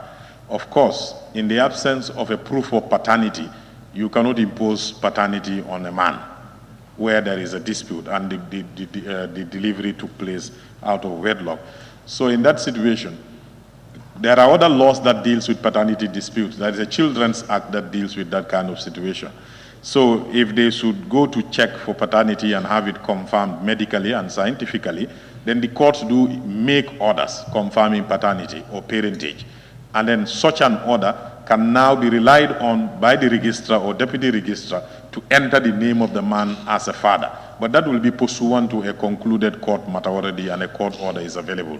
In the absence of that, this amendment is saying you only enter the particulars of the mother which is known. Of course, this brings us to Nyani. That raised an issue of where both mother and father is not known. I'm not too sure I have averted my mind to that. But it's good that it is coming up at a time before the amendment is passed. We will look into that unlikely scenarios, but it's a possibility.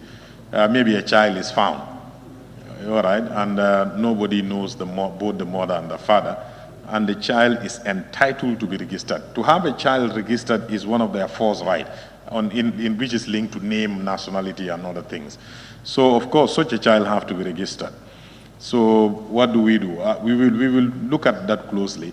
I should believe the Children's Act envisage such found children. So we will look at it and we will look at what do we do in this situation, how to register such children. Busumbala also emphasized issue of access. We will bear that in mind. I think the rest of the comments basically are almost the same. Nyani, Same, sensitization, 30 days too short. Now, the issue of that 30 days, again, when it gets consideration stage, whether it's going to be 30 days, 60 days, at some point, of course, you need to put a deadline. We don't want a child to keep growing without being registered anyway. So whether it's going to be 30, 45, 60, we want it to be days. We don't want it to go into years for a child not to be registered. So we will all look at it together. The experts will still be consulted before we can agree on a specific date.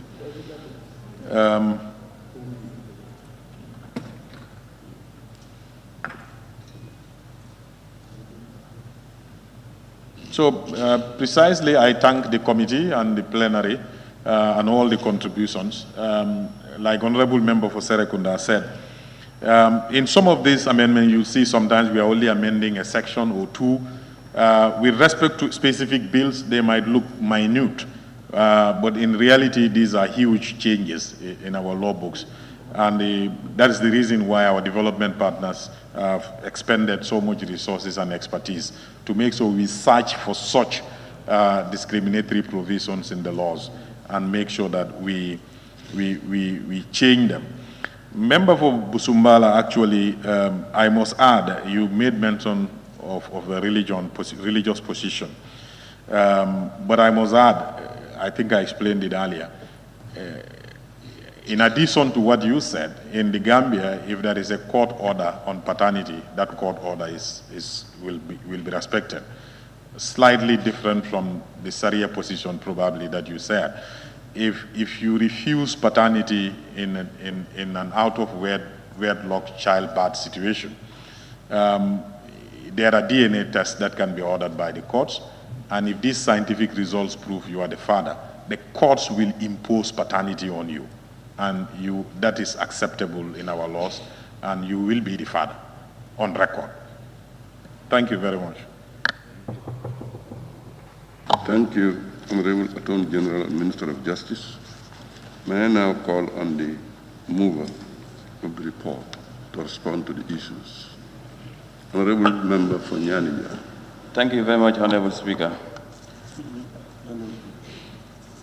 And thank you very much, Honorable Minister and all the honorable members who made their contributions.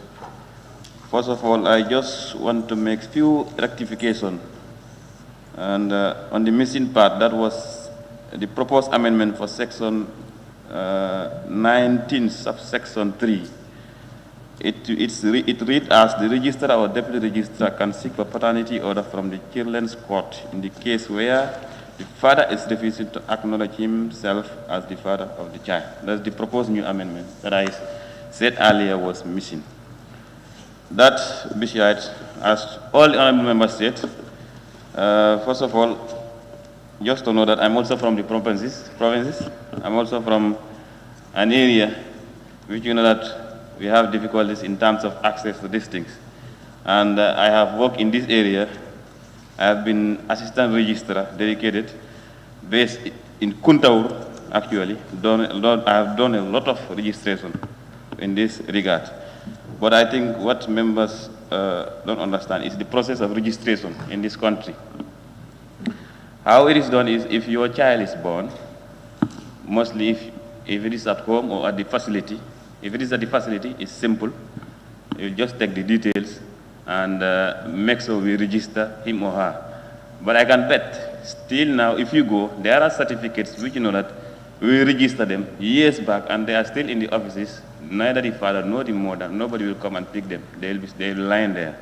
So all these things are issues. So the issue of sensitization is definitely very, very key. Where people have concern on this document is when their kids are going to school or you have travel opportunity and so on and so forth. But if you go to villages, you see that they don't even keep these documents in safe places. Sometimes you need a birth certificate, you have to go to the health center and rows maybe register and again and again. So definitely it's a concern, and I think it's the responsibility of all of us to make sure that these issues are addressed, because that's the foundation of any document, of any nationality. That's the birth certificate. But for like community, there can be also community registrations.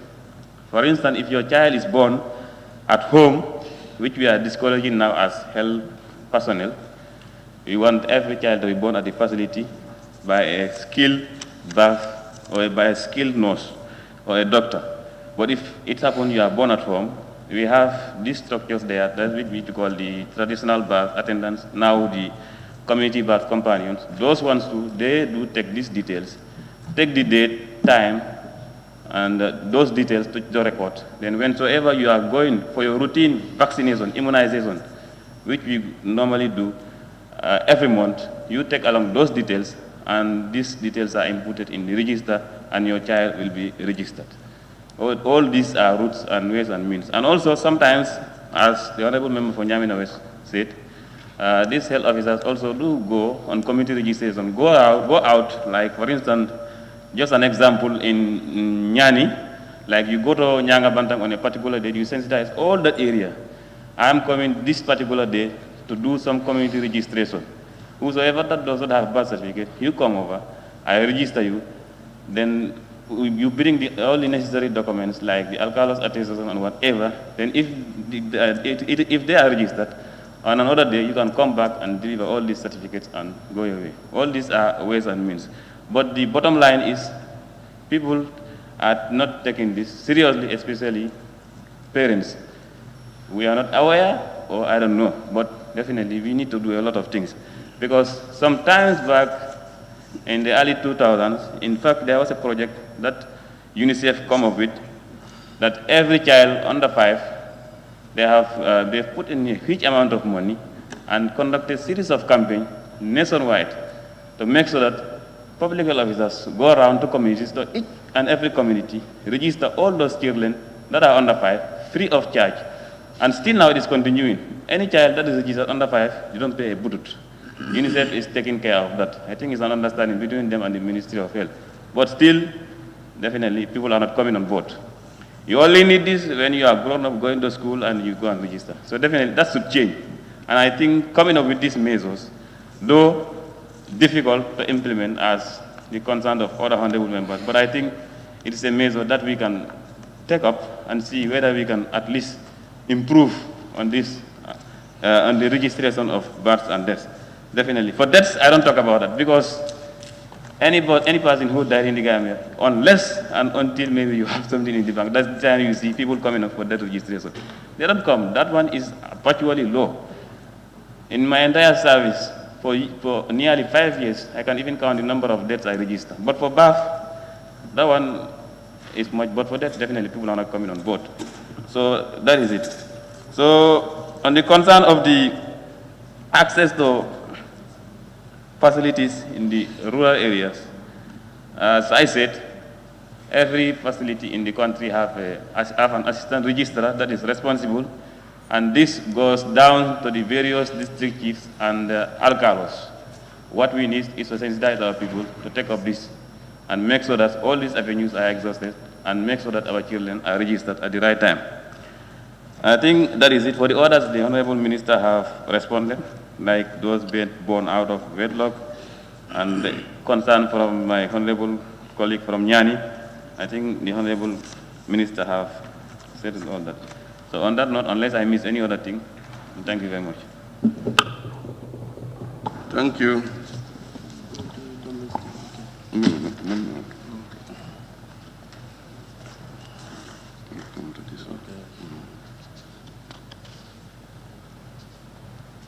Thank you very much, Honorable Member, the mover of the report.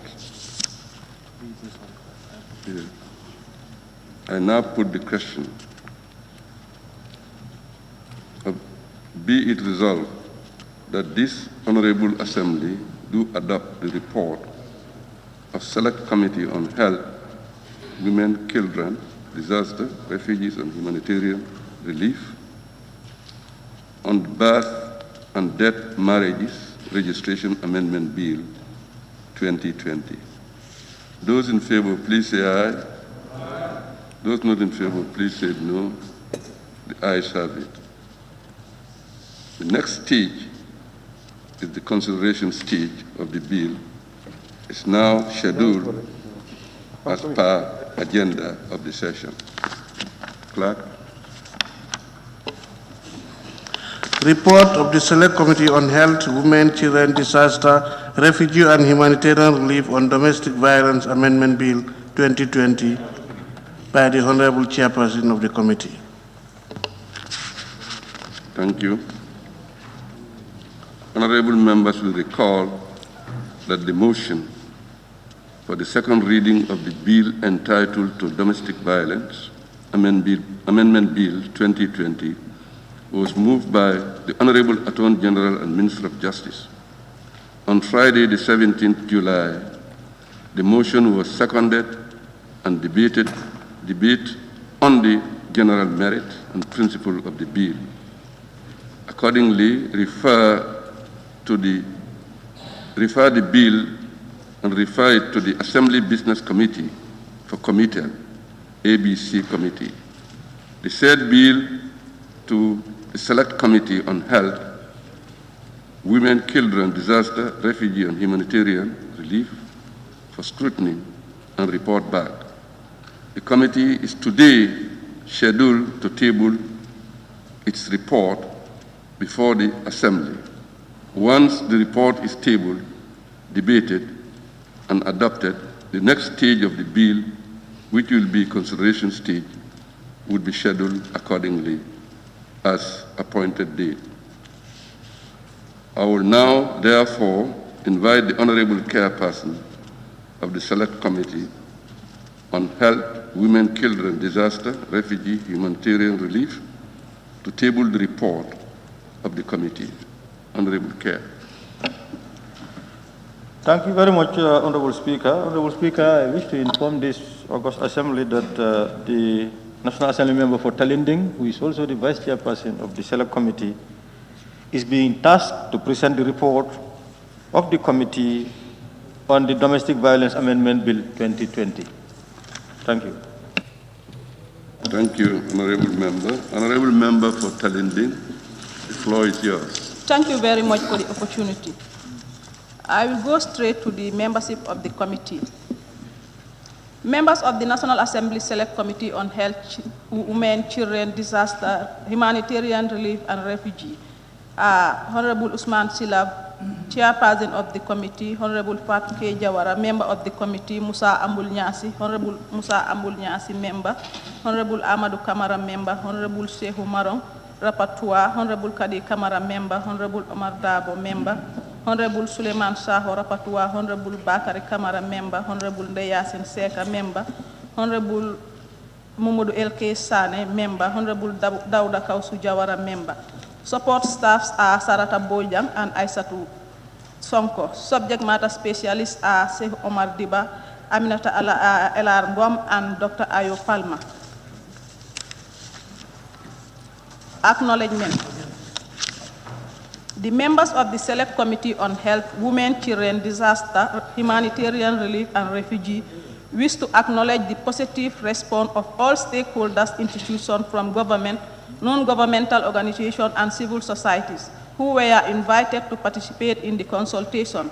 Their position papers and presentation reflecting their views and recommendations has really enriched the exercise and its outcome. The participation of the permanent secretaries, deputy permanent secretaries of the relevant ministries, the directors and assistant directors of the concerned department, executive directors and programs, or unit heads of NGOs and CSOs, senior officials, among others, have been very instrumental in the consultation with their ideas and passions to achieve results. It would therefore not be exaggerated to conclude that without their valuable participation and contribution in the process, as stakeholders in the promotion and protection of the rights of women and children, it would not have been easy for the committee to complete and present this report for the consideration of the Assembly. They provide the evidence or information needed for the conclusion and amendment of the bill. The committee is obliged to express appreciation to the Office of the Clerk for providing the efficient support staff and logistics which enable the committee to carry out exhaustive consultation with all relevant stakeholders. Introduction. After being handed over a copy of the bill entitled the Domestic Violence Amendment Bill 2020 at the plenary on the 22nd June 2020 by the Attorney General and Minister of Justice, the Clerk of the National Assembly read aloud such title, which was deemed to be the first reading in accordance with Standing Order 65 of the National Assembly Revised Edition 2019. On July 7, 2020, the National Assembly plenary, following the conclusion of the second reading of the bill, which witnessed a debate on its principle and merits by the Honorable National Assembly members, referred the state proposed legislation to the Assembly Business Committee, ABC, in accordance with Standing Order 68-1. Consequently, the ABC committee said the said bill for consideration to the relevant, the relevant committee, which is the Select Committee on Health, Women, Children, Disaster, Humanitarian Relief and Refugee, as provided for the Standing Order 68-2. In accordance with the Standing Order 68-2, 69-1 and 1 and 2, 97-1 and 3B, the Select Committee on Health, Women, Children, Disaster, Humanitarian Relief and Refugee was tasked to review, consult, and report to the plenary its finding and recommendation on the draft Women Amendment Bill 2020. Immediately following the committal of the Domestic Violence Amendment Bill 2019 to the appropriate committee for detailed investigation and report as per Standing Order 69-2, the Select Committee immediately set itself to work by the convening a planning meeting to adopt the methodology or approach to undertaking in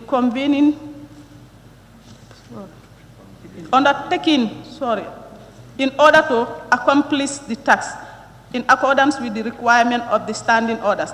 The committee agreed to hold consultation and though identify the key stakeholders from government and non-government state institutions and organizations to engage to get their views and recommendations on the proposed bill for consideration and consideration. Its report to the National Assembly.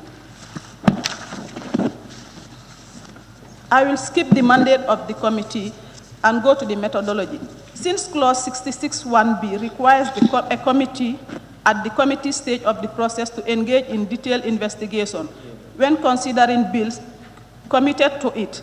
The select committee called witnesses from the identified institution and organization. This was after when each of them was provided with a copy of the bill and though asked to review and present a written report or position paper on their view and recommendation, if any, for the consideration of the committee. After holding the formal meeting at the National Assembly with the stakeholders from government ministries, departments and agencies, NDAs, non-governmental organizations, NGOs, and civil society organizations and platforms to present and discuss their written report, the committee convened a meeting to review and conclude on the position and validate the report.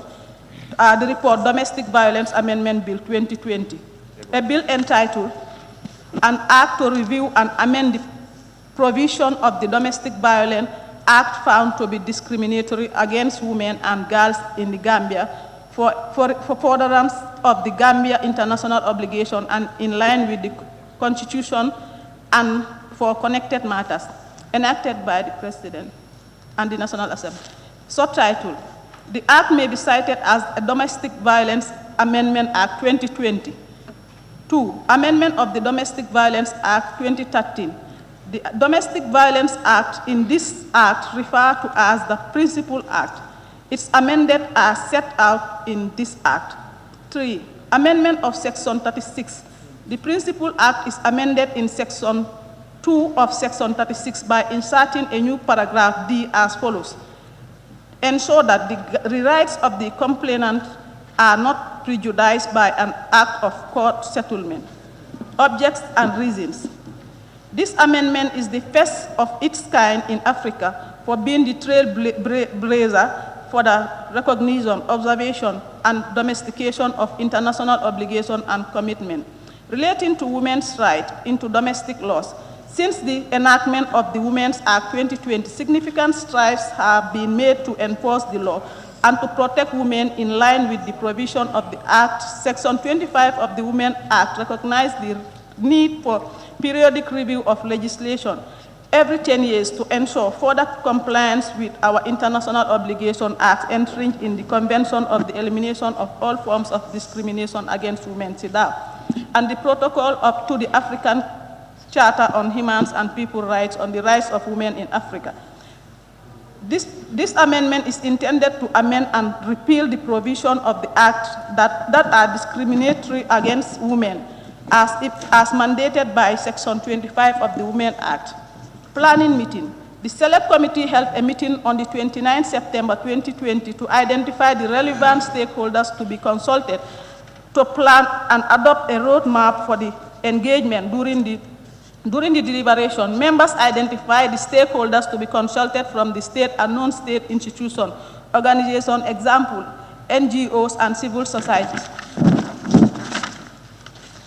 The meeting agreed to hold sessions at the Assembly with the institution to get their views and recommendations of the stakeholders on the proposed Women Act Amendment Bill 2020 for the consideration of the committee in its report. These consultations are in accordance with Clause 69, Paragraph 2 of the Standing Orders, which states, a committee to which a bill is committed shall consider and take evidence on the provision of the bill and report its opinion thereon to the Assembly. Proceedings and witnesses. The following witnesses or stakeholders from government, non-government, government organizations, and civil societies participated in the consultation on the Women's Amendment Bill 2020. Ms. Rohi Bitey Dabo, Permanent Secretary, Ministry of Women's and Social Affairs. Siaka Marong, Ministry of Children and Social Affairs. Mr. Kisima Bitey, State Council, Attorney General Chambers, and Ministry of Justice. Fanta Bai Seka, Ministry of Health. Lamin B. Fati, Ministry of Health.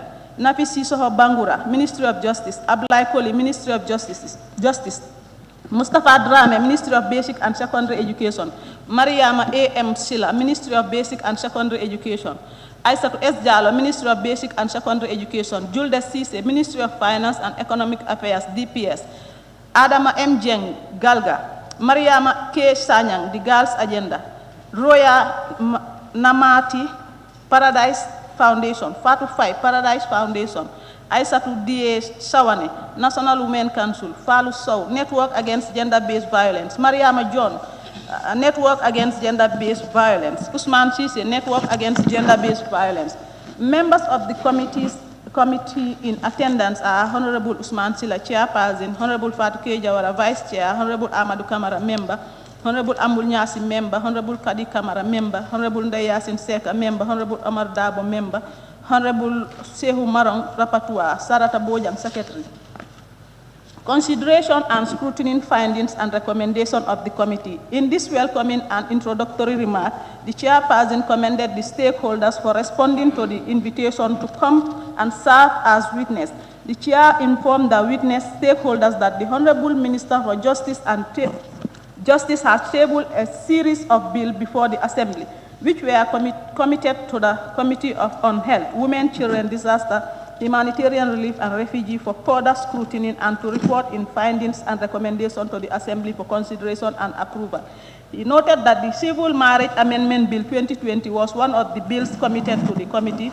Giving a background history on the bill, the chairperson informed the meeting that they are initially consolidated into one and committed to the Health Committee, but later withdrawn by the Ministry of Justice, person in charge of the bill. Subsequently, he said the bill were later separated and brought back to the Parliament in June 2020 for consideration. According to the chairperson, the committee is mandated to make relevant recommendations, relevant amendment to the bill, detailing methodological approach of the Joint Committee in scrutinizing the bill.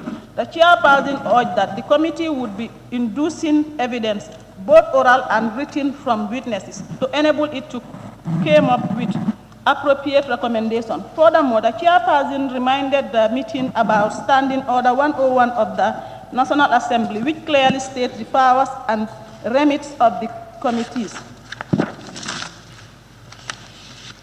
Consideration and scrutiny, oral and written evidence of witness. Minister of Children and Social Welfare. In its oral evidence, the Minister of Women, Children and Social Affairs indicated that as the sponsors of the bill, it is not asking the court not to entertain out-of-court settlement, but not to compromise the right of the complainant, victim or of domestic violence. Minister of Justice. The representative of the ministry maintained that the amendment of the Domestic Violence Act is appropriate. They note that the courts are mandated not to pass judgment or make ruling that jeopardize the rights of the victim of domestic violence. Ministry of Finance and Economic Affairs. The representative of the Ministry of Finance and Economic Affairs indicated in both its oral and written position does not object to out-of-court settlement, but insisted that it should not jeopardize the right of the victim. Ministry of Trade. It should not be that. National Women Council. The chairperson of the council noted that domestic violence is a lifetime problem for survivors. She said the women have been negotiating since time of memorial, adding that they cannot continue negotiating and that it's good to stop. Personal Management Office, PMO. Sometimes out-of-court settlement can be entertained as litigation is expensive. May take a long time and lead to family breaks up. There is need for psychosocial support, PSS, for victims or survivors of domestic violence. Network Against Gender-Based Violence. The network supports the amendment. It is dealing with a case of domestic violence in the court. The bill is coming to protect victims of domestic violence who are both men and women. The court to ask victims to express position. Child Protection Alliance, CPA, supports the amendment of laws that are in place, but enforcement is the challenge. The amendment is not disallowed out-of-court settlement. Cases like rape cannot be settled out of court. Gambia is a signatory of many conventions that promotes the rights of women and protect them against gender-based violence. Paradise Foundation, Part 5 of Paradise Foundation insists that out-of-court settlement of domestic violence cases should not be entertained as it impacts negatively on the victim or survivor and psychologically traumatize the children. She said violence is often repeated and is almost always against women. She calls for mandatory psychosocial support for perpetrators. Summary of evidence. Domestic violence offenses should not be compromised. They should be taken to court. Suggestion for some of the domestic violence that can be settled at home to be settled in the family level than taken to the court. The effects of the domestic violence are the trauma. Therefore, all domestic violence offenses should not be negotiated at family level. For the committee to also consider men in this provision, as domestic violence offense involves men too. To involve social workers when escorting the perpetrators to avoid family members' interference. Suggestion for psychosocial support for the perpetrators to come from the community and propose to develop policy on what should be done. Conclusion and recommendation. An act to review and amend the provision of the Domestic Violence Act found to be discriminatory against women and girls in the Gambia, in furtherance of the Gambia's international obligation and in line with the Constitution for the connected matters. Observation and conclusion. The committee observes that the witnesses are in agreement with the preamble of Domestic Violence Amendment Bill 2020. Committee recommendation. The committee recommends that the preamble stands parts of the bill, the subtitle. This act may be cited as Domestic Violence Act 2020. Observation and conclusion. The committee observed that the witnesses are in agreement with Clause 1 on the subtitle of the bill. The committee recommendation. The committee recommends that the Clause 1 on the subtitle stands part of the bill. The amendment of the Domestic Violence Act 2013. The Domestic Violence Act in this act refers to as the Principal Act, is amended as set out in the act. Observation and conclusion. The committee observes that the witnesses are in agreement with Clause 2 to stand part of the bill. Committee's recommendation. The committee recommends that the Clause 2 should stand part of the bill. Amendments of Section 36. The Principal Act is amended in Section 2 of Section 36 by inserting a new paragraph D as follows. Ensure that the rights of complainants are not prejudiced by an act of court settlement. Observation and conclusion. The committee observed that the witnesses are in support of the amendment. Committee recommendation. The committee recommends for the proposed amendment to stand part of the Domestic Violence Amendment Bill 2020.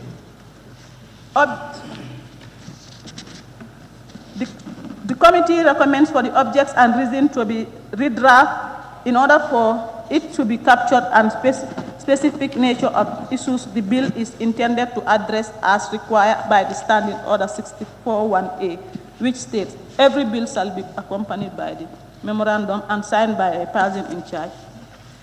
On that note, I beg to move. Thank you very much, the mover. Any seconder to the report? Cantora?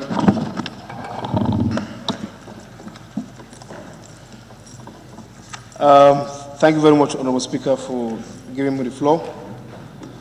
First of all, I would like to thank the committee for a job well done. And also, I equally thank the honourable member for that elucidated presentation of the report to the plenary. Honourable member, Honourable Speaker, we've seen the rationale behind this particular bill. And if you look at the section, they intend to repeal, it's all geared towards bring in sanity in our environment, and also instill discipline in our society. Because I am of the conviction that laws are meant to change our behaviors. Laws are meant to make sure that one knows where to act and when to act and how to act. And the domestic violence bill, communities face serious challenges in terms of so much intrusion of family negotiation. People are seeing fundamental human rights are being violated, but then because of the social nature, perhaps the religious nature of our country, they tend to interfere and make it forcing the victim to succumb to pressure. And these are against fundamental human rights. We've seen people getting up, beating a child, stabbing somebody, a female, attacking here and there. But then the family will come and overshadow you, putting a mountain pressure on you to proceed. However, I would like the mover to explain to me better this legislation, because when a crime is occurred, sometimes we appreciate the ADR method to see how best we could negotiate at the level of the family. That is the alternative dispute resolution process. Or when an issue is already presented to court, the family are pressurizing the victim to take it out of court to settle it. However, the issue we mentioned here about the ADR doesn't really mean that we are trying to discourage this particular provision, but it's also, and it is a best practice recommended in terms of settling dispute to maintain the unity in our society. Having said that, I would really add my voice that I am in full support of the bill that is brought for us here for a repeal, knowing the number of cases we receive, even at the level of our constituency. So it's also incumbent upon us to also help our community sensitize them a lot. That if you take it for granted that if you have so much power or you can beat somebody, and at the end of the day your family will come over to negotiate, and at the expense of the victim, gone are those days. So when we keep singing in the minds of people, that can help us to deter those threats. So basically, I am in full support of this particular legislation, and also call on each and every one of us here. We belong to a community, we come from a community, we represent our people, to enlighten them more that gone are the days now, you will take advantage of this issue of out-of-court settlement. If you do anything that is illicit or that is cruel, you should be ready to face the full court of the law. I remember, our Honorable Minister of Interior did quote that if you don't want to be a respecter of law, be ready to be consumed by those laws. And when the society is now informed that such measures are put in place, whereby nobody can, go free after committing an offense or crime, you won't be punished. And this advocacy will really help in terms of implementing this provision. So on that note, Honorable Speaker, I want to thank the committee and the mover of the motion for this wonderful draft bill. Thanks so much for that. Thank you, Honorable Member. I now put the question. It has been moved and seconded that this Honorable Assembly do consider the report of the Select Committee on Health, Women, Children, Disaster, Refugees, Humanitarian Relief, on Domestic Violence Amendment Bill 2020. Those in favor, please say aye.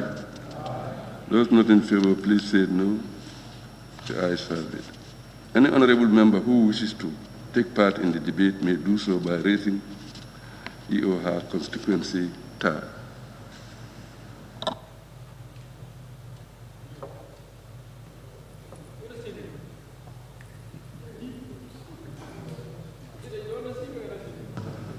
Okay, Busumbala.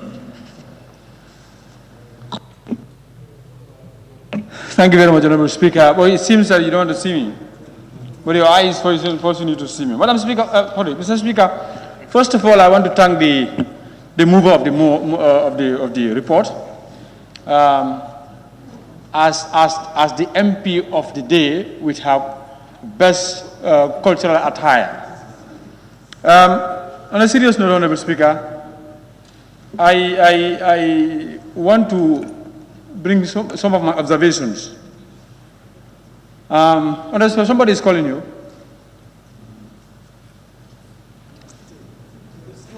I just want to allow him to. Honorable member, the floor is yours. Please, go ahead. Thank you very much, Honorable Speaker. Honorable Speaker, the intention of the bill is to eradicate discrimination against women and girls in the society. But I also want the owner of the bill to also to understand, as they're trying to eradicate discrimination, wouldn't they also be creating problems in the society? If you look at the intent of society formation starts from marriage, and then they give reference to family. And every family, what is more important is family to be intact, to have children born. So whenever families are coming together, there is this word of statement and given to the man and the woman that problems are unavoidable, but what is more important, family needs to stay. So I want to give this, whether they have put that into consideration, to bring something, to try to eradicate this one, but it can also lead to breakages of families, creating this mistrust within families. If I'm allowed, I want to explain. First, if you say domestic violence, though I am not in possession with the Parent Act, but I know it is not, there might be interpretations, but I'm suggesting or proposing for a categorization of violence, domestic violence that can go to court, or that could go to court, but not every sort of domestic violence should go to court, because if that is done, one, the process of litigations is very tedious, expensive, and then court might not be available, easily available to every society, to everyone in all societies. Two, it can also create stigmatizations, because fingers will be pointed in our cultures. This woman so and so has taken the husband or the brother or anybody to court. That's my perspective I'm coming from. So I am suggesting, if there could be a categorization of what sort of domestic violence cannot be compromised and settled at family level, would be easier for us, or me in particular, to say, okay, I can allow this to go. Because I know there are every day in our societies, violence are created between or within families. But most of the time, they are discussed within the families with the intention that they want to keep the family. Because if the woman, for example, is married to a man and there is a problem, when there are no children, they will say, you know, you have to bear. This is culture, this is your religion. If there are children between them, problem comes up, even if they want to break out, they will say, think of your children, look at the children now. how are they going to be? So in every problem that they have, they try to settle it based on something that they want to keep in place. So that's why that's my point. That's why I want to suggest, or let me be put through, that in the interpretation of the Parent Act, could there be a categorization of domestic violence that cannot, that the law will not allow it to be settled at the family level, but should be taken to court. But in that taken to court also, have we considered, one, the availability of court facilities or court to every Gambian at the time that they need it, and also the process and the cost of court litigations. So, Honorable Speaker, these are my points that I want to be furnished more on them before I give my blessings. Thank you. Thank you, Honorable Member for Busumbala. Honorable Member for Banjul North. Thank you very much, Honorable Speaker. Honorable Speaker, I would be repeating this unless presenters indicated in their presentation to help us that the amendment, the short title should read 2021. We've had Honorable Member for Busumbala. Honorable, what this amendment seeking to do is, it is not dismissing out-of-court settlement. I think the Honorable Attorney General Minister of Justice will come and explain. What it is saying is that when a domestic violence case is being settled out of court, it should not prejudice the rights of the victim. If the victim is physically maimed, there's an instance that it cannot be settled out of court. The law must take its course. The eye of the victim is gouged, or she is handicapped physically. I don't think any elected representative would allow that, would support that to be settled out of court, because the perpetrator is an uncle, or the perpetrator is a brother, or a grandfather. And it is even saying that victims of violence can also be male, a mother, a grandmother, harming an in-law. So these are the instances that this is talking about. That it must not, under any circumstance, compromise the right of the victim. It should proceed, and then the court should take its course, and the law should also take its course. So this is what this thing is talking about.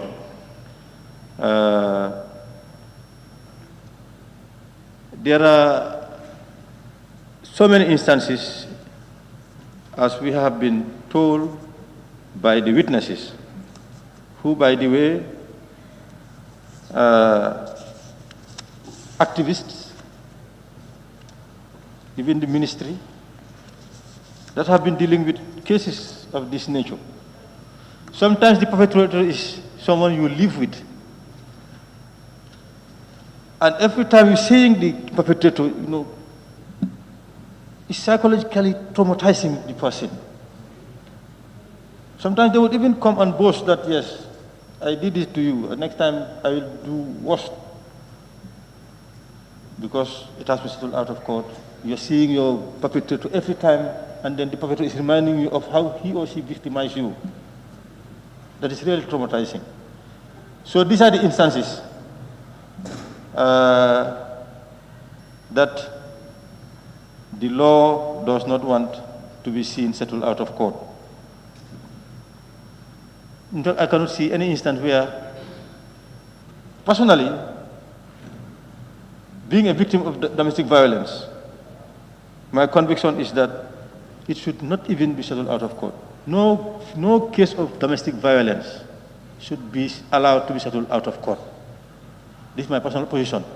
But as I indicated, the law as it is not precluding an out-of-court settlement. But for me, that's my personal conviction. Domestic violence perpetrators should be taken to court, and then the law takes its course. Thank you very much. Thank you. Honorable Member for Nyani. Thank you very much, Honorable Speaker. Here, we as lawmakers, the judiciary will always practice what we have already adopted. You go to the local chiefs, they charge you, they say it's the National Assembly members who has already made this law. And here I have seen a post on page 7, and I think that one is more suitable. That is suggestion for some of the domestic violence that can be settled at home to be settled in the family level than taken into court. So I think in most cases, whatever happens in our constituency and it's taken to the police, at the end of the day, members will be called and said, my family or my relative or some of my people are at the police. You have to see how best you can able to settle it. Here it depends on also who is affected. We all know at times such violence are just to threaten the child or the family so that in the event he will not continue to do such things. You see, now we have already left our traditional things which we can able to discipline our children, even in education aspects. Now children don't bother to go to school. The teacher will be afraid of beating the child. I have seen an incident where a child went to town. She came late. The mother wanted to beat her. She ran away, and she couldn't able to come back home. She went to the police. When she went to the police, the mother has to be called, and the mother spent the night at the police until the following day. You see how discouraging the mother will be, and how effective that child, whether he will be, again, the mother will also discipline her. It will be difficult, and the child will take it as a right or maybe as a free attitude now. He will not do what he's supposed to do. Why not we actually differentiate what type of violence, as Honorable Member for Banjul North said? There are certain violence which obviously one cannot bear with that, to leave it like that without taking it to court. But other issues should be compromised. But in these issues, our local level, at the police stations level, they always take the advantage. We will already address the situation at a family level, at a compromise. They said, okay, it's fine. They said that is between you and the family, but now the police also will face other cases, will pursue the cases. So it should be very, let's consider the difference, or we specifically said what are the actual violence we can able to be taken to court. So thank you. Thank you, Honorable Member. Woodley East, the floor is yours.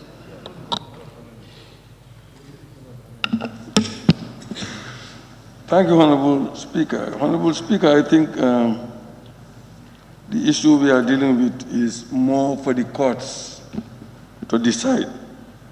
If, for example, a case has arrived at the court should, the provision is saying the court should look at it to see whether this thing can be settled out of court or it should not be settled out of court.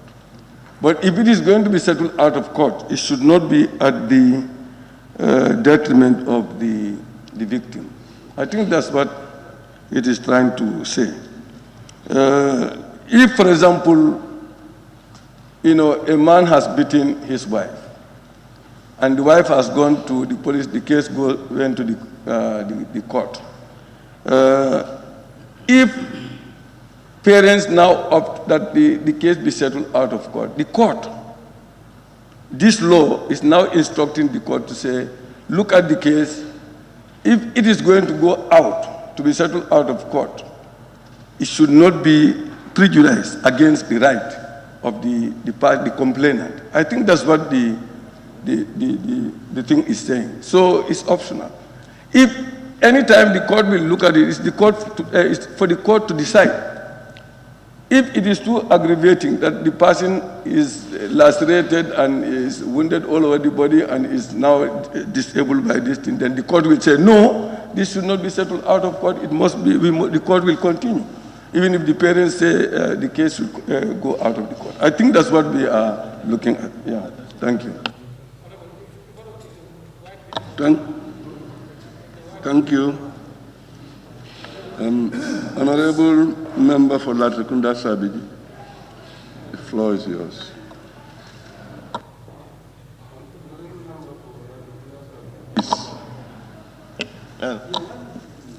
Thank you very much, Honorable Speaker. Honorable Speaker, I think if you look at this amendment that we are trying to do, this is, we are also want to be in the same standard, that's the international standard with other countries. We all do complain about the human rights. When we talk about women's rights, this is exactly, this is a part of it. We need to protect them. And the best way to protect our women is to have the right legal framework in place. And I believe this is part and parcel of it. Honorable Speaker, and in the Gambia here we have one problem. That is this, one of these Maslaha syndromes that we have in our society. Our girls, women, when we talk about domestic violence, we all know how things are in our society. Every day, you go to police stations, there's a series of cases against our women. Then all of a sudden they will say, let's just settle at the family level. I think we don't think this is going to hurt. So in having this type of a law, at least this is going to empower our women. And we also ask men as well. Because looking at some, like say, let me give an example of Honorable Member for Busumbala, who is having about 4 girl child. So in order to protect those girls, you know, I think it has to start from us. And it has to start from this National Assembly here. That is to come up with a right framework, the right legal framework that is going to protect the rights of the women in our society. So we are appealing to the honorable members for them to support this. We are on course. If we want to protect the rights of our women, this is exactly what we need to do. The issue of these Maslaha syndromes in our communities, we need to get rid of it. We all have to face the reality. That is it. Thank you very much. Thank you. He's last on my list.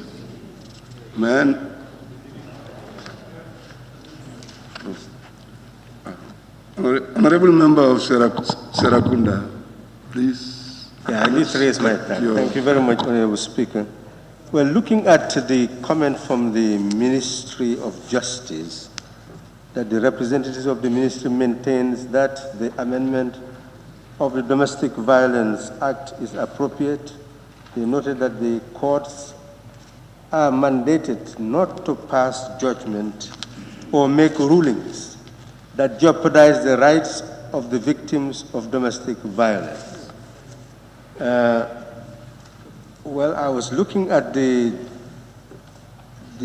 responsibility of the court on the section 24 of the Constitution is that any court or other adjudicating authority established by law for the determination of any criminal trial or matter, or for the determination of the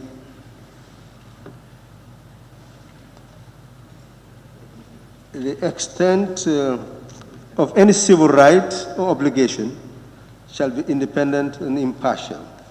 So in actually presiding, they must maintain that independence and impartiality. So I'm not really sure whether the idea is to tell the court anything other than providing a law that will ensure that the rights of those who are complainants are not prejudiced by out-of-court settlements. It means that it's a question of equity, of looking at what the complainant is entitled to if the court were to preside and make a decision, and what another authority, and there are authorities that may be there with the responsibility of helping the courts, because not all matter can go to the courts. Otherwise, the courts will be so overburdened and that at the end of the day, time itself will be the actual doer of injustice. So how do you prevent the courts from being overburdened? Then you must have out-of-court settlements, either dispute resolution institutions, etc. But if agreement is made and you come to the court and say, well, since we have agreed, we have signed on this, then the court should not go against that. I believe this is where it really matters, that whatever may happen, the court will be the protector of the rights of the person. So it is transforming the court into the arbiter and protector of the rights of the complainant. That is what the bill seeks to transform into law. Thank you. Thank you very much, Honorable Member for Serakunda. I now call on Honorable Minister of Attorney General and Minister of Justice to respond to the issues.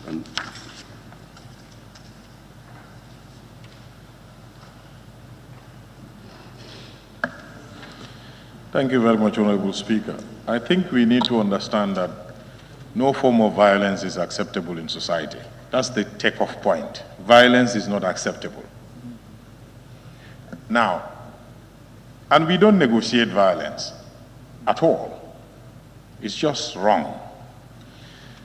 This specific situation we are looking at is a mischief that is in our society for long, and this House have legislated to deal with that. That is a particular type of violence defined by a setting, and that is domestic setting. Outside of that, we don't even negotiate violence. If you slap somebody in the street, we arrest you and charge you and prosecute you for it. But society has accepted some form of violence to an extent that it becomes a concern for us that we need to legislate to address it, and that is violence that is carried out in a domestic setting. And this House have legislated comprehensively to deal with that, and that is called the Domestic Violence Act, which is already in place. And it has defined in a very wide way what are the different relationships that fits the definition of a domestic relation. It does not only include wife and a husband, son and a father, or parent and children. It could be co-tenants in a house, in a rented apartment. It goes beyond that. It could be a domestic worker and a master. It's an extended definition.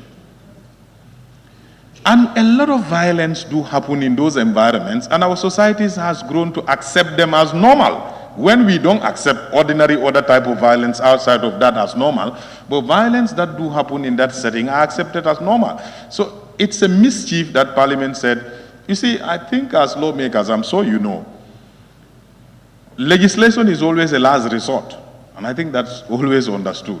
We only legislate when there is a mischief that all other efforts have been deployed to resolve it, and it's not resolvable. That's the only time when we come here to legislate. So, for me,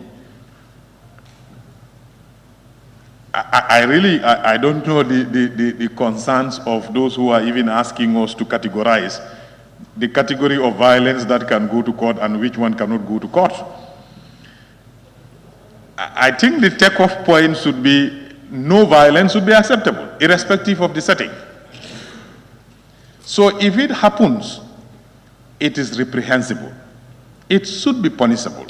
Now, all that we are doing with this amendment here is, violence do happen in domestic settings. Of course, they find their way into the criminal justice system, either at the police station level or ultimately into the courts. Of course, they are settled. Like many matters, they are settled. However, don't confuse domestic violence cases with sexual offenses cases. These are two different. Sexual offenses cases, we hardly settle them because of their nature. But we're talking about domestic violence, which could be a simple fracas in a setting, but it could be a serious altercation as well. So if such a case is to be settled, all that we are saying here, whatever form of out-of-court settlement it will take place, must not compromise the rights of the victim. For me, what comes to mind, the first thing is, settlement must not be imposed on the victim. It must be his or her free will. For me, that is the first right that should be protected. Because whenever you hear settlement, it must be voluntary. So if we are going to withdraw the matter from the court, probably we are asking the court to be a bit vigilant. Because sometimes some of these out-of-court settlements are reached and the agreement is filed before the court for adoption. In that situation, the court needs to look at the terms and probably even find out from the victim, do you actually agree to this? Is this you? For just confirmation purpose. So that somebody is not coercing the victim or threatening him even further outside to compel the victim to agree. In fact, that will be, you are even compounding the violations now. And these things do happen. So it's basically only to safeguard. And the provision is being informed by empirical evidence. There are situations where victims purport to agree to settlement, and then later those violence do reoccur, and investigation revealed that the earlier settlement was actually, in fact, not done following the free will of the victim. So basically, all that we are trying to do, that is both the executive and you, the legislators here, is to fight against the menace of violence in society in general. That's the broad objective here. And then we are narrowing it down to domestic violence, and then we are just further protecting the victims here. Of course, like one of the witnesses' submission that we saw in the report, more often than not, the victims are female in this situation. So therefore, it's coming under women empowerment legal review process. But victims of domestic violence can be male, can be children, can affect anybody.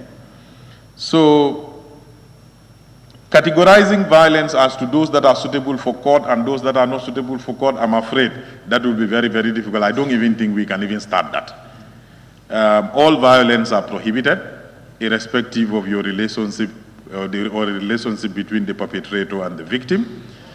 And if they have to be settled, we are only saying that the right of the victim in the circumstances must be the primary focus of the settlement. No settlement should be allowed. And I think this provision also creates a situation where if a settlement is purported to have been reached, a settlement that violates the right of the victim, that settlement can be questioned in court subsequently. So when we are settling, we are careful. We settle with full respect to the right of the victim, because the victim is the complainant here. Everything that we are doing should be driven by the victim. We cannot settle without having the victim in the center of that settlement. So if so happens with this amendment now, if that happens, the victim will have a right to recourse, and that settlement itself can be questioned. This is very important because generally, cases that are settled out of court, voluntarily by parties, generally the courts don't question them afterwards, because they simply treat them as two consenting adults having settled their differences. But with statute now saying the right of the victim should be respected, if any settlement is purported to be reached, if the victim can prove that in that process his or her right was not factored in properly, then the courts will now have the jurisdiction to revisit that kind of settlement to make sure the rights of the victims are protected. Basically, this is all that we are doing. On the face of it, it might look simple, but practically it will serve a lot of useful purpose in addressing this problem of domestic violence. But please, I beg, let's not even start thinking of trying to think of which violence can go to court and which cannot go to court. Our objective should be to discourage violence as much as we possibly can in our society. It's just not acceptable. Thank you very much. Thank you, Honorable Minister, Attorney General, Minister of Justice. May I now call on the mover to respond to the issues raised by the Honorable Member in the report. Thank you very much. I will start with the Honorable Member for Kantora, who spoke on the bill and also said that sometimes religious and cultural barrier may be interfere and can lead to the victim to be suppressed. Member for Busumbala also spoke on the motion and he said if we want to totally eradicate or discriminate, totally eradicate sex, if you want to totally eradicate domestic violence, we will bring another chaos to the community, which I think as a game changer, we all have a role to play. Member for Nyani and Busumbala are interrelated. He also made a contribution and also highlighted that we should be very mindful of some of these bills. Member for Woolly spoke on the bill and highlights the differences between the things that need to be settled in court and out of court. Member for Latrikunda also spoke and supported the bill. Member for Serekunda also cited relevant clause of the Constitution and also explain what the bill stands for. Unless I left out something, and I think the Honorable Minister bailed me out, these are the only things I can remember. Thank you. Thank you, Honorable Member, the mover.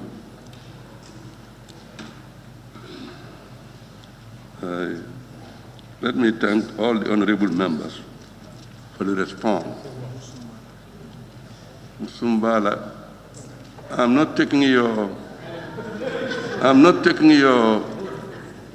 anything from you. Now I'm on the final stage of this report. Thank you. Thank you. I thank everybody.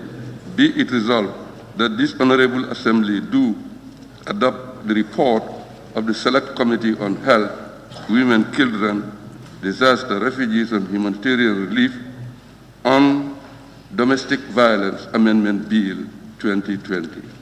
Those in favor, please say aye. Aye. Those not in favor, please say no. No. The ayes have it.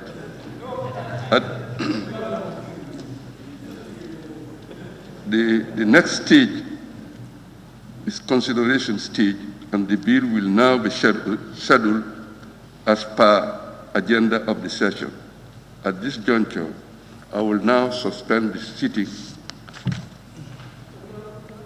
until 4 o'clock for lunch break and prayers. The session is now suspended.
Is there a condition on me directly?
Please, exactly.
Do you need anything? You're fine. Okay.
loolu la bi alors fa juste comme ni jaayam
Just walk to my next.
Honorable members, assembly resume. You can sit down.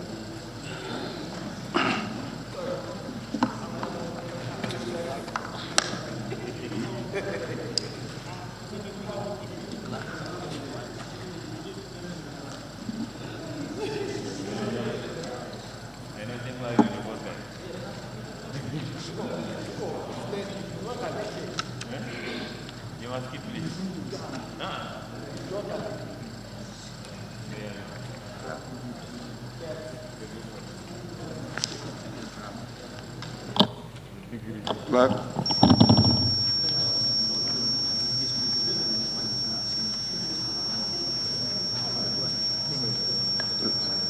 Clerk.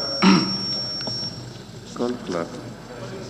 I think we are coming to this place. Finish. Report of the Select Committee on Health, Women, Children, Disaster, Refugee and Humanitarian Relief on Skin Bleaching Prohibition Repeal Bill 2020 by the Honorable Chairperson of the committee. Thank you, Clerk.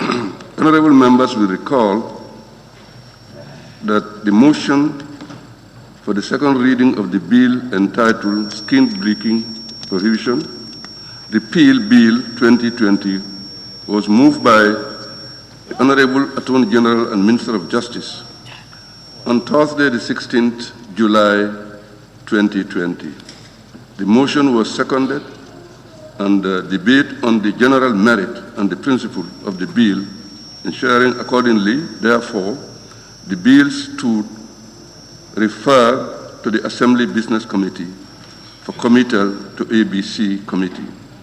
The said bill to the Select to the Select Committee on Health, Women, Children, Disaster, Refugees, and Humanitarian Relief for scrutiny and report back. The committee today scheduled to table the report before the Assembly. Once it is tabled, debated, and adopted, the next stage of the bill, which is consideration stage, would be scheduled accordingly at appointed day. I will now therefore invite the Honorable Chair of the Select Committee on Health, Women, Children, Disaster, Refugee, Humanitarian Relief to table the report of the committee. Honorable Chair. Thank you very much, Honorable Speaker. Honorable Speaker, I want to announce that the Select Committee on Health, Women, Children, Disaster, Humanitarian Relief, and Refugees wants to make history today, and by extension, the National Assembly to make history by giving the opportunity to a member of the committee who has disability challenges, but because of technology, that disability can be overcome. We want to task Honorable Ndeye Sinseka, nominated member, and also member of the Select Committee, to present the report of the Select Committee on the repeal of the Skin Bleaching Prohibition Bill 2021 by using Braille to do the presentation. So we ask for your indulgence. Thank you.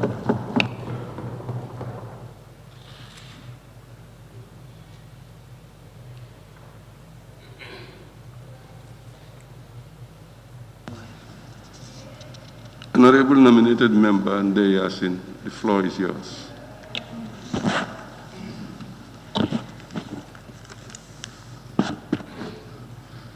Thank you very much, Honorable Speaker. Thank you very much, Chair. Without going back to the list of the witnesses, just to avoid repetition, I think I will go straight to the selected committee members in attendance. And remember, it is the Skin Bleaching Prohibition 2021. Instead of 2020, it is 2021. Just alluded to by my chair. So, the members in attendance were Honorable Usman Silla, who is the chairperson, and Honorable Fatoumata Kei Jawara, the vice chairperson, Honorable Amadou Kamara, member. We had Honorable Musa Amul Nyasi, also a member, Honorable Kadi Kamara, member, Honorable Ndeye Sinseka, member, Honorable Omar Dabo, member, Honorable Sekou Marong, member. The secretaries were the secretaries in attendance also were Sarata Bojang, secretary, Aisatu Sanko, also secretary. So now we will go to consideration, scrutiny, and findings. Consideration, scrutiny, findings, and recommendation. In his welcoming remarks, the chairperson commended the stakeholders for responding to the invitation to come and serve as witnesses.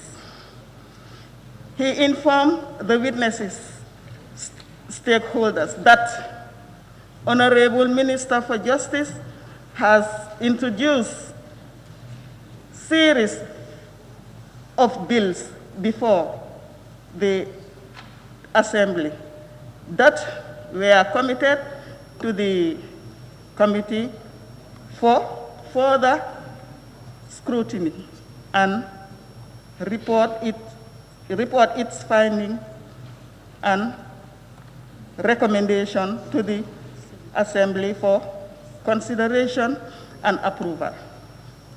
According to him, the Skin Bleaching Prohibition Act, Cap 1308, Laws of the Gambia, 2009, is among the bill under the scrutiny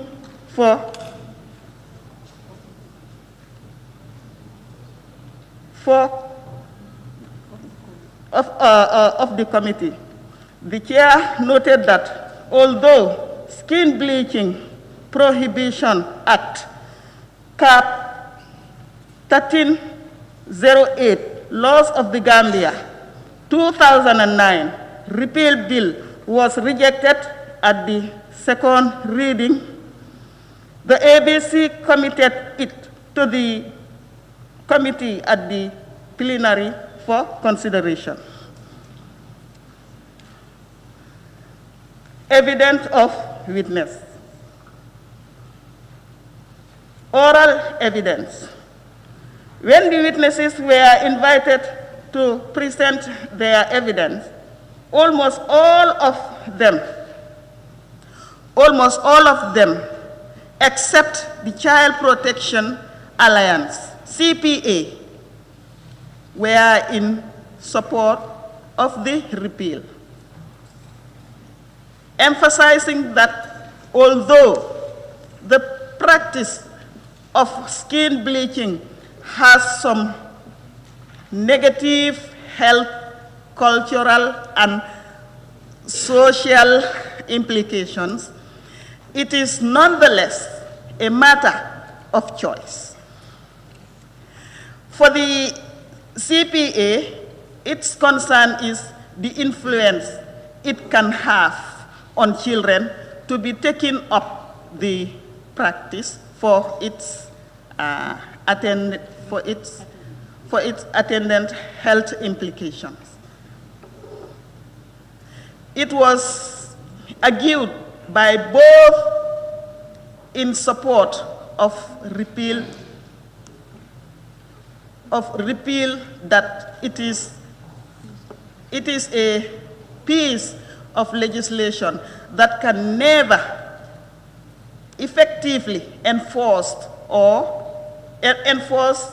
that if it is any attempt,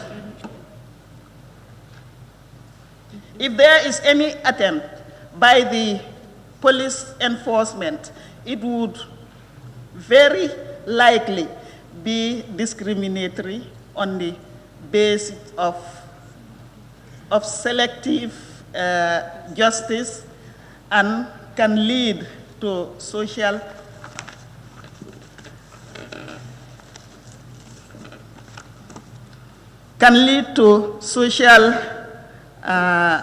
stigmatization and strife. The witnesses added that law has been in place since 2009, but never implemented, save so few unsuccessful attempts, which were merely public shows. They therefore included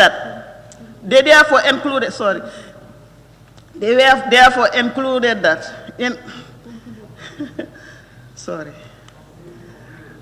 They therefore concluded that law that cannot be implemented is as good as dead and thus should have no place in the statutory books. The recommendation from the majority is for the law to be repealed as proposed by the executive, which is responsible for its enforcement. So, my fellow National Assembly members, you heard that. It is the executive, so I don't see any reason to beg your indulgence to support this bill. In conclusion, the committee has considered the unanimous position advanced by the witness. Could not agree more with their conclusion that this law is unenforceable and discriminatory. The committee is further convinced by the argument advanced by the witnesses that an enforceable and discriminatory law is not fit for purpose. As such, it is recommended to the plenary to reconsider and repeal the Skin Bleaching Prohibition Act, Cap 1308, Laws of the Gambia, 2009. Thank you.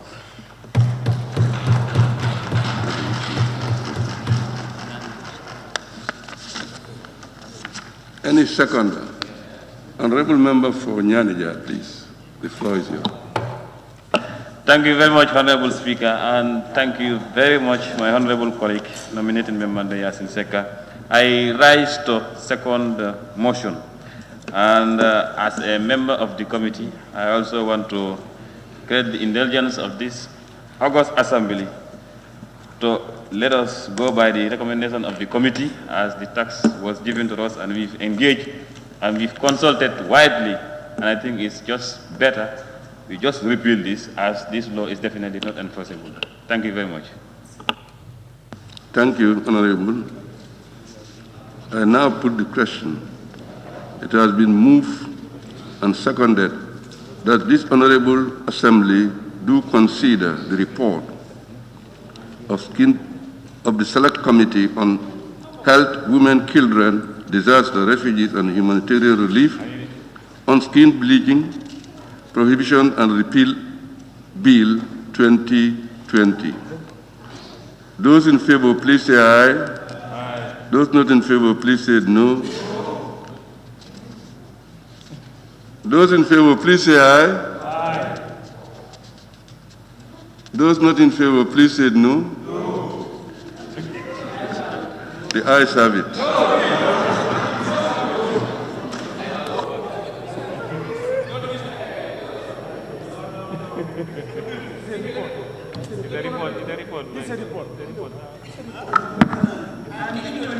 Honorable Speaker, I think we should vote about not yes or no.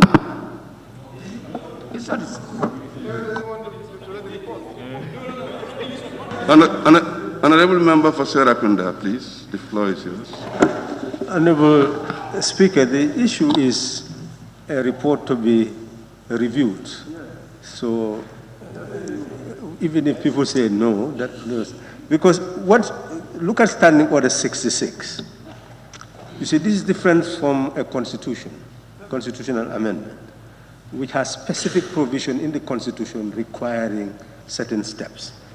Standing Order 66 says, following the first reading, the stages of the Assembly consideration of a bill shall be, it's mandatory. And it goes to all the stages. It must go all the other stages. If you don't agree at the third reading, you reject it. But the stages must be followed, unless it is a bill dealing with the Constitution.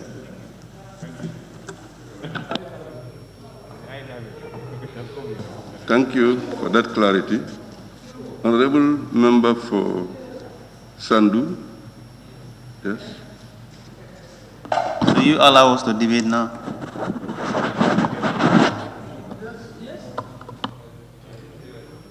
I said whether you are allowing us to debate now.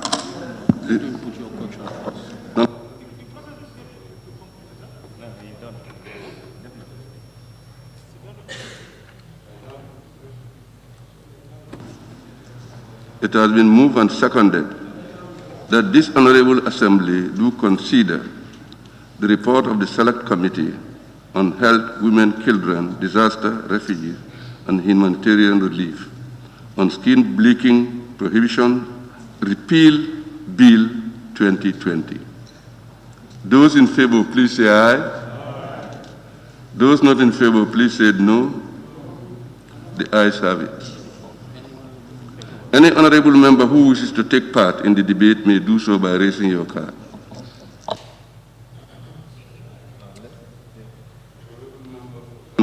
Yes.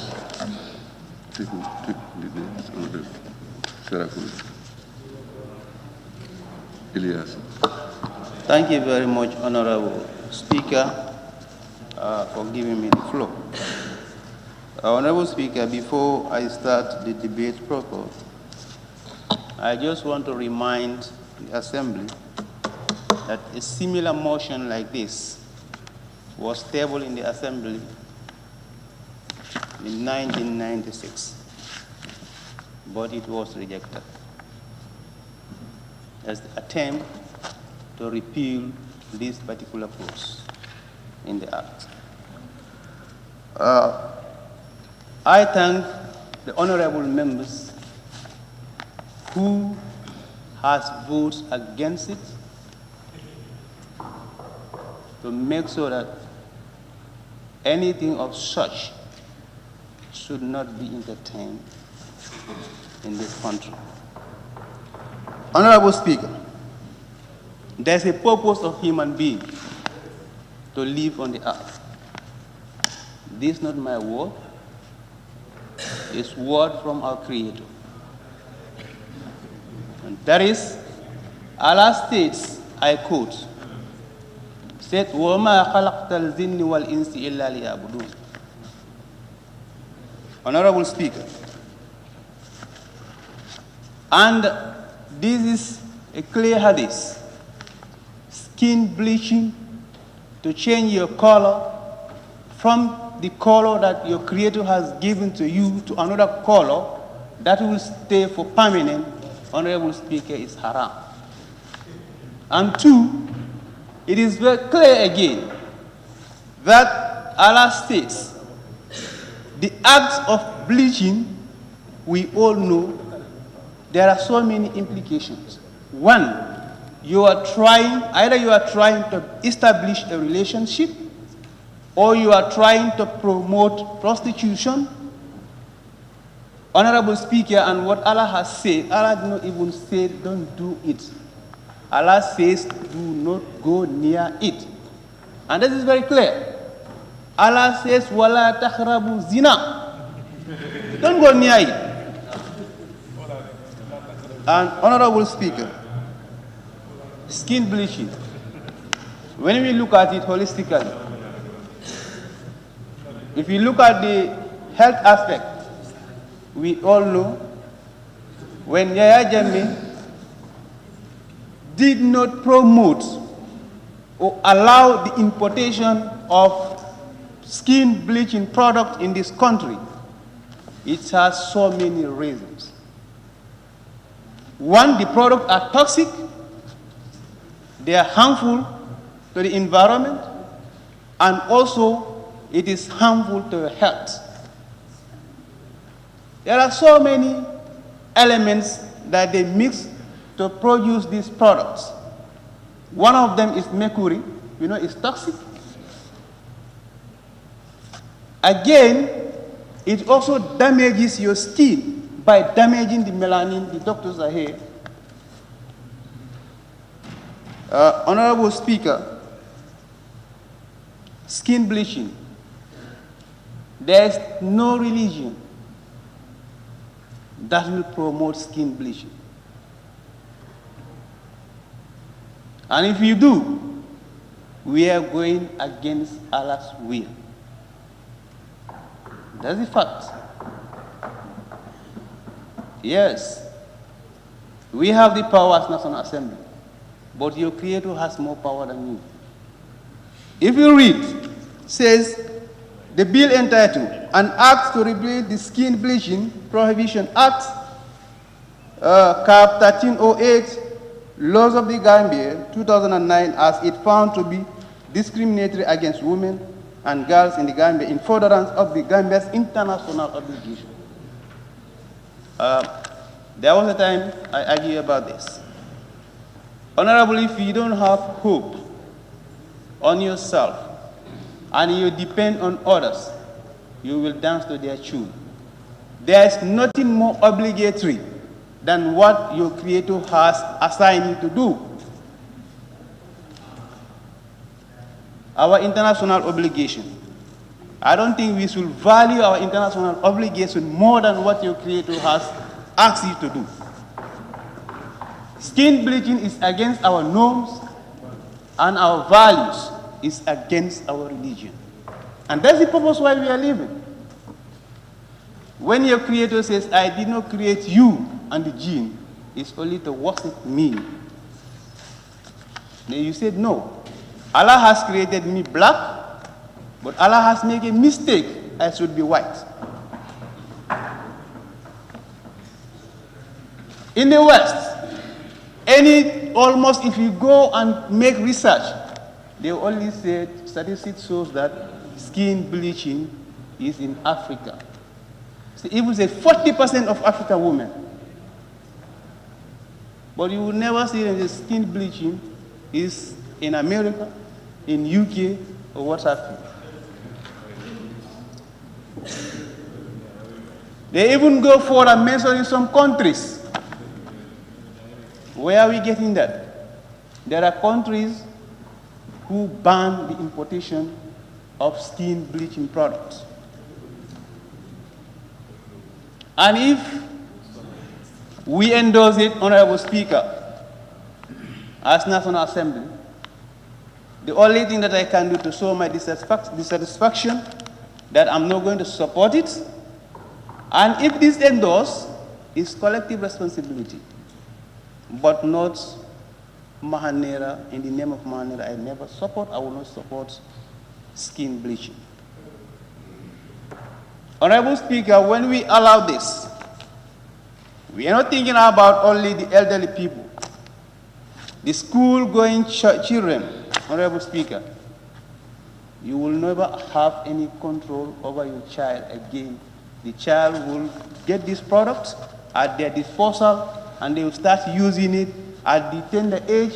Before they get to the old age, Honorable Speaker, all their skin will damage. May God forbid you are sick and the sickness demand operation. You have lost the melanin of your body.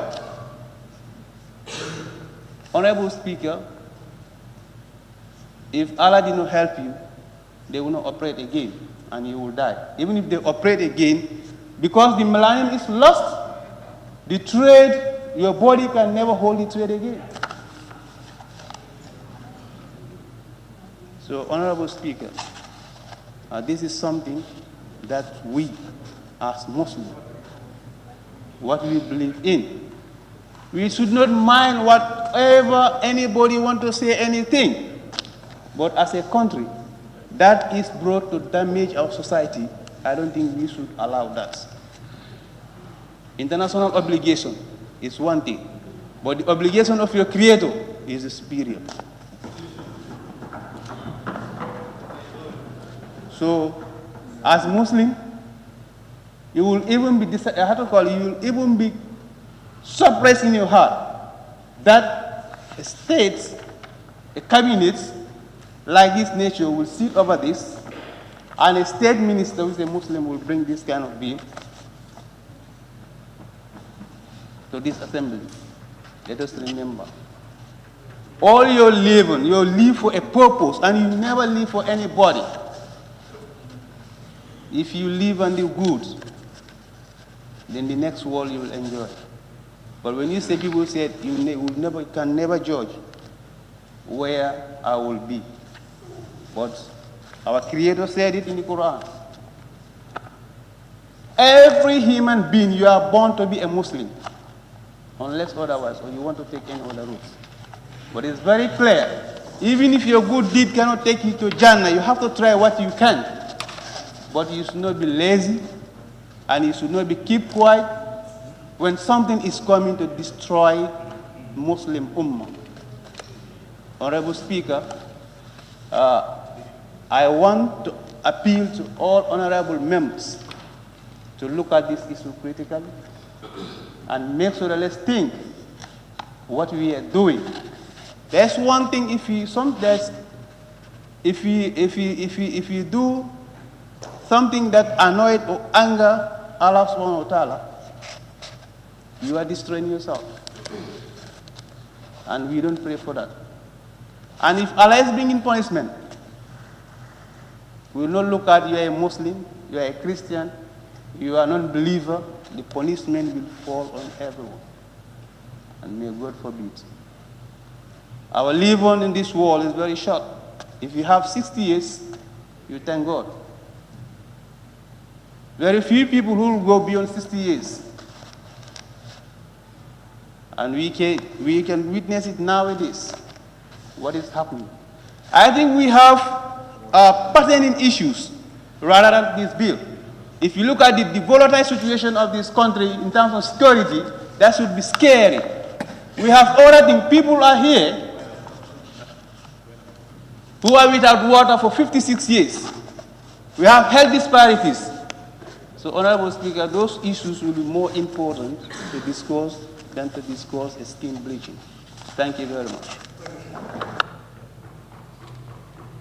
Thank you, Honorable Member for Sandu. Honorable Member for Jara East, the floor is yours. Honorable Speaker, thank you very much. I rise to express my strong condemnation with regards to this bill, this motion before us. To use my colleague's strongest. Honorable Speaker, allow me to first and foremost felicitate the presenter for what I will call a historic presentation. Honorable Speaker, as alluded to by the chair of the Health Committee, history was indeed made in these hallowed chambers. We call it innovation, if you like it. Honorable Speaker, for the first time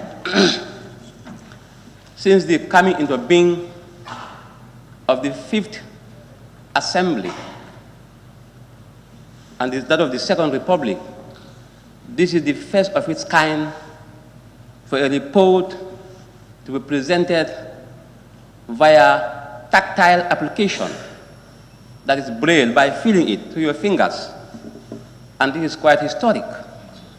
And I believe fervently it will go in the annals of our history for having made such a giant step.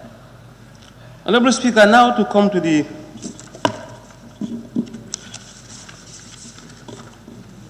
the issue under discussion, which is the report of the Select Committee on Health, Women, Children, Disaster, Humanitarian Relief and Refugees of the National Assembly of the Gambia on the repeal of the Skin Bleaching Prohibition Bill 2021 as opposed to 2020.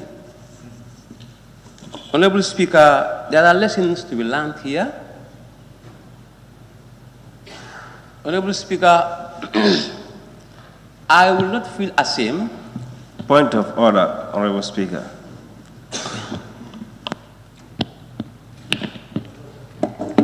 Based on what authority? Member for Lower Badigi. Yeah, 67 to second reading. It says, if the motion is carried, the clerk shall read aloud the short title of the bill and shall declare it to have been read for the second time. Honorable Speaker, I stand to be corrected, but I think on the 16th of July 2020, this bill was here before us and it was voted out. So could we go back to the record and see? before we proceed, because if not, what we are doing, it doesn't go in line with the standing orders.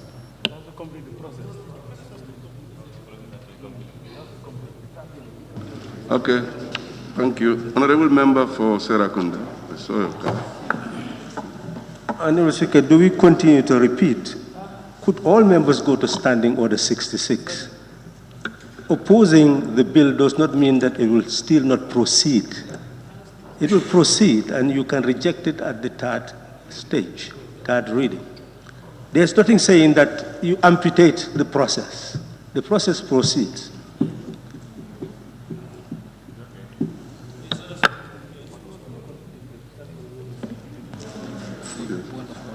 Yes. Honorable Member for Lower Badibu.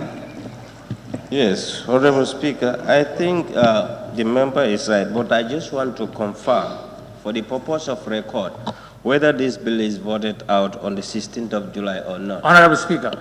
Honorable Speaker.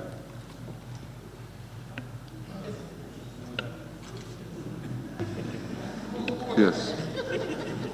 Honorable Member for Central Badibu. I want the honorable member of Lower Baribu to understand that the bill that we are looking at is a new bill. If we have an old bill that has been thrown out, it's not this bill. Honorable Speaker.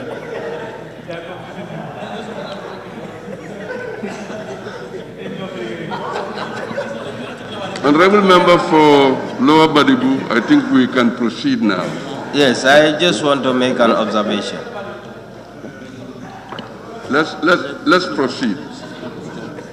I just want to make an observation.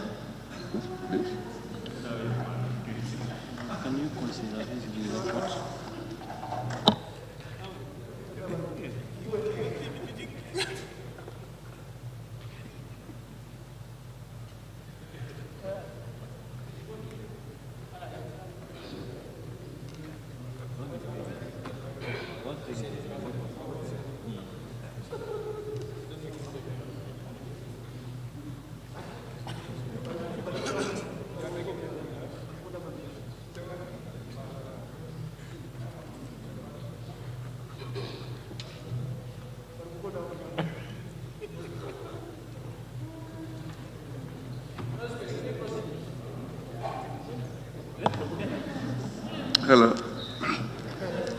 Honorable Member for Lower Badibu, we will proceed.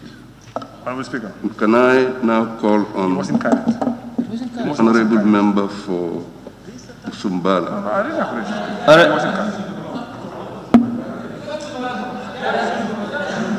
Oh, sorry. Yara East. Yes, you are still on the... Yes, you can go ahead. Honorable Speaker, thank you for your generosity.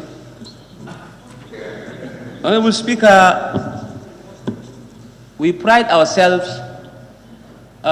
when we are referred to as fair-colored or when we are referred to as fair in complexion.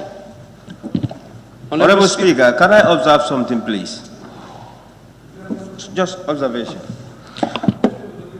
Honorable Speaker, I believe if the bill is rejected and it is coming back again, it has to be a new bill. So I believe this should be the first reading. But it cannot just come to be the second, because it is rejected at the second stage.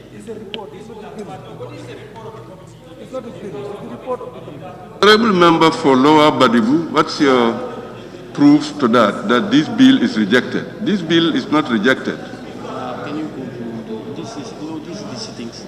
Yes, it is not rejected.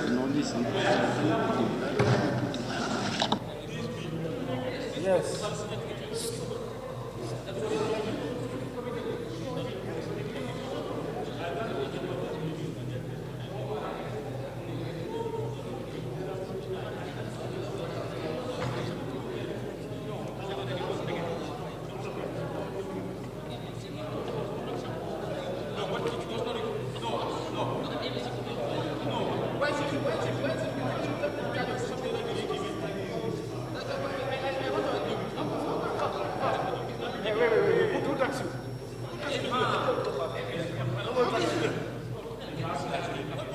It was not rejected.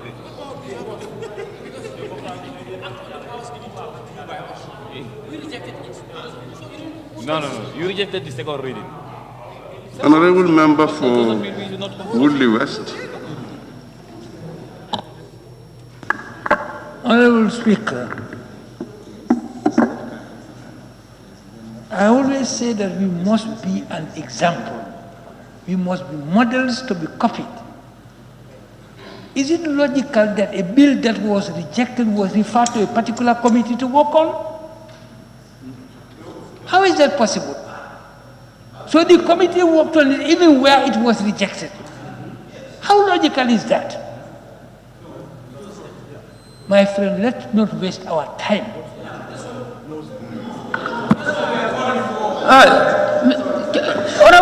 Honorable members. Honorable Speaker. Motion, please.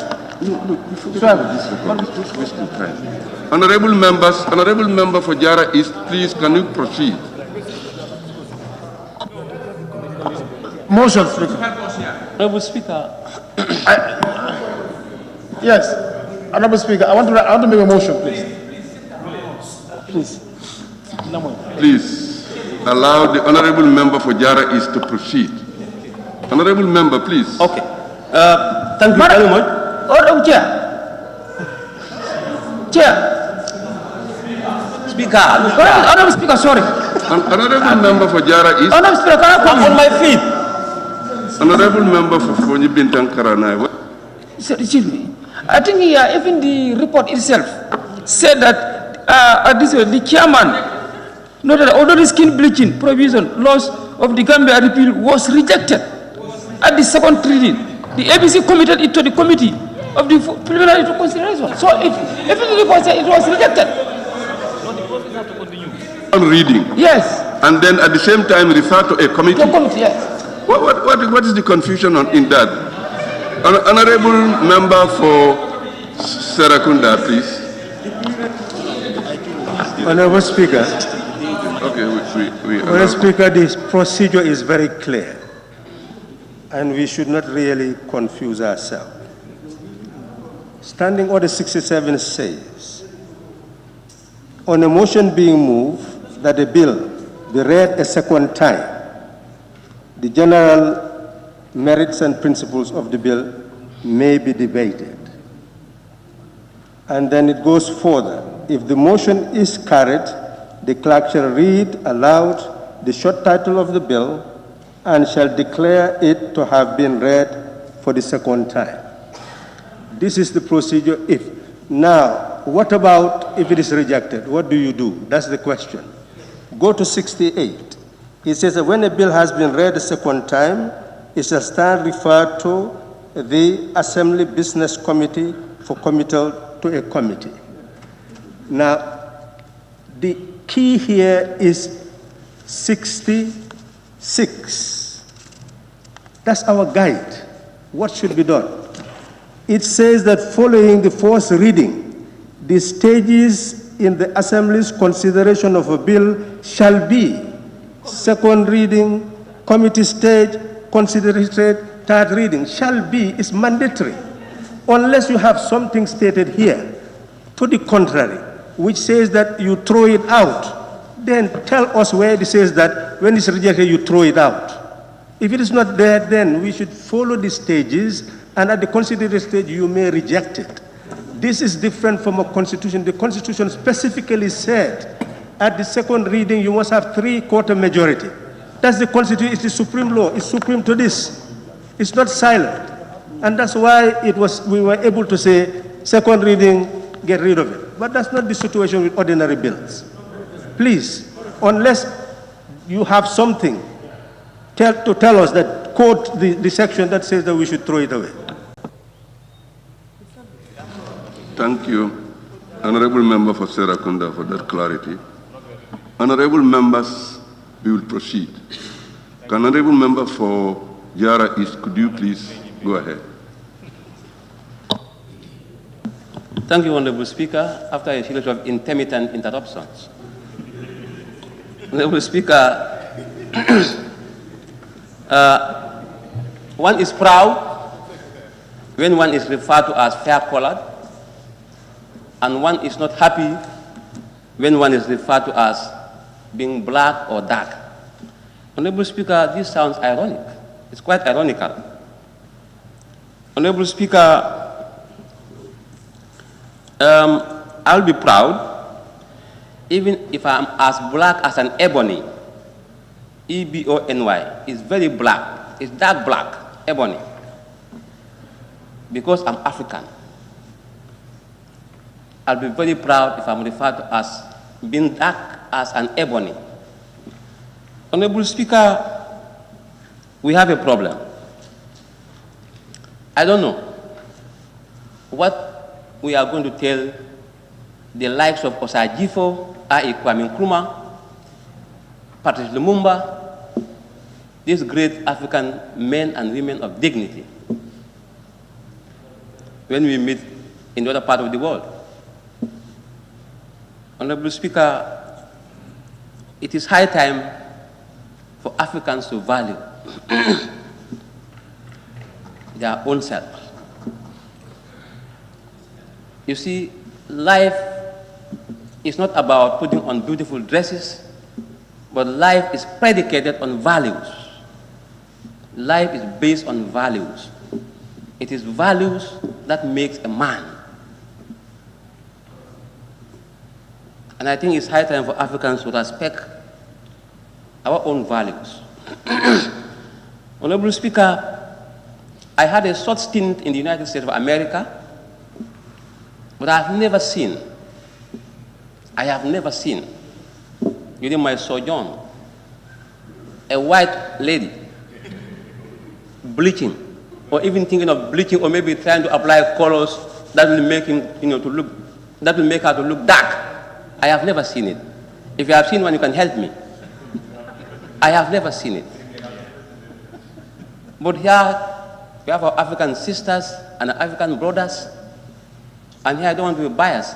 We have men who are also, eroding their skin as well.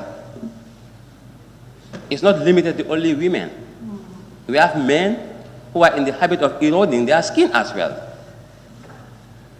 Honorable Speaker, I think this is very unfortunate as Africans. Honorable Speaker, to come to the health implications of skin bleaching, and thank God, my better half is a nurse.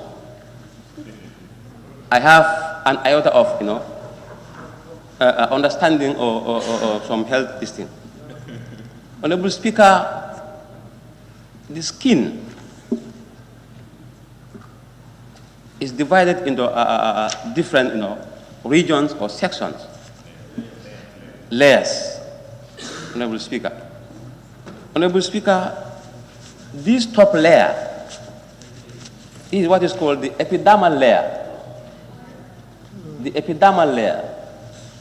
Under the epidermal layer, you have the dermis. Under the dermis, you have the conified layer, which is very soft and delicate. Honorable Speaker, if one applies bleaching agents or creams on your skin, it destroys your skin. It erodes your skin. I think before I come down to the religious aspect, I will first deal with the health aspect. And later I'll come to the human rights dimension. Honorable Speaker, it beats my imagination as an African.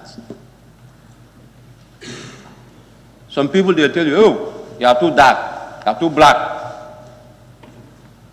Not knowing that we are insulting our very selves. Allow me to digress, Honorable Speaker. They will say, ki ku ñaaw la dafa ñuul ki ku ñuul la ñim fi ndabakel. Honorable Speaker, those things are quite derogatory. They are derogatory remarks. Derogatory remarks against our very own selves. Hardly you'll see a white man or a white lady using derogative language against herself or himself. Hardly. And Honorable Speaker, if you look at our Constitution, the way we are made up as human beings, one of the greatest artists, the best of the artists, best of the best, is God. And the moment man was created, God, exalted himself, praised himself as having been one of the best artists the world over. Isn't this a food for thought, Honorable Speaker? But still people are hell-bent on eroding their skin, hell-bent on demeaning, belittling their very selves. Honorable Speaker, I think this is a cause for concern. This is a cause for concern which ought to be addressed, and if need be, a national conversation be conducted so as to deal with the pros and cons of this skin bleaching issue. Honorable Speaker, to come to this report of the Select Committee on Health,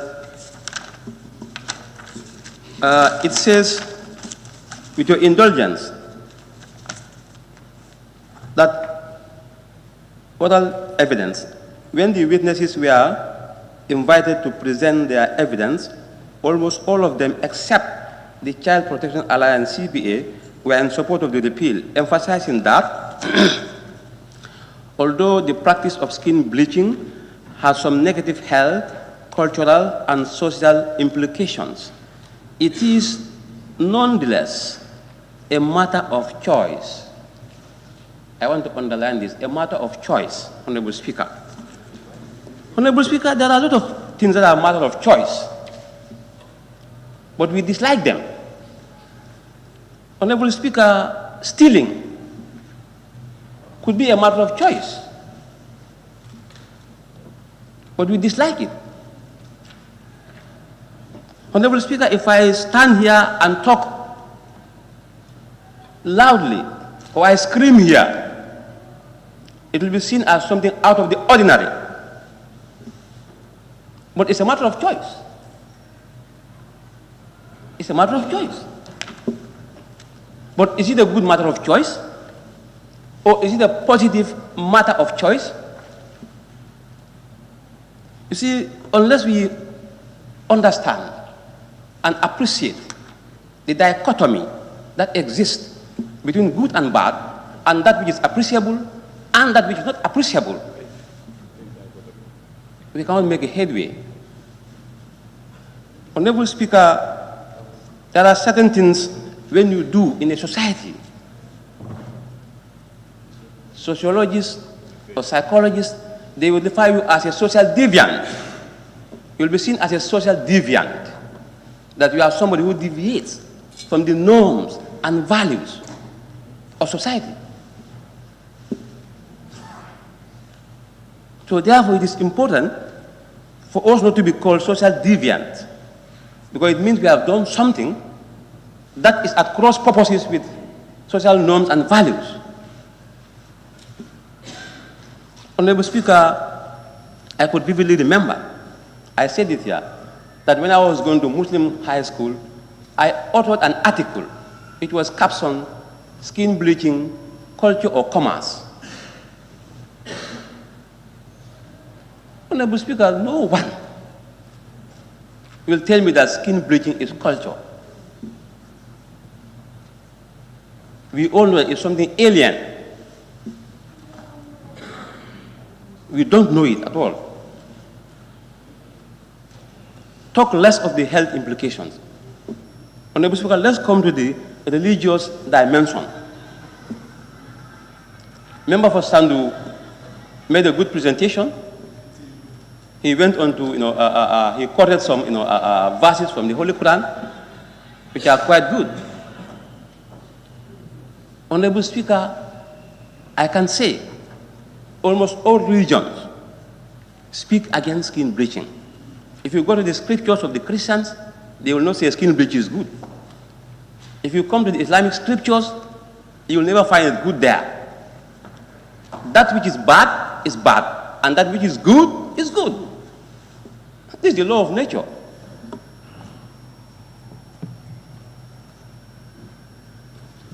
When it comes to the issue of skin bleaching, there is no two-way traffic.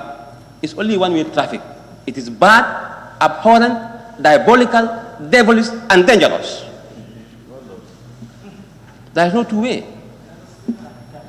There is no two-way on the Speaker. I think we want to help our sisters. We want to empower our sisters, our girl children, our wives.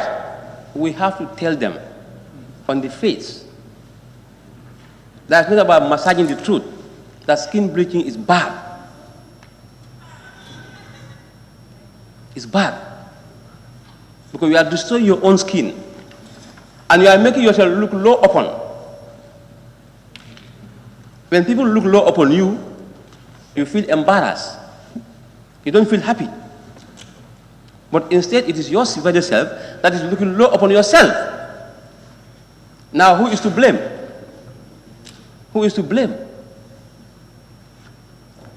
And there are very simple things to know that Madam X is bleaching or not bleaching. You see, just have a look at the knuckles. Knuckle is a generic term, that is the elbows, the kneecaps, and below the tendon, the angle. You know it very well. You know it. That this guy is not a white person. It's as black as an ebony. You know it. Very simple. You know it. And the moment you stop, bleaching, you become darker than an ebony. One of my friends will say, you have Coca-Cola legs, Malta legs, Fanta legs. So, I mean, it doesn't pay. It doesn't pay. All of us are victims. I have people who are bleaching. I want to be very, focused and very balanced and very unbiased in my intervention. But, the onus is on me and it's on you to educate our sisters. We must learn to be our sisters' keeper, as we are our brothers' keeper. Honorable Speaker, skin bleaching is a no-go area as far as I'm concerned. I have never been an advocate. I have never been a great admirer. And I'll continue to speak against it vehemently. As long as I can breathe, I will against it. As long as I continue to inhale and exhale. I can't understand it. I can't understand it. A human being, you just wake up in the morning just to demean yourself, bring yourself down. What are you going to say if you have a 12 friend? He's going to laugh at you. He's going to laugh at you. Yes, because you have demeaned yourself by eroding your skin, telling the greatest artist that created you that I'm not satisfied with your creation, that your creation has some element of deficiency. This is the stark truth. This is the stark truth. That's what we are saying. That one of the best artists has an element of deficiency in his creation. That you are not satisfied, you are not happy, and as a result, you want to erode your skin. Honorable Speaker, it does not require much intelligence. Even you immerse yourself in a bleaching pan, you can never be considered as a white person. Let's have a barrel here, you immerse yourself in the barrel. You'll never be called a white lady. No way. In fact, the moment you are out of the barrel, it will just be like from the frying pan into the fire. You become as dark as an ebony. Not even charcoal, but ebony. Because ebony is deep dark.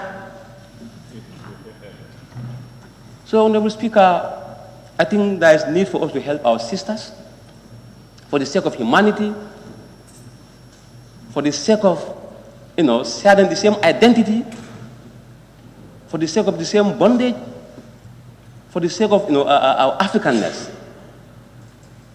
Because you cannot stand and, say, you are going to be called, a Pan-Africanist when you have your brothers and sisters going against those Pan-Africanist principles. Even the health implication alone is sufficient ground to do away with skin bleaching. Talk less of the religious aspect, even the health aspect. But the religious aspect also is very important, Honorable Speaker, because there is just a judge that will account all of us, and that is the Almighty God, the most merciful. So we must always think of that. And Honorable Speaker, it does not require much intelligence to know that. You see, the way things are created, there is a chain. Death is the first chain. And the last chain is also death. Because God said he created, death first. And after life comes. So we must be mindful of the fact that one day, we will leave this world. So I'm imploring on my sisters to please rethink, to please have a second thought. Please, that will be very helpful. Because the game is not worth the candle. That is, the undertaking is not worth the trouble. Thank you very much. Thank you, Honorable Member for Yara East. I now call on Honorable Member for Busumbala. Thank you very much, Honorable Speaker. I want to join my colleagues to thank the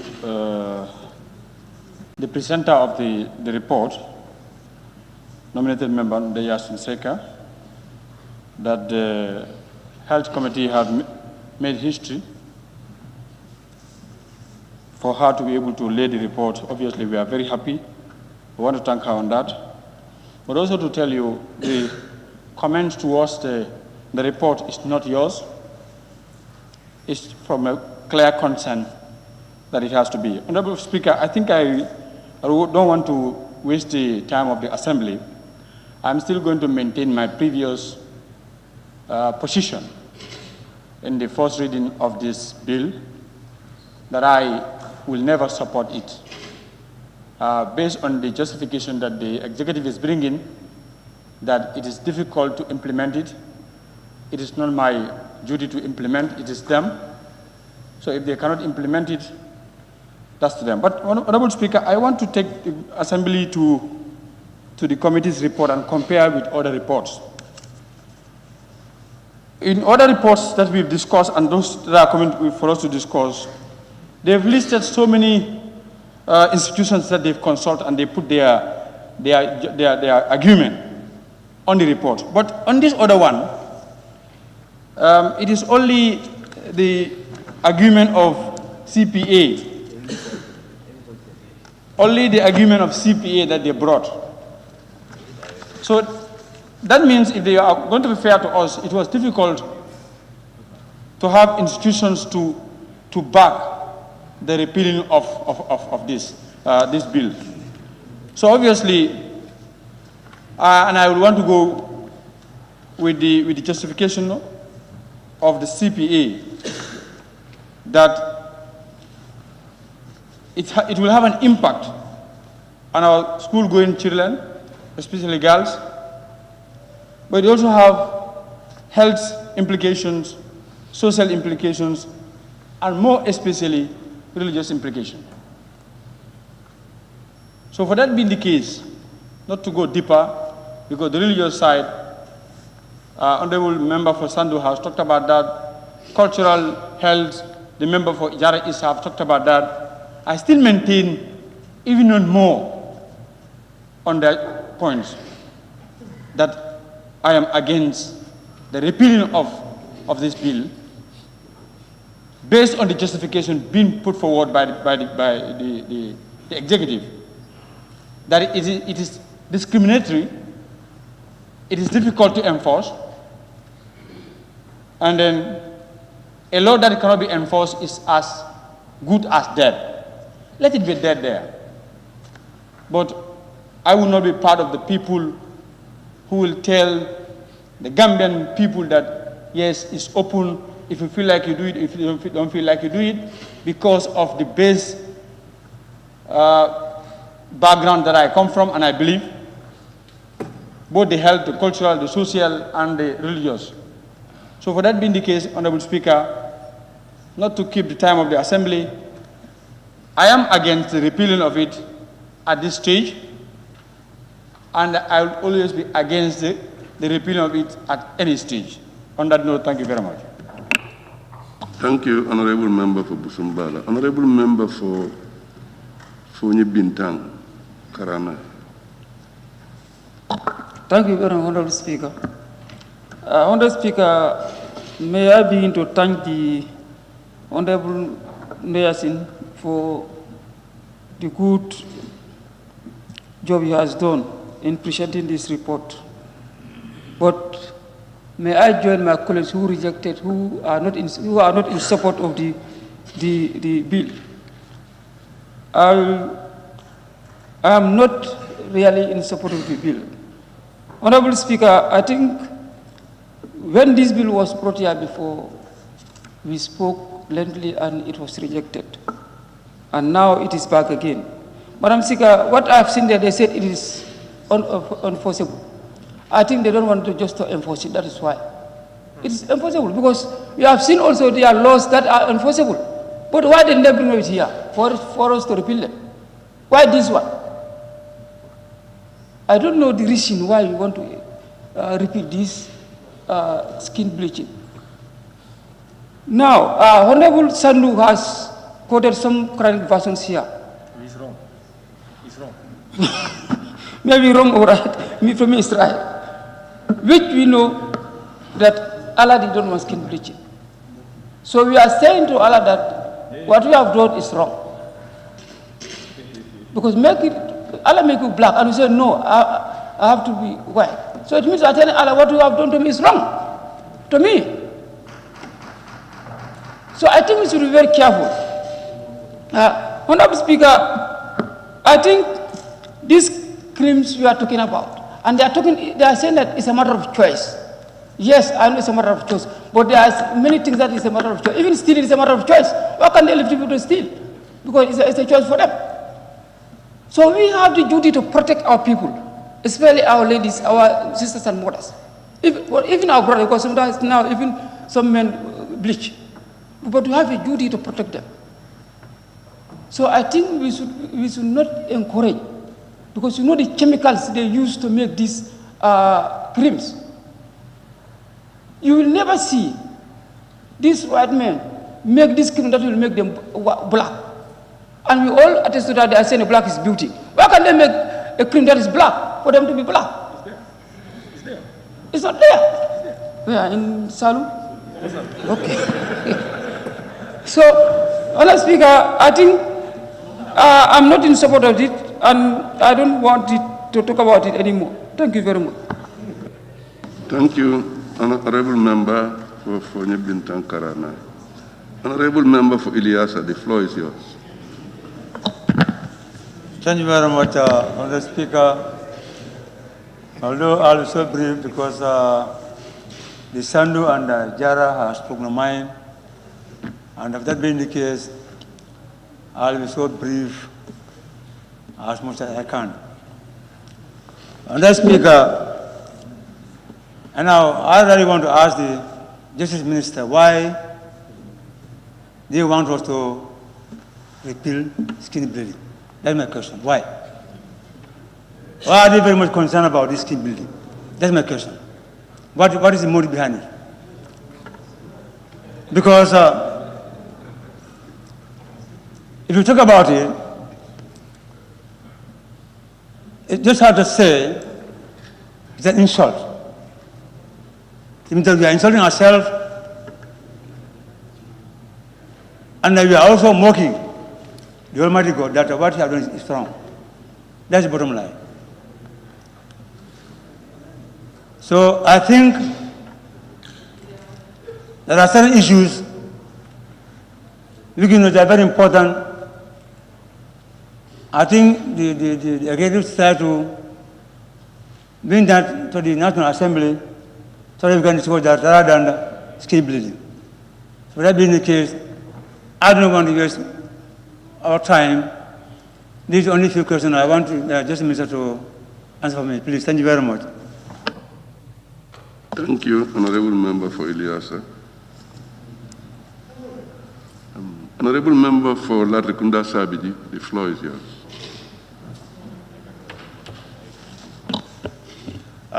Thank you, Honorable Speaker, for giving me the floor. And then let me also thank Honorable Ndeyasin Seka for that brilliant presentation that she did. Honorable Speaker, I think this issue that we're talking about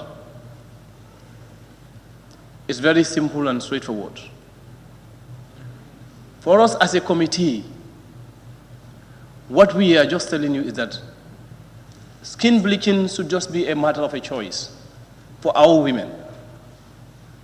That simply means we should not impose it on them, that we're going to put a law, and if you do this, you're going to pay this. People talk about African. You know what? One thing we have to understand, the Africanism that we're talking about, or the Pan-Africanism we're talking about, is a concept. It is not about bleaching. That is not going to make you an African, or that is going to take away the Pan-Africanism away from you. No. It is a concept. You must have that concept and develop it and understand what it means as an African. Madam Speaker, Mr. Speaker, looking at this bleaching that you're talking about, what we are saying is that, how would you identify it? How would you meet with somebody on the street and say, this Madam Y or Madam X is bleaching? This is what we want to know. No, some people are saying that maybe your elbows, some that are black or whatsoever. No, sometimes the clothes that you wear or how they are exposed can lead to that. But not necessarily, some of them not necessarily saying that because of the bleaching that we're doing. Madam Speaker, Mr. Speaker, I think this assembly should not... Observation, Honorable Speaker. Allow me. No. Observation. No. What is your observation? Allow me. I'm not allowing you. Honorable Speaker, you allow me. Did he give you the permission? I say no. Okay, go ahead, please. Honorable Member for Latrikunda Sabiji, go ahead. Honorable Speaker, during our committee engagement, we've engaged a series of stakeholders, and they all understand what it means. We don't have to have a law. We cannot dictate how our women should be. It's just a matter of let's go to the schools, let's go talk to our children, let's talk to our women to understand what it means. You talked about skin colors, you talked about the melanins or whatsoever. Let's sensitize them to understand. All what we are saying, all what we are just appealing to them by telling them, please, let us just repeal this. It has been there since 1990, since when? A long time. And it has never been acted upon. So why do we have to have it there? I think we're just appealing to this member of the assembly to at least repeal this. Let's repeal it. Let's allow the women to take care of, let them dictate themselves. Let them do what they want to do with their skin. Let's advise them that these are some of, if you do this and you can have X, Y, and Z, it will lead to that. But don't say, please, if you do this and you're going to go to court or you're going to do this and that. Thank you very much. Thank you, Honorable Member. Honorable members, can someone move that we sit beyond 6 o'clock to complete the business of the day? To Kantora. Thank you very much, Honorable Speaker. Yes, thank you very much, Honorable Speaker. I rise to move a motion that we sit beyond 6 o'clock to complete this business, this particular bill before us. Thank you. Any seconder? Honorable Member Woolly East. Thank you. Seconded.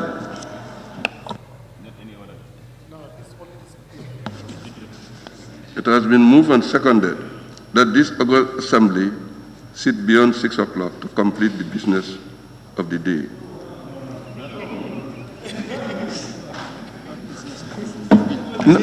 This report before us. This report. Yes? No. No. It has been moved and seconded that this August Assembly sit beyond 6 o'clock to complete the business of this business of the day. Those in favor, please say aye. Sorry, observation. Aye. Those in favor, please say aye. Aye. Correction, sir. I move a motion for us to sit beyond 6 to complete this particular report before us. Yes, only.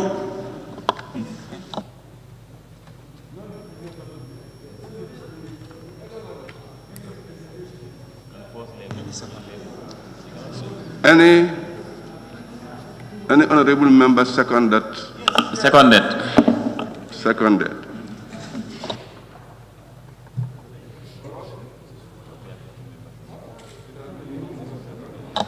That this August Assembly sit beyond 6 p.m. to complete this report of the day. Those in favor, please say aye. Those in favor, please say aye. Those not in favor, please say no. The ayes have it.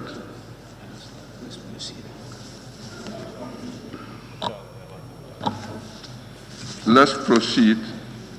On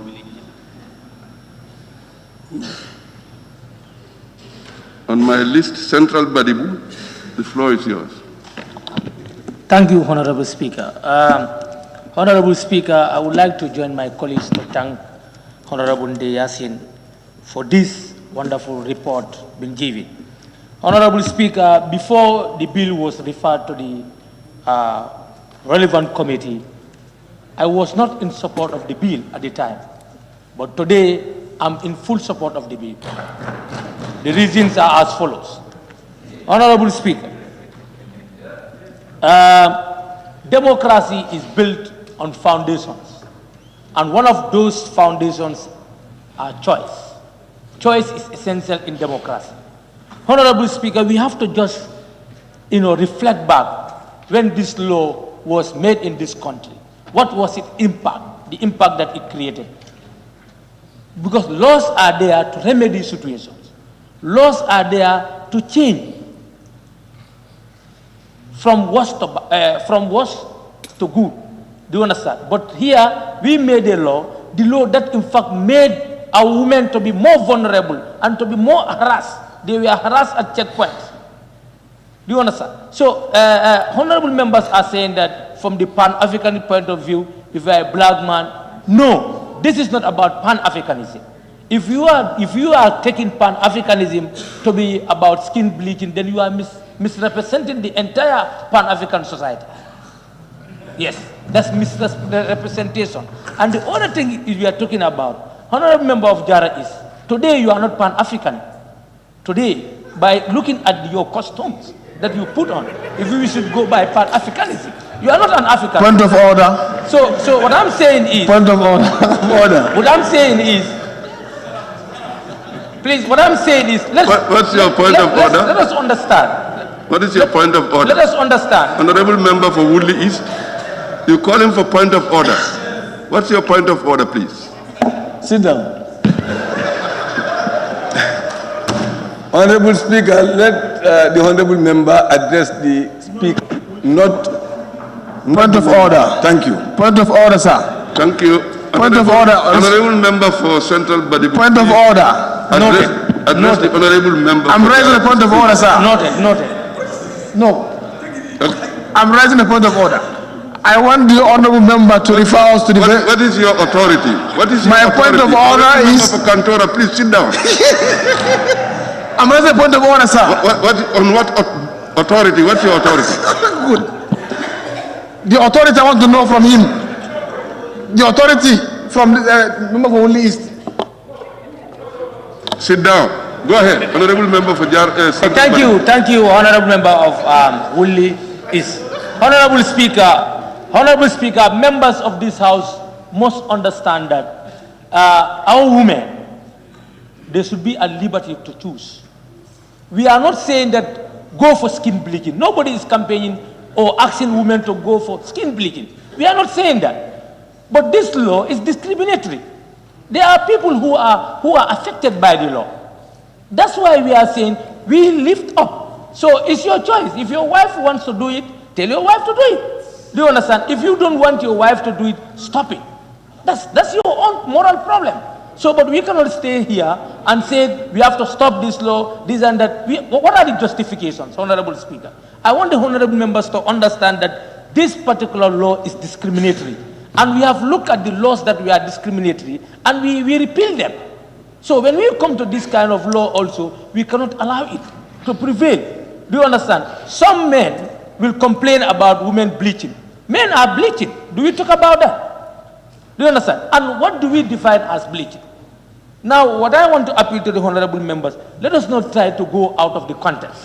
Do you understand? We are all Africans, we love Africans, but is it that only people with black color live in Africa?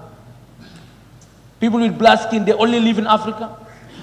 That's not the concept. So, when we are talking about skin bleaching, we have to look at, from a different point of view. This is choice. Do you understand? Those who are talking here saying that this is haram, we don't need any preaching from anybody. I, for one, I need no preaching from anybody. Because we are not at a mosque or a religious center to preach me. That's between me and my Allah. And nobody will be there on that day to save me, except my deeds. So we should not be here to show who is more religious than each other. That's not the point.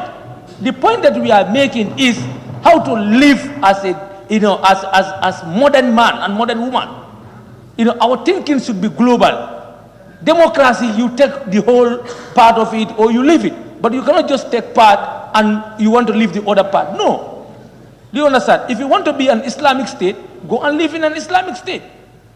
Do you understand? Gambia is a secular state, and what we are saying is, if your religion says don't bleach, don't bleach. Don't go near it. It's very clear. We are not saying that, we force people to do it. We are not saying that. But what we are saying, the dignity of women should be maintained. And I have seen where a woman was harassed, taken forcefully from the vehicle, accused of being, doing bleaching. Where are the evidences? That woman was demoralized, was dehumanized. So this is where we are looking at. So honorable members, let's open up our mind. Let us understand each other and see it as discriminatory and forge ahead. Thank you. Thank you, honorable member for Central Badibu. May I now call for honorable member for Oluyundum. The floor is yours. Thank you, Honorable Speaker. First, let me thank the Committee on Health for a good teamwork. Also thank Honorable Ndeyasin Seka for giving us that brilliant presentation of the report. Honorable Speaker, I have just a few things to highlight with regards to this particular motion of bill, if you like.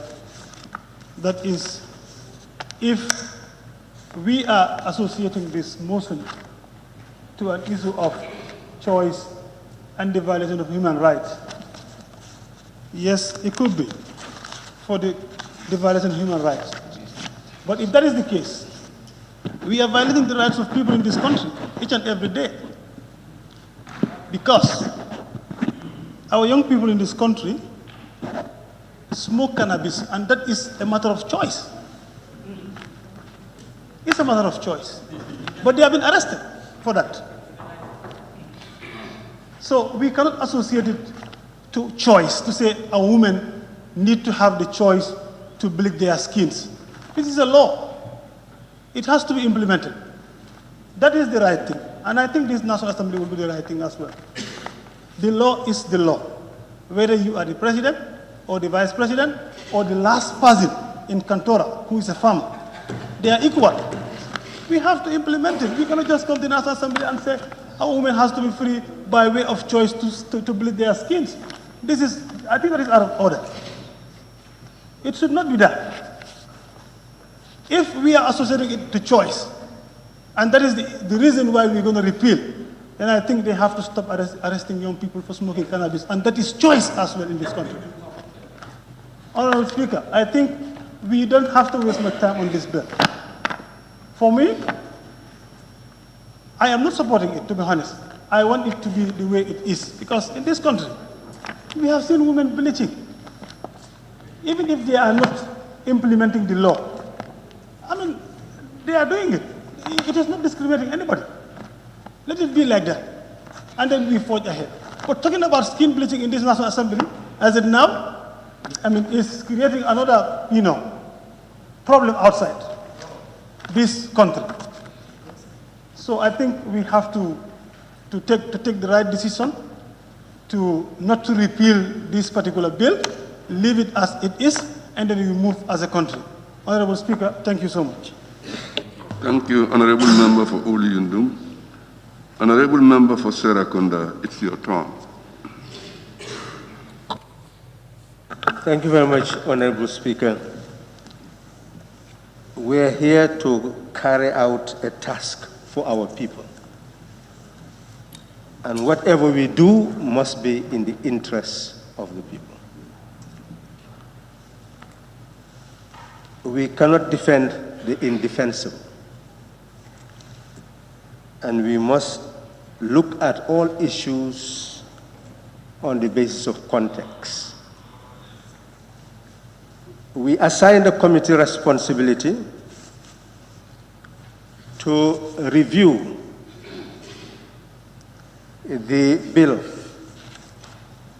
entitled Skin Bleaching Prohibition Repeal Bill.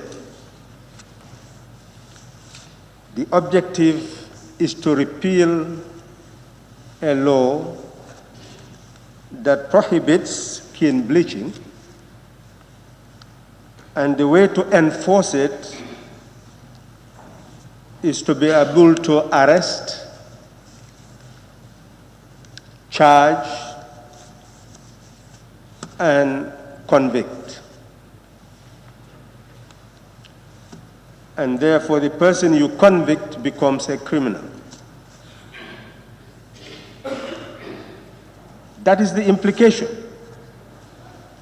that all those who bleach their skin should be arrested, charged, convicted, and classified as criminals.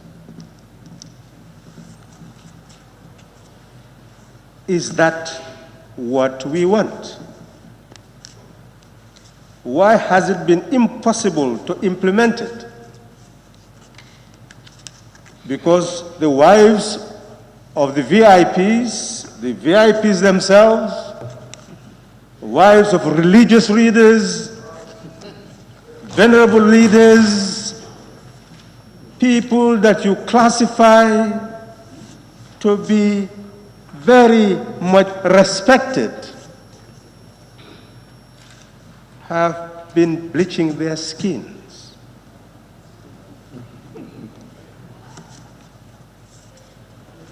Do you anticipate that all those people will be arrested, taken to court, convicted, and penalized for it? Let's be honest. If you're talking about religion, you must be honest and answer that question. If the wives of the most venerable religious leaders are found to be bleaching their skin, would you recommend that they should be arrested, charged, taken to court? Will you really? And be honest. So the reality is, it has been impossible to really implement the law because even those who crafted it, their very wives have been engaged in the act. And that's why it is saying that it will be a law for the poor and not for those whom you consider VIPs. If those people are ambassadors and they come into this country, or wives of other presidents coming into your country, would you call for their arrest for violating the law of your land? Or would you say, well, they have diplomatic immunity? The discrimination will come. So this is what is being said. Everybody knows that skin bleaching damages the skin. It could even cause cancer. It's not what anybody would do who is a lactating mother. It can affect the child. It is not to be promoted. We must educate people to respect who they are. Be as natural as they could be and live healthy lives. We all know that. Who is to be lectured on that? Nobody needs that lecture. But we are saying a problem exists. The question is, how do you address the problem? People with intelligence will address problems in a manner that actually solves the problem, not complicated. You do not increase the problem. You try to minimize it and solve it. If we were to say as National Assembly members that we will have instead skin bleaching importation regulations, so that those who import it, those who sell it, would actually be convicted if they are found guilty, because we'll create a law to prohibit them from importing it, from distributing it. That is understandable. But we found people doing something, and now you say that those very people are going to be penalized for doing it. And those very people doing it constitute the very people who voted you to be in this house, whom you have not consulted. You are acting deliberately by your own might, because they have entrusted you with their power to come and act on their behalf.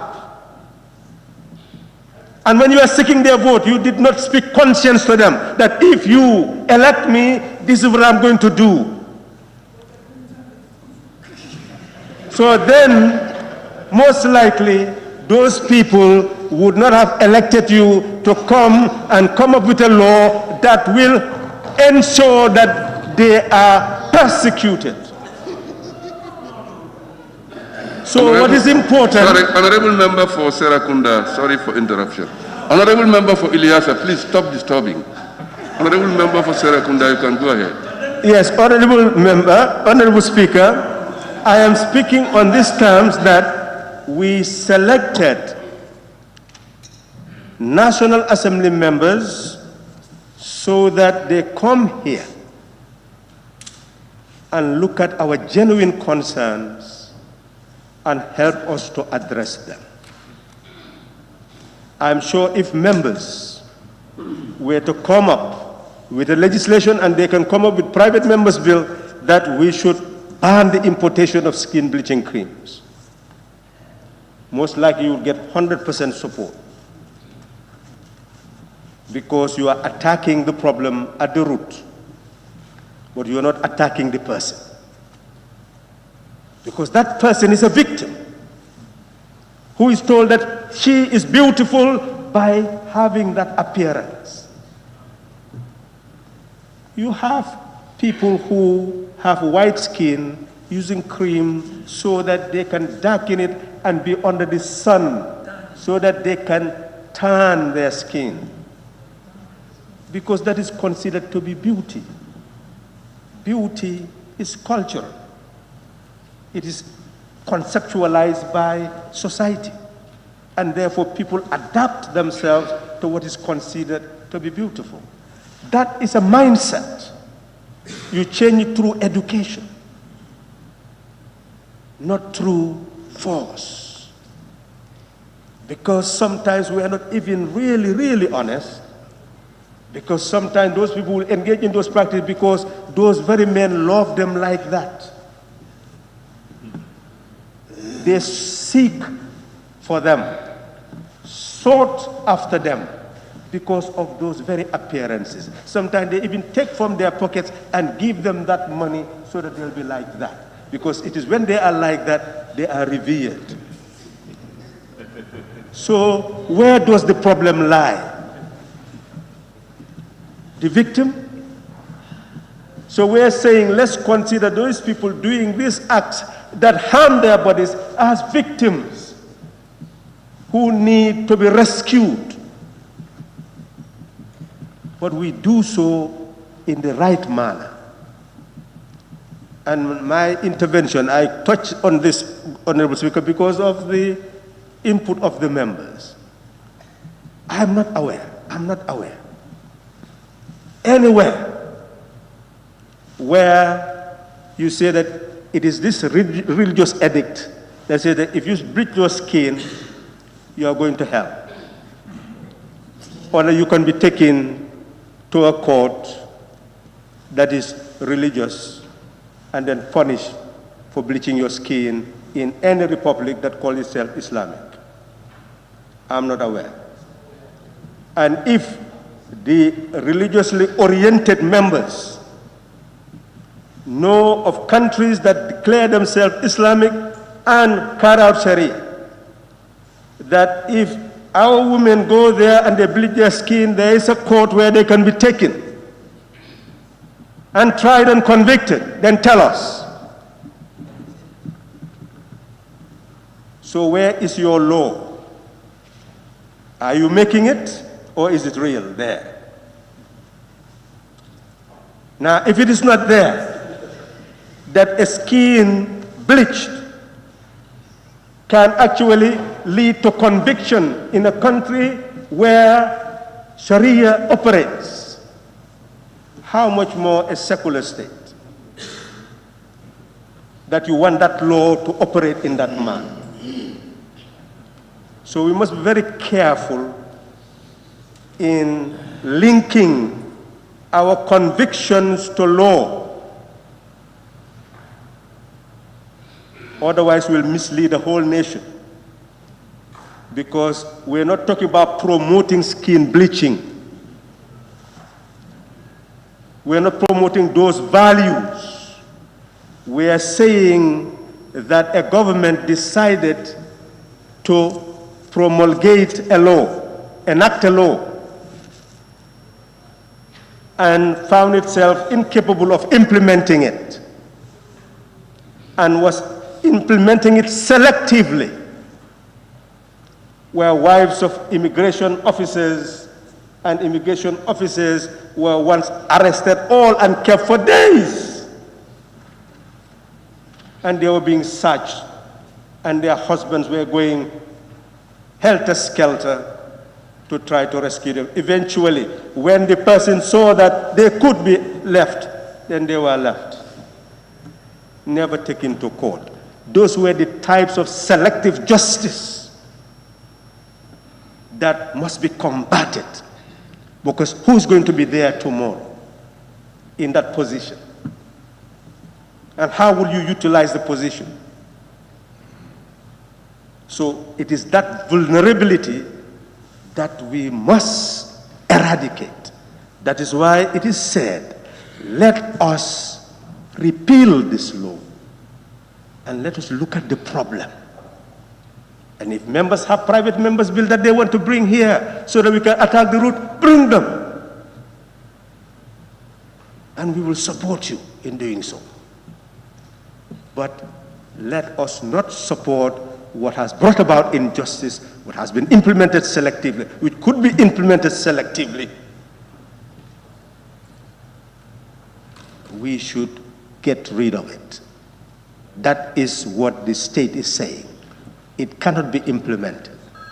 You can implement it selectively. Let's get rid of it. That's what it is saying. That's why the executive has brought this to us. As legislators, we should support it and get rid of it. Thank you very much. Thank you, Honorable Member for Serakunda. Honorable Member for Woodley East, the floor is yours. Thank you very much, Honorable Speaker.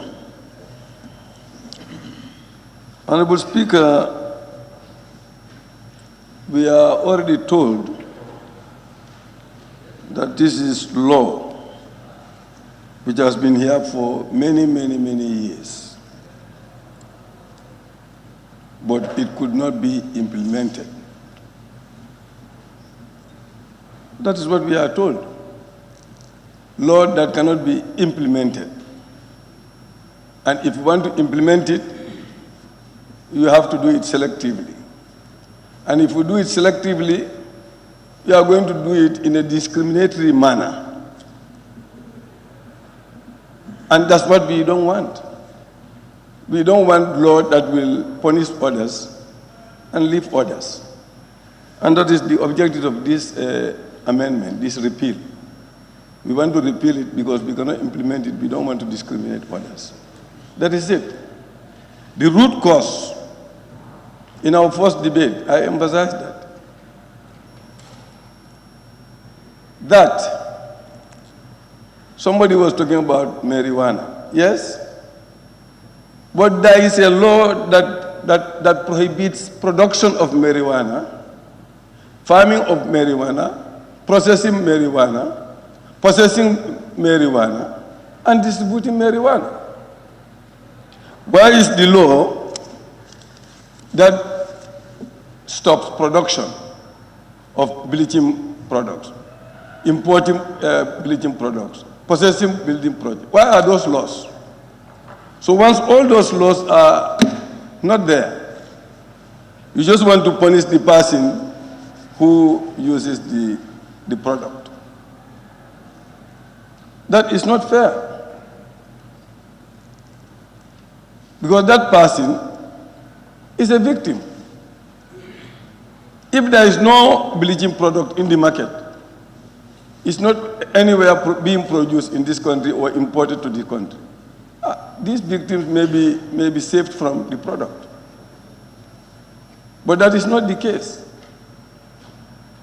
So this is why we are saying, since it cannot be, the government that is bringing this here is saying they cannot stop the importation. They don't want to stop the importation. They don't want to stop the production or the sale of it. So they cannot stop the usage of it. So poor women who, by virtue of what they hear from their men, and this is, in fact, I want to use the word hypocrite.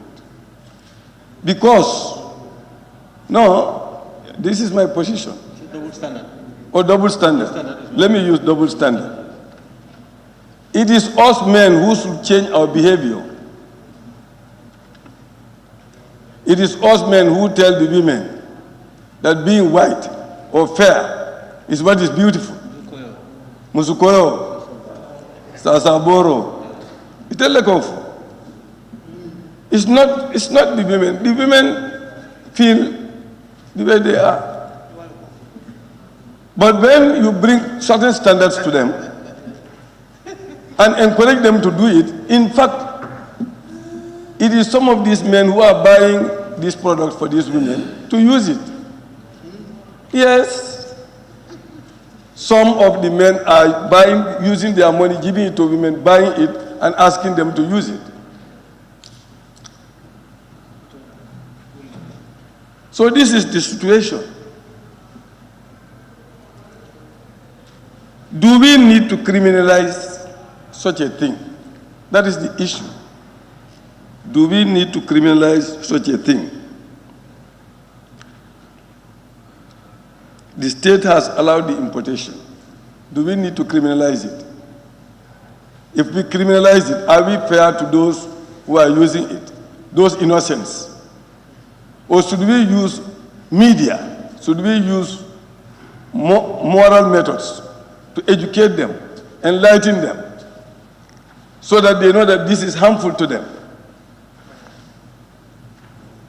That is the issue we are being faced. So to go into religion and all that, I don't think that's why we are here. And if you ask the question whether white people do whiten their skin, I said yes. We already have history that says that white people also do that. And bleaching is all over the world. People are bleaching all over the world. And it has already been said. Last time I said it here also. How many tourists? In fact, Gambia is a destination for suntan. That is one of the major products for our tourism product. People come all over Europe to come and tan their skin under our sun, our beautiful sun. They tan their skin here. And I said, when I was in Europe, when they go back, when you see their color, you say, hey, it's from the tropics. And they are proud of that. And they spend thousands of dollars to come here to do that. So to say that white people don't do that, it's not true. They do that. And that is also not good for those people, because it's damaging their skin. I see people who come white skin, they tan their skin until to the extent that it is burnt. They are burnt until they have to go to hospital for treatment.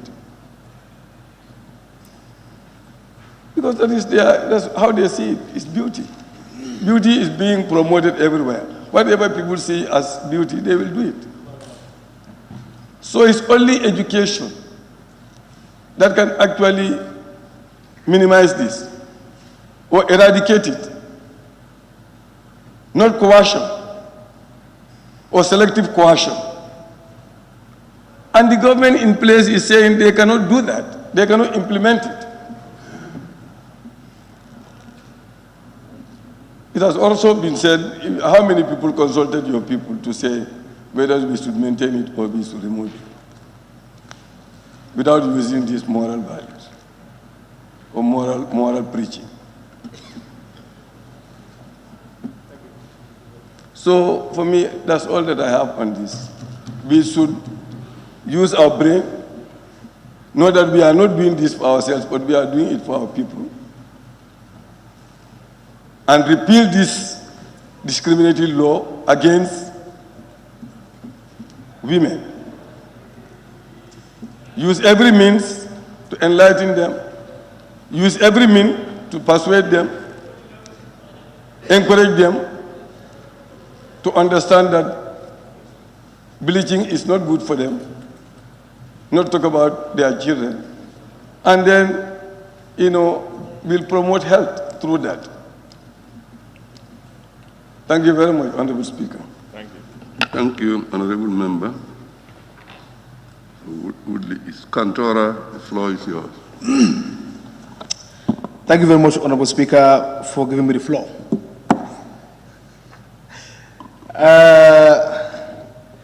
Honorable Speaker, we are confronted with a bill that seeks to address issue of health hazard and issue of health implication. However, I try to use my lens. I don't want to be carried by sentiment or by religion. If I am to use my religious belief, then do I use my religious belief at the detriment of others? I thought it wise. because not everybody believes in my faith. There are some people in the Gambia who are also Christian as well. So as a legislator, do I use my religion to make a verdict or to make a conclusion which will affect other non-Muslims in this country? When I also look at culturally, we are from a diverse culture. What is in my culture and what is acceptable in other culture differs. And I also try to make sure that, let me be more objective. Whatsoever I do here today would serve the best interest of the Gambia. And in doing so, I don't want to impose my beliefs or thoughts or norms, anybody. But then also, I will act based on conscience. I don't know if I go to bed, I will be at peace with it. And lately, I just laid my hand on something. And I thought it will enrich my debate. There has been references or referrals or recommendations that why not the state prohibits its importation as a solution to the problem. Because it was alluded in the report that the enforcing body, that is the law enforcement agency, found it difficult to implement such policy or law. As a result, that is why they recommend a repeal. But then also, I think the government, when they are bringing this particular bill to Parliament, they have done series of studies, series of assessment, and also looking towards areas where they can use or tactics to actually support this bill so they can be implemented. They understood that the problem lies from the importation. No bleaching product is being produced in this country. And if you go to the Parent Act, it does also call for prohibition for skin bleaching, but also it also calls for prohibition for sale and importation as well. It reads, any person shall not sell or import into the Gambia any of the cream or substance listed in the first schedule. They have listed so many varieties of products that it shouldn't be used or should not be even allowed to be imported in the country. So there, the problem is already addressed. The nightmare lies in the joint collaboration with the enforcement body and also the trade ministry to control this entry of these products. So the issue of government did not really bring a solution or government did not import it probably might be not understanding or not laying your hand on the original document, but it has already made provisions for all those steps to address the issue. Because I believe that just saying that we ban bleaching does not only, it doesn't suffice for it to be effective. But you must know the root cause. You must know the entry point, where the problem lies, where do you stumble. So they understand that the stumbling block is from the importation. That is why the law or the act was very specific that there has to be a ban on this importation. And if you look at it, it also went in further, that is a restriction of sales and imported goods. Any item that is being recommended or that is being used for skin bleaching, they also recommend a restriction on sales. And they also even went further, Section 5, that prohibition and restriction of purchase and possessions. That if you purchase this, it's one thing. Also, if you are found possessing it in your shops, you should face the full court of law. And also, they also try to list so many notable products, about long list of them.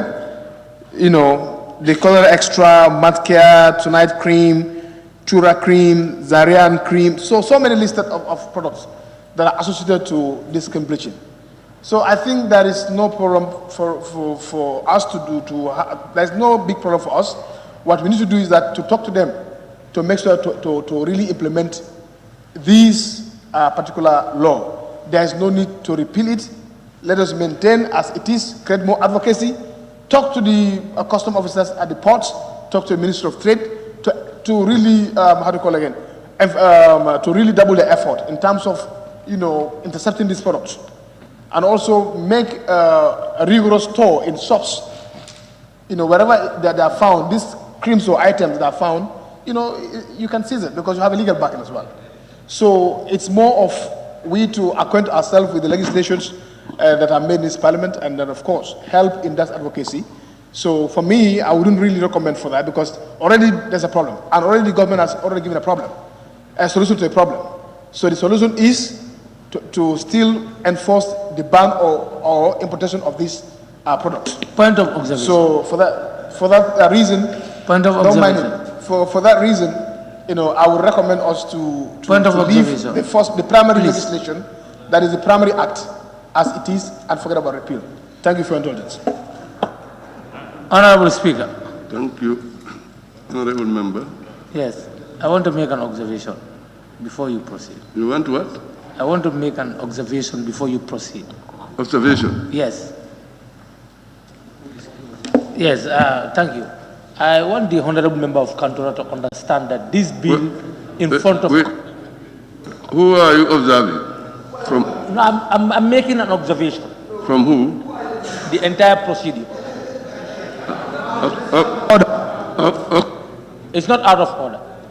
Out of order? What do you mean out of order? I want to observe. Honorable Speaker, that's out of order. Who are you observing? No one. He is not observing anyone. Sit down. Who are you observing? Are you the... Yes. Are you the speaker? No, the speaker can listen. Honorable Member for Central Body. At your discretion. Is it a point of order or you are observing? No, I want to make an observation. With your permission. It's your discretion. No, point of order. No. It's not. I think it's only point of order you can make. No.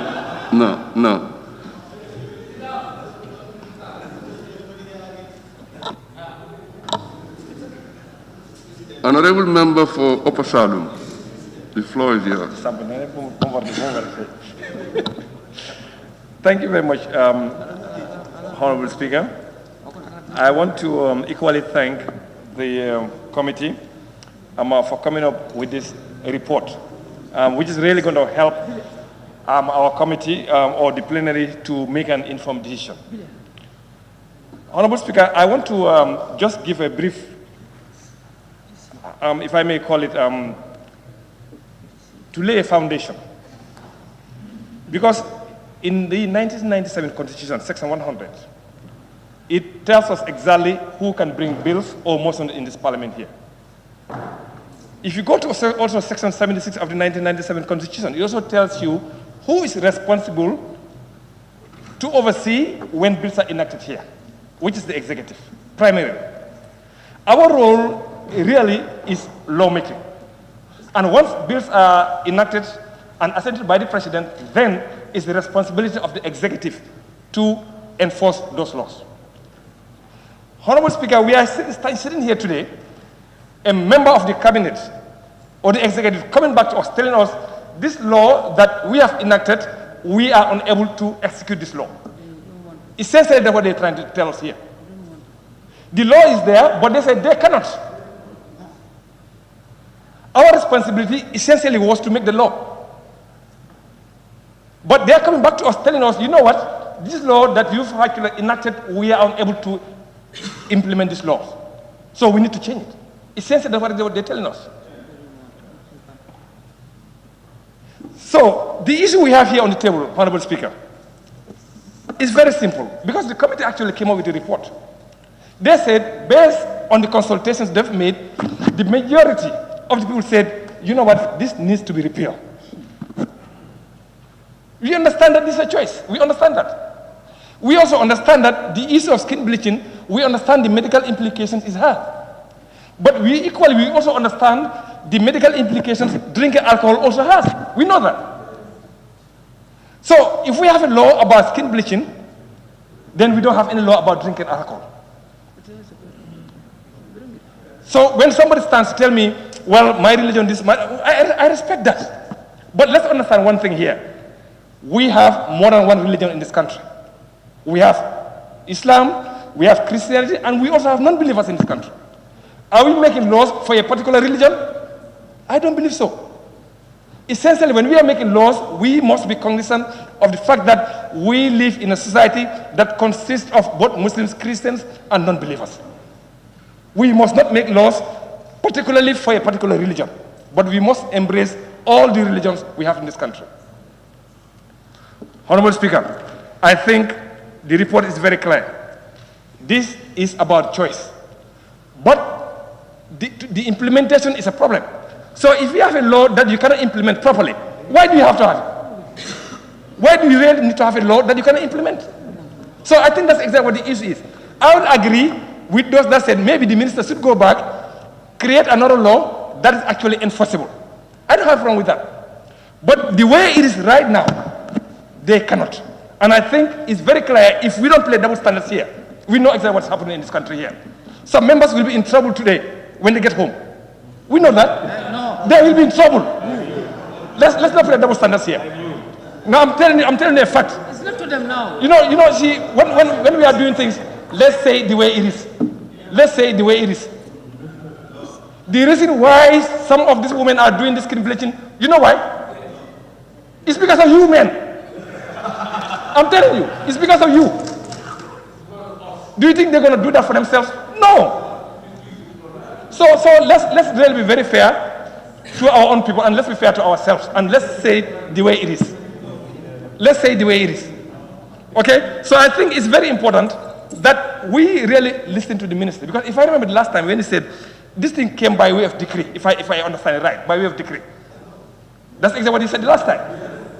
It came by way of decree, but he is saying that I cannot do it. Can you imagine a law enforcement officer that is standing here with all the skin bleach and try to arrest somebody who's not skin bleaching? Think about that. Is that doable? No, you cannot. Let's see the facts, my friend. I would agree if you're going to come back with a comprehensive law that is actually enforceable. That would also tell people equally about the dangers of doing what you are doing. I would agree with that. But unless and until we have laws that are enforceable, we have laws that people actually clearly understand why the government is coming out with these laws, you know what? I think I'll go with this to ensure that we really repeal it. Honorable Speaker, I think, we are not trying to do a favor to anybody here. I think it's very clear. When you go to the actual bill itself, it's very clear. It tells you exactly what you can do in terms of importation and what you cannot do in terms of importation. But science is very interesting. They've listed 4 items. They said nobody is allowed to import any cream that contains 4 items. But guess what? There are other creams that women are using that do not contain those. How would we enforce that? Go check. An example is Medic Aid. Another one is Rivotril. Those ones do not contain those chemicals the government or the law actually has. It doesn't contain that. And it will bleach your skin. How would you enforce that? How would you know, or do we have any lab in this country that will test a cream whether it contains a particular chemical? Do we have that here? No. Oh, come on, my friend. Let's be realistic. If we cannot do it, let's do away with these laws and ask them or encourage them to bring other laws that we can actually enforce. I think that's the most important thing. So on that, Honorable Speaker, I beg to take my seat. Thank you. Thank you, Honorable Member for Pasalu. Honorable Member for Sami. Thank you very much, Honorable Speaker, for giving me the floor.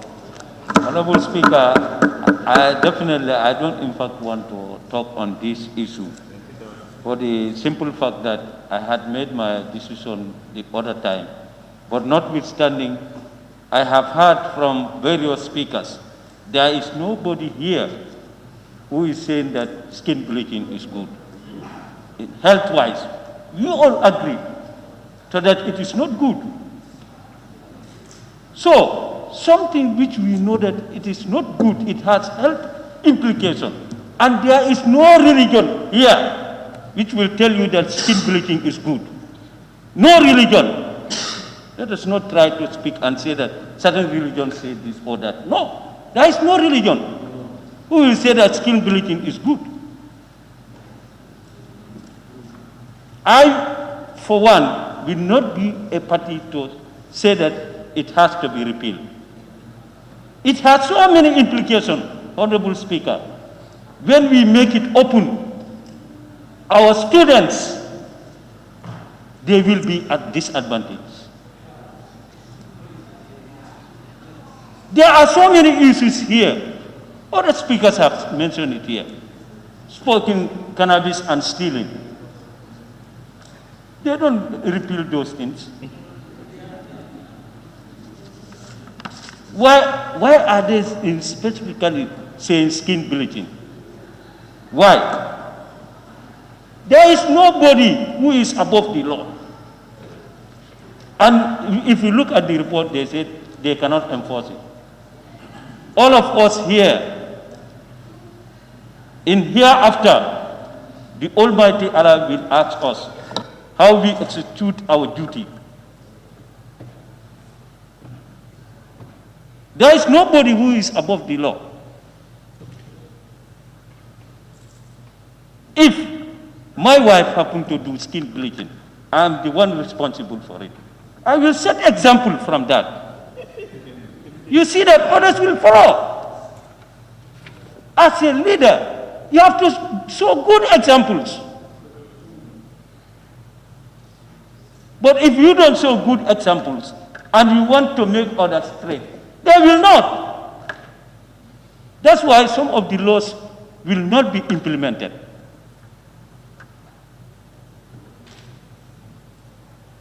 But we are all speaking the same thing, Honorable Speaker. Let us guide our people. We are saying that, yes, we are making something here. If we want to make it a law, let all of us go back to our constituency and have discussion with our people. With our people. Let us go back to our people and talk to them about skin bleaching. If they said yes, they want it, then we can come back and make it and repeal it. But other than that, if we stand here, sometimes we make certain decisions. It can create problems tomorrow, and we are going to be blamed. We are going to be blamed. Any laws that we make here, and it does not favor people, we are going to be blamed. So let us be very careful. Let us be very, very, very careful. I definitely am not in to repeal this. I want it to be there, and they try and enforce it. Thank you very much. Thank you, Honorable Member, for Sami. Honorable Minority Leader, it's your turn, and it's the last on my list. Thank you, Honorable Speaker, for giving me the floor. Honorable Speaker, if you listen to almost all the people who give their submission, skin bleaching, they are telling you is not good. That one is generally accepted. So I'm looking at it in a different perspective. I'm looking at the health implication first. Honorable Speaker, anything that can cause abnormality on your skin or that can give you some health implication is not good. It's never good. And I'm made to understand it gives you cancer. Even that child, that the woman born, suckling, can be affected. Look at that innocent child. Very young, don't know anything yet. You are infecting that child. That child is infected by somebody who is fully matured, who can think what is good and what is right. And we say that is good. We say legislative, criminalizing that one is not good. So, Honorable Speaker, I think we must think deeply. Because it's the main, because of we want the fair-colored woman. But it's not the one that bleached it. It is the one that is born naturally with that fair color. But when a woman bleach to a level you cannot even face her, give her your nose. What is Sasabola? What is Sasabola? What is Sasabola? Because this bleaching, if you bleach to a level, in fact, even it causes odor in that house. This is why now you go in every house, you find curais everywhere. Because if you don't apply the cura, you cannot be with that odor in the house. Is that not health implication? That's serious. How can you be staying in coma for the rest of your life every day putting cura because of odor? It's a reality. It's a reality. And definitely, if it is just about that, for me, I would definitely not support this one. If your people don't know the health implication and they elect you, it is your responsibility to make sure you don't legislate that law that will create a health implication on your people. Why are we all wearing masks? We are all wearing masks because we are trying to protect us from a disease. And this also is the same thing. It has a series of health implications that maybe even I don't know what is the level of degree. Okay, this this skin bleaching normally do to our own women. Honorable Speaker, you see, I have looked at the report. I have looked at the report. The witness they invited. Honestly, Honorable Speaker, I could have loved they invite our religious leaders on this matter. But I know they don't away from them. There's no problem, you can come in. Honorable Member for Serakunda, you want to... I just want to observe, and he has allowed me. I just want to ask the Honorable Member, yes, that mother with the child suckling, we see the danger, health danger. Now, is the solution arresting that mother and convicting that mother? And what would that have? What impact would that have on the child? I think that's really the issue. How do we fight that? Is it by conviction and arresting and turning that mother into a criminal or another method? No, actually, if you looked at it, the law have been decriminalized for years now. But they are saying they cannot implement it. So it is an issue, it is a little bit complicated. Why they cannot implement it? They know. The executive, they know why they cannot implement it. If you want to implement it and you also want to associate, if I implement it, I will not get my vote. That's them. We know the politicians. We know. We know. It is not that they cannot enforce it, but there is something that is depriving them from enforcing it. And you know, definitely, once you know that, okay, it is a bad law and it has health implications, there is nothing that should prevent you from implementing it. And they are saying it's selective. To me, it is not selective. It is a law that is criminalized. If you do it, the law will consume you. If you don't do it, the law will not consume you. Where is the selectiveness? Don't do it. Don't do it.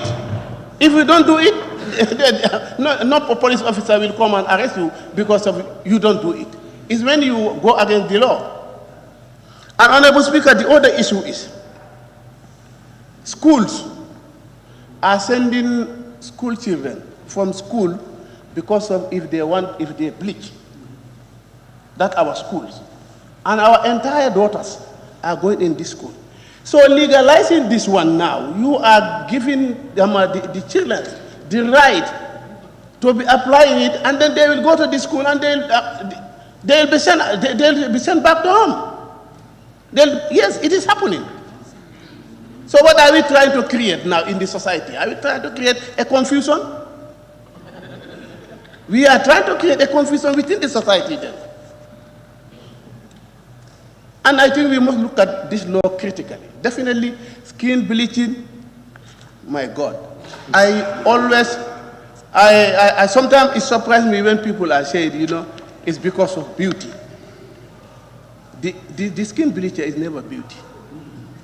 The worst thing of it if you have small pimples on your face. That is at least that one you can at least. But then when it got worse, I just Google it. If you see the pictures, you get worried. You see, just look at the way this woman looked like. Who can say this woman is looking for beauty? Much more, he created more problem for her than even she leave it as it was. Because, and then once you start it, when it start making you ugly, you can never be beautiful anymore. If you leave it, that is the worst part of it. So honestly, we need to look at this law critically, very critical. If not, we will legislate something here, we legalize it, it will be affecting our own people, especially when it is recommended health-wise, it's not good. I don't think we are here to legislate laws that will promote illness in our own people, or that will deform the beauty of our own people. Honorable Speaker, I have a question to the committee. Why during their consultation? Because this law, our religious groups are very important in this law. Why they did not invite them as a witness? They listened to them also. Because if we looked at it here, we are here discussing about it, others are quoting about our religious leaders, because they are stakeholders in this thing. They could have been invited, and we sound their opinion. So, Honorable Speaker, on that one, I thank you very much. Thank you, Honorable Minority Leader. Honorable Member for Woodley West, it's your turn. Thank you, Honorable Speaker. I'm worried, very worried indeed, because you see, this institution is supposed to be the institution to make laws to guide and protect people. Members of this institution are supposed to be lawmakers, meaning these are individuals who are so broad-minded that when they sit to make law, that they divorce themselves from sentimentalism and emotions. You cannot be a lawmaker and be sentimental. You cannot be a lawmaker and be emotional. You must be completely free from all these things to be able to make law to serve people. You have been told that here is a law which has been in existence for years, it does not work. And you are still saying that it should be there. And you are the one who made it. They are telling you the law you have made is not applicable.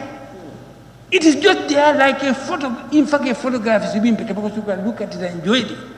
But this one is not applicable. And you are still saying that it should be there. Before I go to any other matter, once upon a time, we ratified 2 loan agreements in the old chamber there, some years ago. Seemingly they were very good, but right from scratch, Honorable Ba and myself said this was false. They didn't hear us. They didn't accept what we said. We ratified them. Few months after they were brought, they said they were false. That means that they were telling us, you are incompetent. Because we are not able to know whether or not this is good or not good. The executive brought it back and said this is nonsense. Even though it originally came from there, they came for us to see whether it is valid or not valid. Now here is a law which was enacted by this very institution. And it has been in existence for years. And now the executive is telling you this is not applicable. And we are still insisting that it should be there. Okay. I've listened to members, they made comparisons. How can you compare a choice of stealing and a choice of bleaching my skin? There is a law which criminalizes stealing. So if you steal, you know you are going to be charged for it. How can you compare that to bleaching your skin? That's a very bad analogy. And above all, cigarette smoking. Many people here were smokers or are still smokers. And everybody knows, even a kid knows, smoking causes cancer. Google and see how many people are being killed by smoking. Why have you not made a law against that? Why have you not banned smoking, which is killing people here? And in fact, it is more dangerous than skin bleaching. You smoke, you affect anybody who is in the environment in which you are smoking. In fact, it's more dangerous than even smoking. To inhale a smoker's smoke is more dangerous than smoking itself. But no law has been made. You know, in 1998, a colleague brought a private member's bill to ban smoking in public, not to ban smoking, but to ban smoking in public spaces. You know what the smokers' reaction were in the parliament then? They were angry because the room where they were smoking was banned. And these were legislatures. Everybody knows that smoking is bad. You go to Britain where cigarettes are fabricated. It's written on every packet, smoking is dangerous for your health. Why did they make a law to stop it? Choice. It is your individual choice. You smoke, it's your business. When that's why you are banned to smoke on buses. You are banned to smoke in public spaces. But it is your choice to smoke in your room, where you infect your child, your wife, everybody who goes into your room is infected. And we are not talking about that. Honestly speaking. Nobody is promoting skin bleaching here. But we are saying that a law, in fact, in what circumstances was that law promoted? Tell me, who brought that law? And how was it enacted? In what circumstances? All the same, it is a law which is like dead. It has never worked. And wherever it worked, it victimizes somebody who is somewhere else. Not everybody. In fact, at the time that law was being promulgated, the person who was at the head of the helm here, the wife was bleaching. Those who knew the wife at the time was bleaching. Why was that wife not arrested and criminalized, convicted? It is not by making this law which has stopped or is going to stop bleaching. In fact, it has proliferated bleaching. More people are bleaching now than ever before. Even men are bleaching here in this country. It was a practice, it is a practice in Nigeria, it is also here now. So it is not the question, the question is not bleaching, making a law to stop it, no. Any law which has no foundation, which is awareness, understanding, education, you are just wasting your time.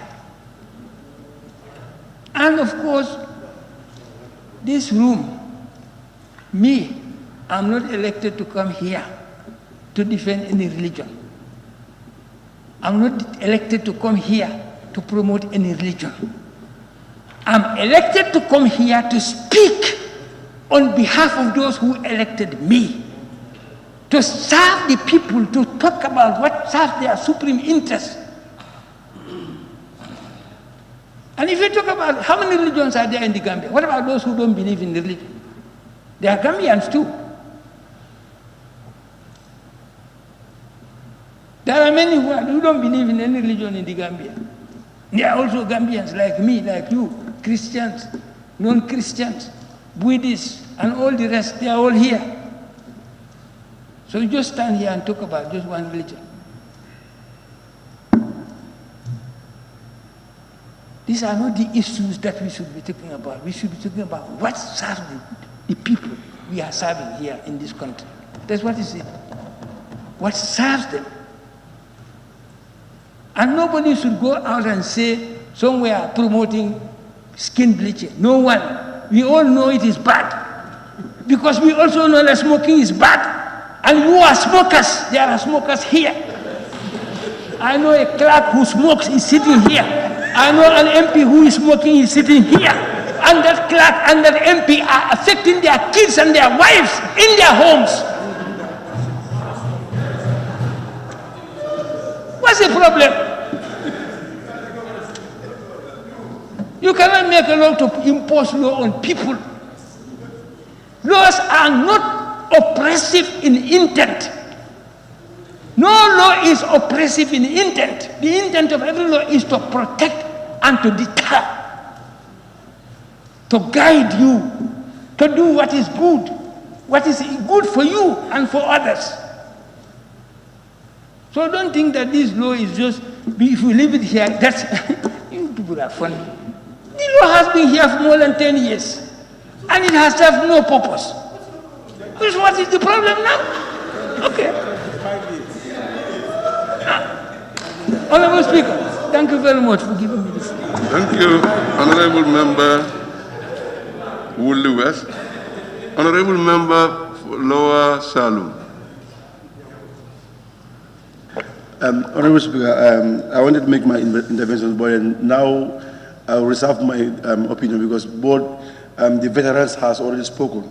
So I want the minister also to convince me on his article, then whereby I will take my, when there is voting, then I will know my position. Thank you. Okay, thank you for that, for withdrawing. Honorable Member for Banjul North is last now. Then I call the Honorable Attorney General and Minister of Justice. Thank you very much, Honorable Speaker. I didn't see your tag. I wanted to be the last person before.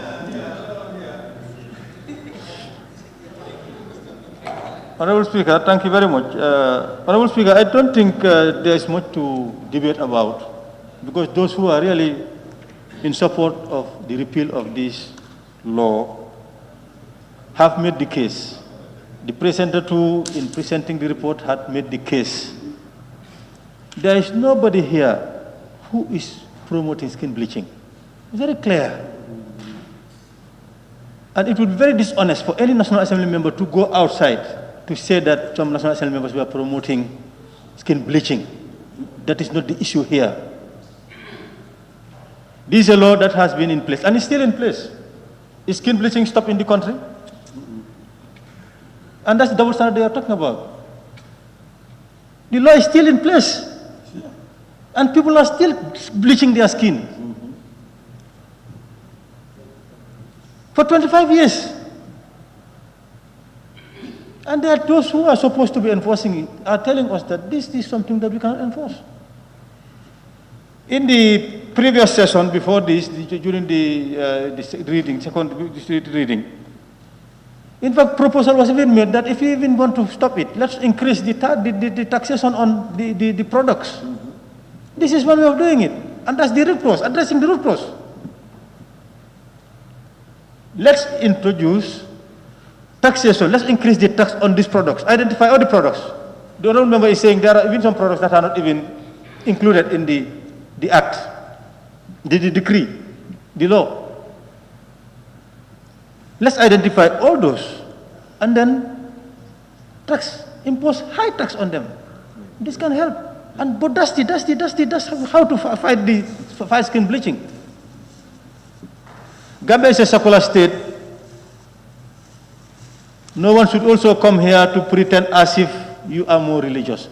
And by the way, it's very unfortunate that if members stand here to speak, they should be speaking on behalf of the whole Gambia. Yes, we are elected through constituencies, because that's the constitution. It's only the president whose mandate stretches everywhere. But for National Assembly members, we cannot have elections for each National Assembly member, for all those eligible voters in the Gambia to vote for a National Assembly member. That is why the country is divided into constituencies. But we are elected, none of us is elected to serve a particular constituency here. We are all elected to serve the Gambia. And by the way, I even want to make a motion. What I've seen on the screen here, I'm seeing it the first time, is wrong. I am Usman Silla, I should be Banjul, not Doi. But that's what I've seen. So this is an anomaly. It has to be rectified. It's just a digression, but it's very important. When we stand, we said, member for Banjul not for my party. I'm representing the Gambia here, not Doi. None of us is representing your political parties that sponsored your candidature. You are representing the Gambia here. So this thing has to be rectified. But this is just aside.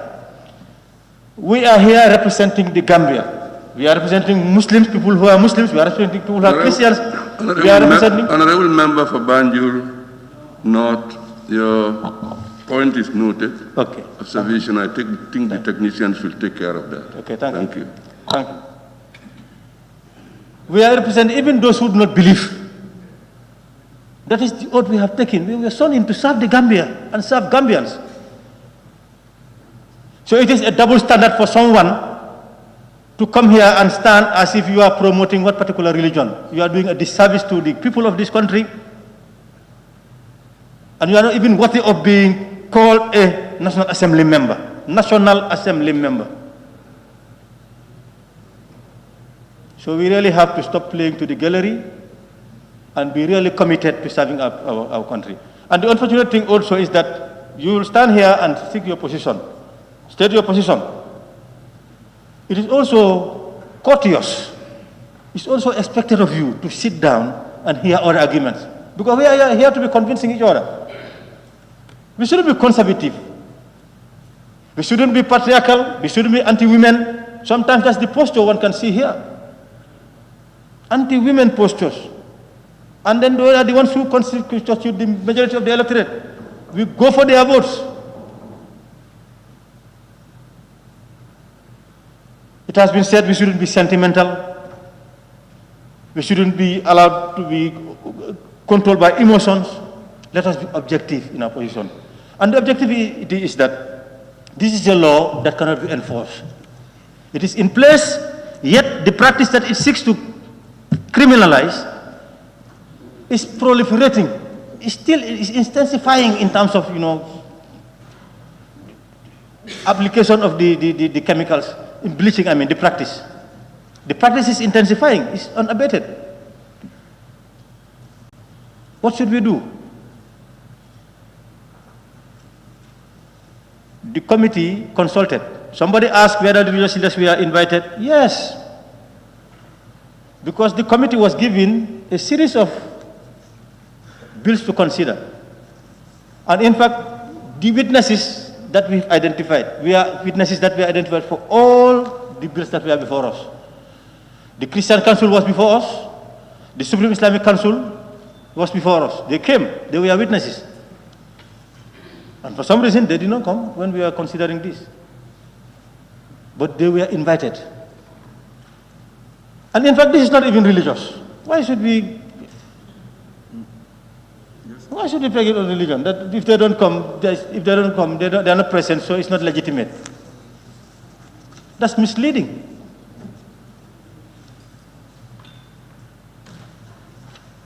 Honorable Speaker, as I said, those who really support the repeal of this have made the case. There's nothing more that one can add, but just to urge those that are insisting on this law to be in place to reconsider their positions.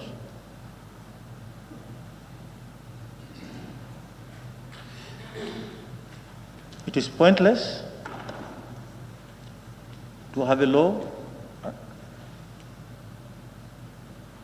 as stated by the report, that the law that cannot be implemented is as good as dead and thus should have no place in our statute books.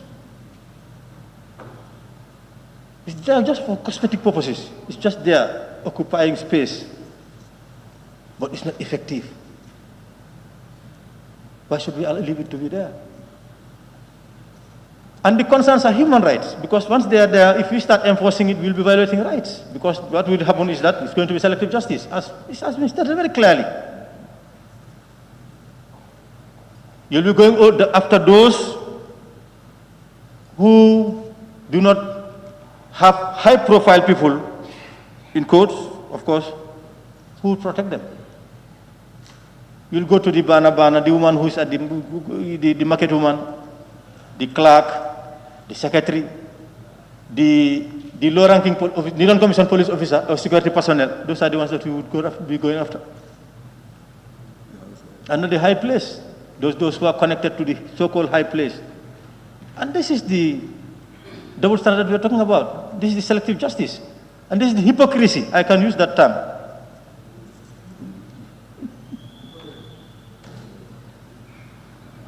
Yes, it's not parliamentary. I mean, but the practice. I mean, I'm not addressing any. I'm not addressing any member. Honorable member for. I'm not addressing any member. I mean the member for Banjul North, please. Can you please withdraw that statement? He's not referring to anybody. I'm not referring to anybody. I mean the practice. He's not referring to anyone. No, it's a nice language. It is a nice language. Honorable Speaker, I can withdraw it, but I'm not referring to any particular. I mean the practice. I'm not referring to anybody. Yes, But I withdraw it. I withdraw it. Please. Thank you. I can see the passion. I can see, but what we are saying is that they should reconsider their position. That this is a law. This is a law that is not serving the people. It cannot be enforced. It was also suggested that what stops us from coming, even the state coming back again with another law. Like we said, increasing the tax. It is our duty now, as representatives of the people, to go and then sensitize the population. There are so many things that people are doing that are more hazardous. It has been stated here than skin bleaching. Why skin bleaching? Because of our patriarchal orientation. Honorable Speaker, I think I would want to conclude, and that is the committee have painstakingly engaged witnesses. It was a marathon engagement. We had about 9 bills to consider, and this was one of them. It is not us, it is the witnesses. Of course, in addition to the executive, they told us that the country is better off repealing this law than having it in our laws. And that is the reason why we were all convinced, all the members of the committee, we are convinced that we should recommend for this assembly, this plenary, to reconsider and then accept the repeal of this prohibition of skin bleaching law. Honorable Speaker, thank you very much. Thank you, Honorable Member for Banjul North. Honorable Member for Brikama North, the floor is yours. Thank you very much, Honorable Speaker. Brikama South, thank you. I think the report before us is an interesting report, and actually it's not going to be possible for all of us to have the same opinion when it comes to this issue. But as far as we are concerned, one thing we need to have at the back of our mind, this body is here to legislate the law. When you come to the full implementation, that is the responsibility of the executive. And if they are not doing it, we need to put them to tax. Saying that if there are other crimes that are committed in the country, we can come with a similar legislation and see. This particular issue has a significant bearing in the health of our own people. One thing we need to understand, I know each and every one of us here, as far as we are concerned, we are all representing our respective constituencies and the country at large. So the supreme interest of our electorate should be our priority.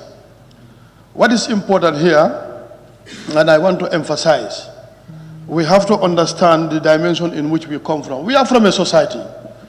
Interestingly, we need to understand the society has a moral teaching, which is very, very key here.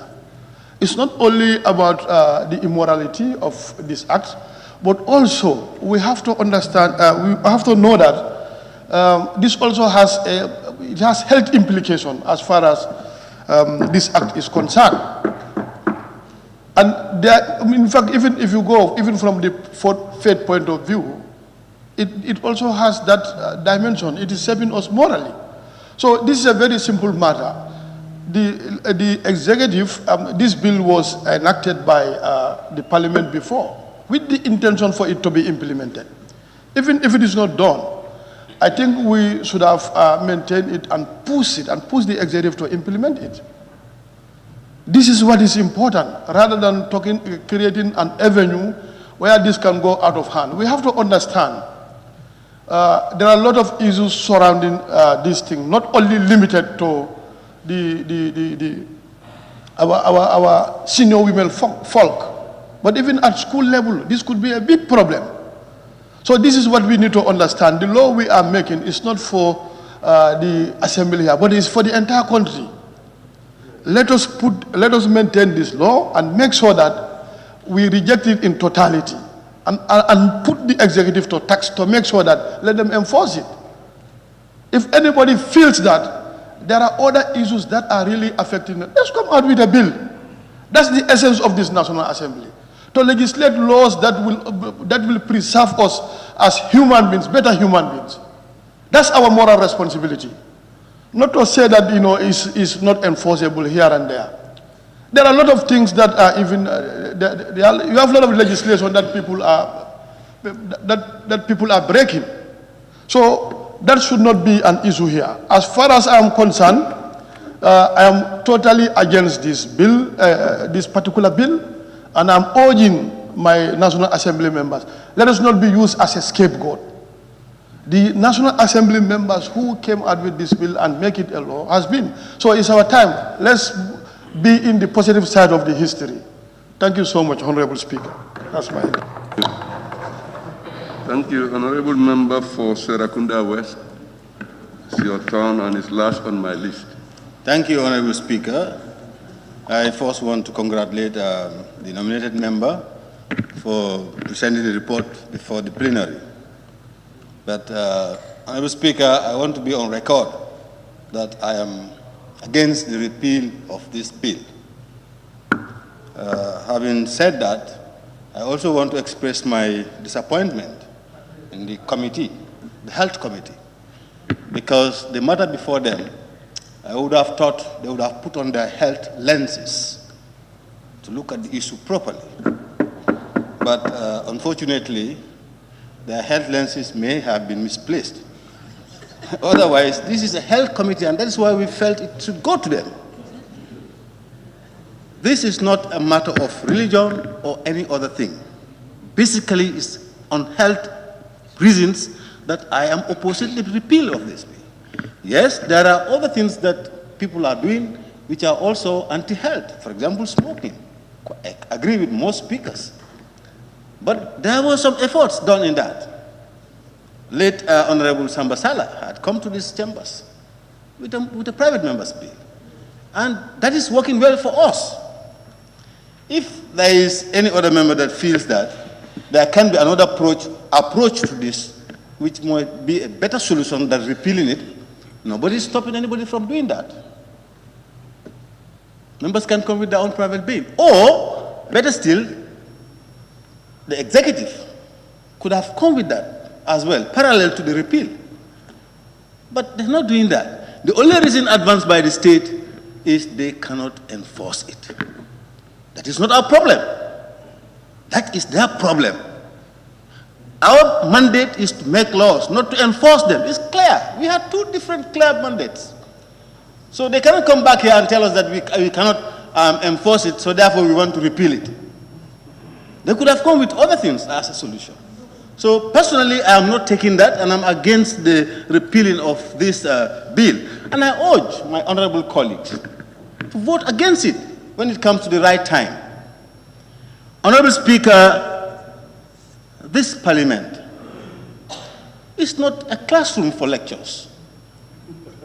Each and every one of us is either elected by our people or nominated by the president, based on competence.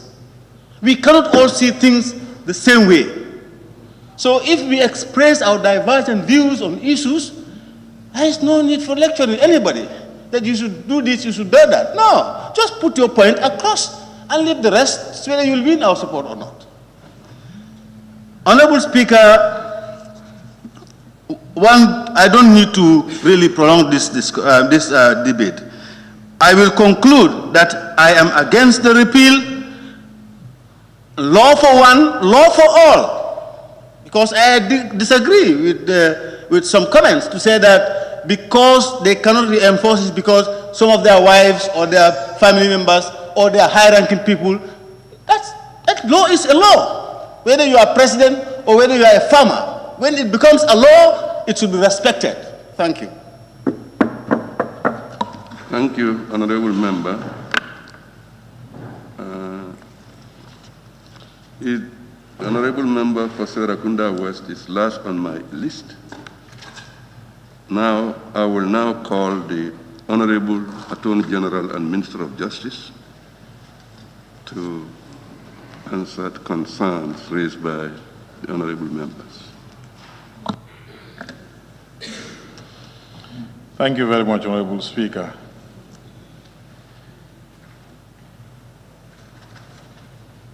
I wonder if this was a normal bill and introduced in the Assembly, whether it would have passed. It's not a creature of a bill of the National Assembly. This was Decree number 65, 1995, and it came into force on the 1st of January, 1996. There was no parliament in place at the time. I don't know if it was a normal bill that goes through normal parliamentary scrutiny, whether it would have been in our statute books at the moment. But notwithstanding, our constitution has, our constitution has adopted some of these decrees. They are part of the laws of the Gambia.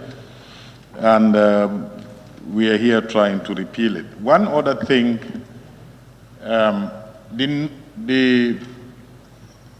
the non-practicality of implementing the legislation is not entirely, and I think I mentioned this the first time when we were doing the first reading, it's not entirely an inability, a complete inability on the side of the state. To be honest with you, it's not entirely an inability, but the chaos that it might create in society if you want to implement this law is something that needs to be thought through. You cannot close your eyes to that. Now, if you ask me, for example, as a prosecutor, my office prosecutes different kinds of offenses. But how would you expect my staff to prove before the court the offense of skin bleaching? The main exhibit will be the body of the accused person. I don't know whether we're saying the practicality of what I'm trying to say. The main exhibit before the court to prove skin bleaching will be the body of the accused. It's the body that has to be examined. I don't know of any offense where we subject the body of the accused, because even assaults that cause grievous body injuries and other things, they go to hospital and the medical report is sufficient report. For rapes where bodies are harmed, you take medical reports. But for skin bleaching, I'm not too sure whether our hospitals will try to receive them and analyze their body and produce a medical report as an evidence to confirm whether somebody is bleaching or not. The only other way, I'll have to put the accused in the box and tell the court, take a look at her. She is bleaching. And that is subjective. That is not an objective way of proving a case. So there is a whole host of practical difficulty in dealing with this offense. So if you technically are telling us it's a law that came into being without any parliamentary oversight whatsoever, all right? And now you're telling us to arrest people and prosecute them for something we are telling you practically it is difficult, practically almost impossible to prosecute, then so be it. We will leave it in the statute, but I do not see law enforcement trying to enforce this. It is grossly discriminatory because most of the sector of society that are doing it are female. We cannot also ignore that. It is grossly discriminatory in terms of the culprits, but from law enforcement point of view, it is nearly practically, it's going to be very difficult to enforce. Apart from the proving part of it in court, would we even have the prison rooms? Will we even have the prison rooms to take all those people that are doing this? The police stations will not be, if tomorrow, as Attorney General, I tell the IG, start arresting anybody that you suspected of having bleached skin. Our police stations in the country cannot handle it. It's just, this is the reality that we are asking you to just look at. It's just not possible. And some of you are comparing it with drug offenses, but even the offense of drug, it's not the use of drug that is prohibited, it's the possession of drug that is prohibited, not the use of it. If you find somebody intoxicated with cocaine, you don't arrest them because they have used cocaine. You only arrest them if you found a quantity of cocaine with them. So it's the possession of the quantity that is the offense, not the use of it.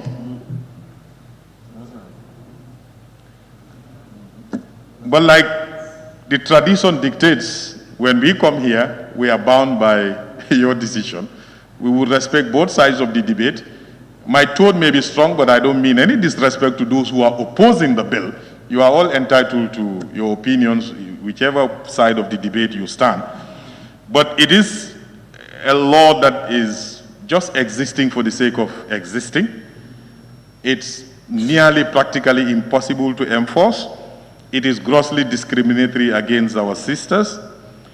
And of course, I am appreciative of those who are suggesting we need to come up with legislation probably to prohibit the products, their importation, or maybe even consider raising their taxes as they do with cigarettes to discourage its importation and things like that. These are positive thoughts that we will continue to entertain irrespective of the outcome of this bill. But I think I can only provide this general response and to avoid responding to specific issues, because some of the issues that are raised are moral in nature, are religious in nature, and I don't think I'll be in a position to respond to moral arguments, especially those that are highly religious in nature. It's just, this law is considered a criminal, it's part of our criminal statutes. It's even contained in Volume 3. And most of you know that most of our criminal statutes are contained in Volume 3. So it's purely criminal law. So do we intend to keep it as part of the criminal statutes and criminalize it, and then therefore arrest everybody suspected of skin bleaching, prosecute them, and convict them? It's difficult on the state, but our role is only to come and present the case and make it known. I think with this, I will beg to take my seat. Thank you very much for the debate. Thank you, Honorable Attorney General and Minister of Justice. I now call upon the Honorable Mover of the report. The floor is yours. Honorable Nde Yasin.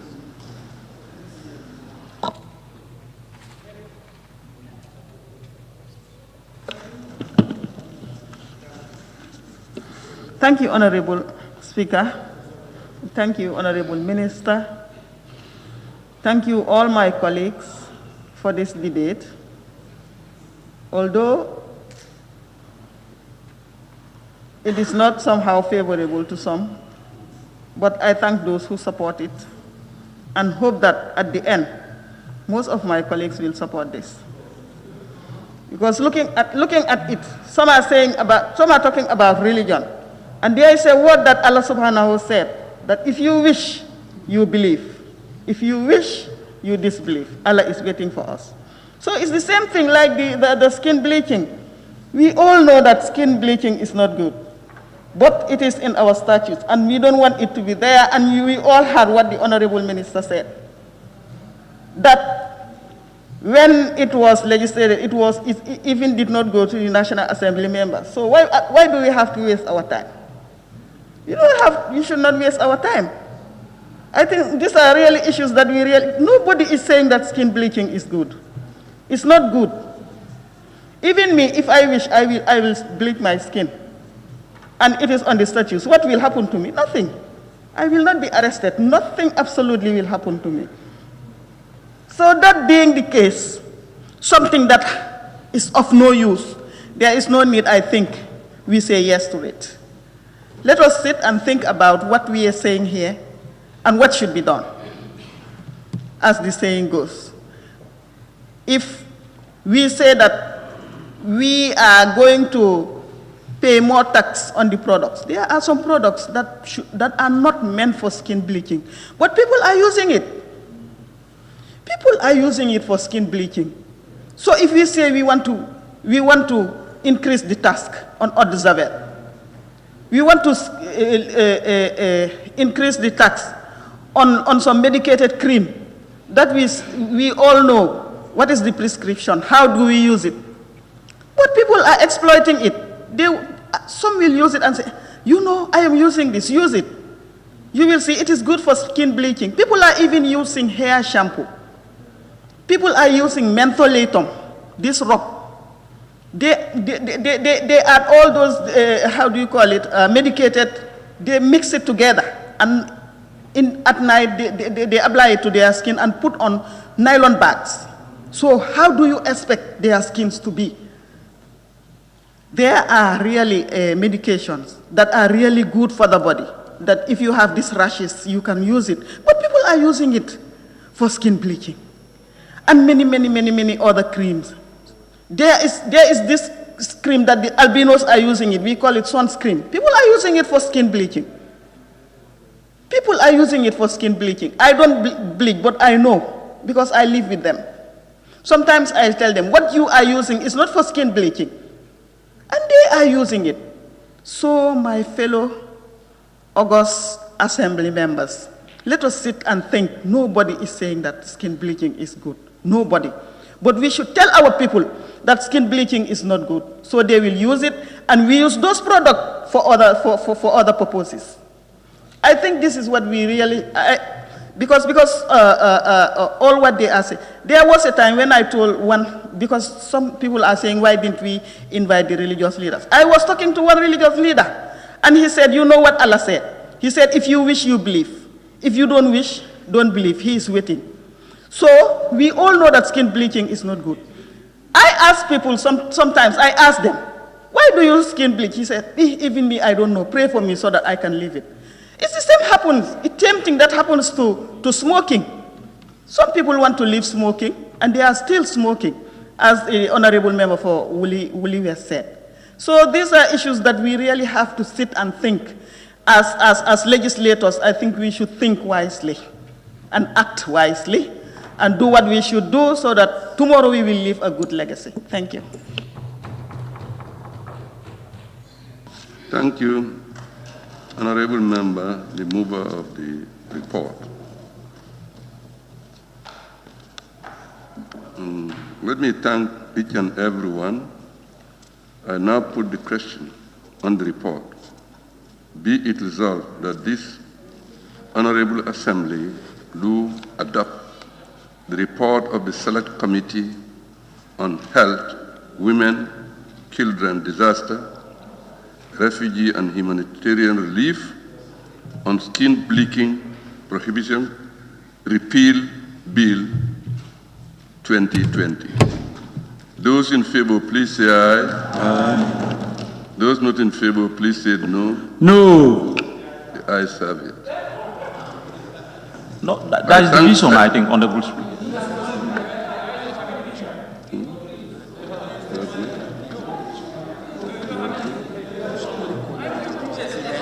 No, there is no division. I thank you all. The next stage is consideration stage of the bill is now scheduled as per agenda of the session. Honorable members, be it resolved that this August Assembly do stand adjourned until Wednesday, the 17th March 2021 at 10:30 a.m. prompt. Those in favor, please say aye. Aye. Those not in favor, please say no. The ayes have it. This assembly now stand adjourned until Wednesday, the 17th March 2021 at 10:30 a.m. prompt.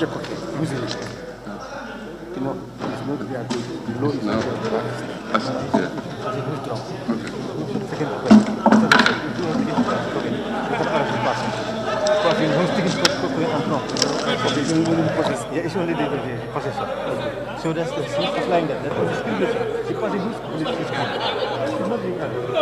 if we are arrested,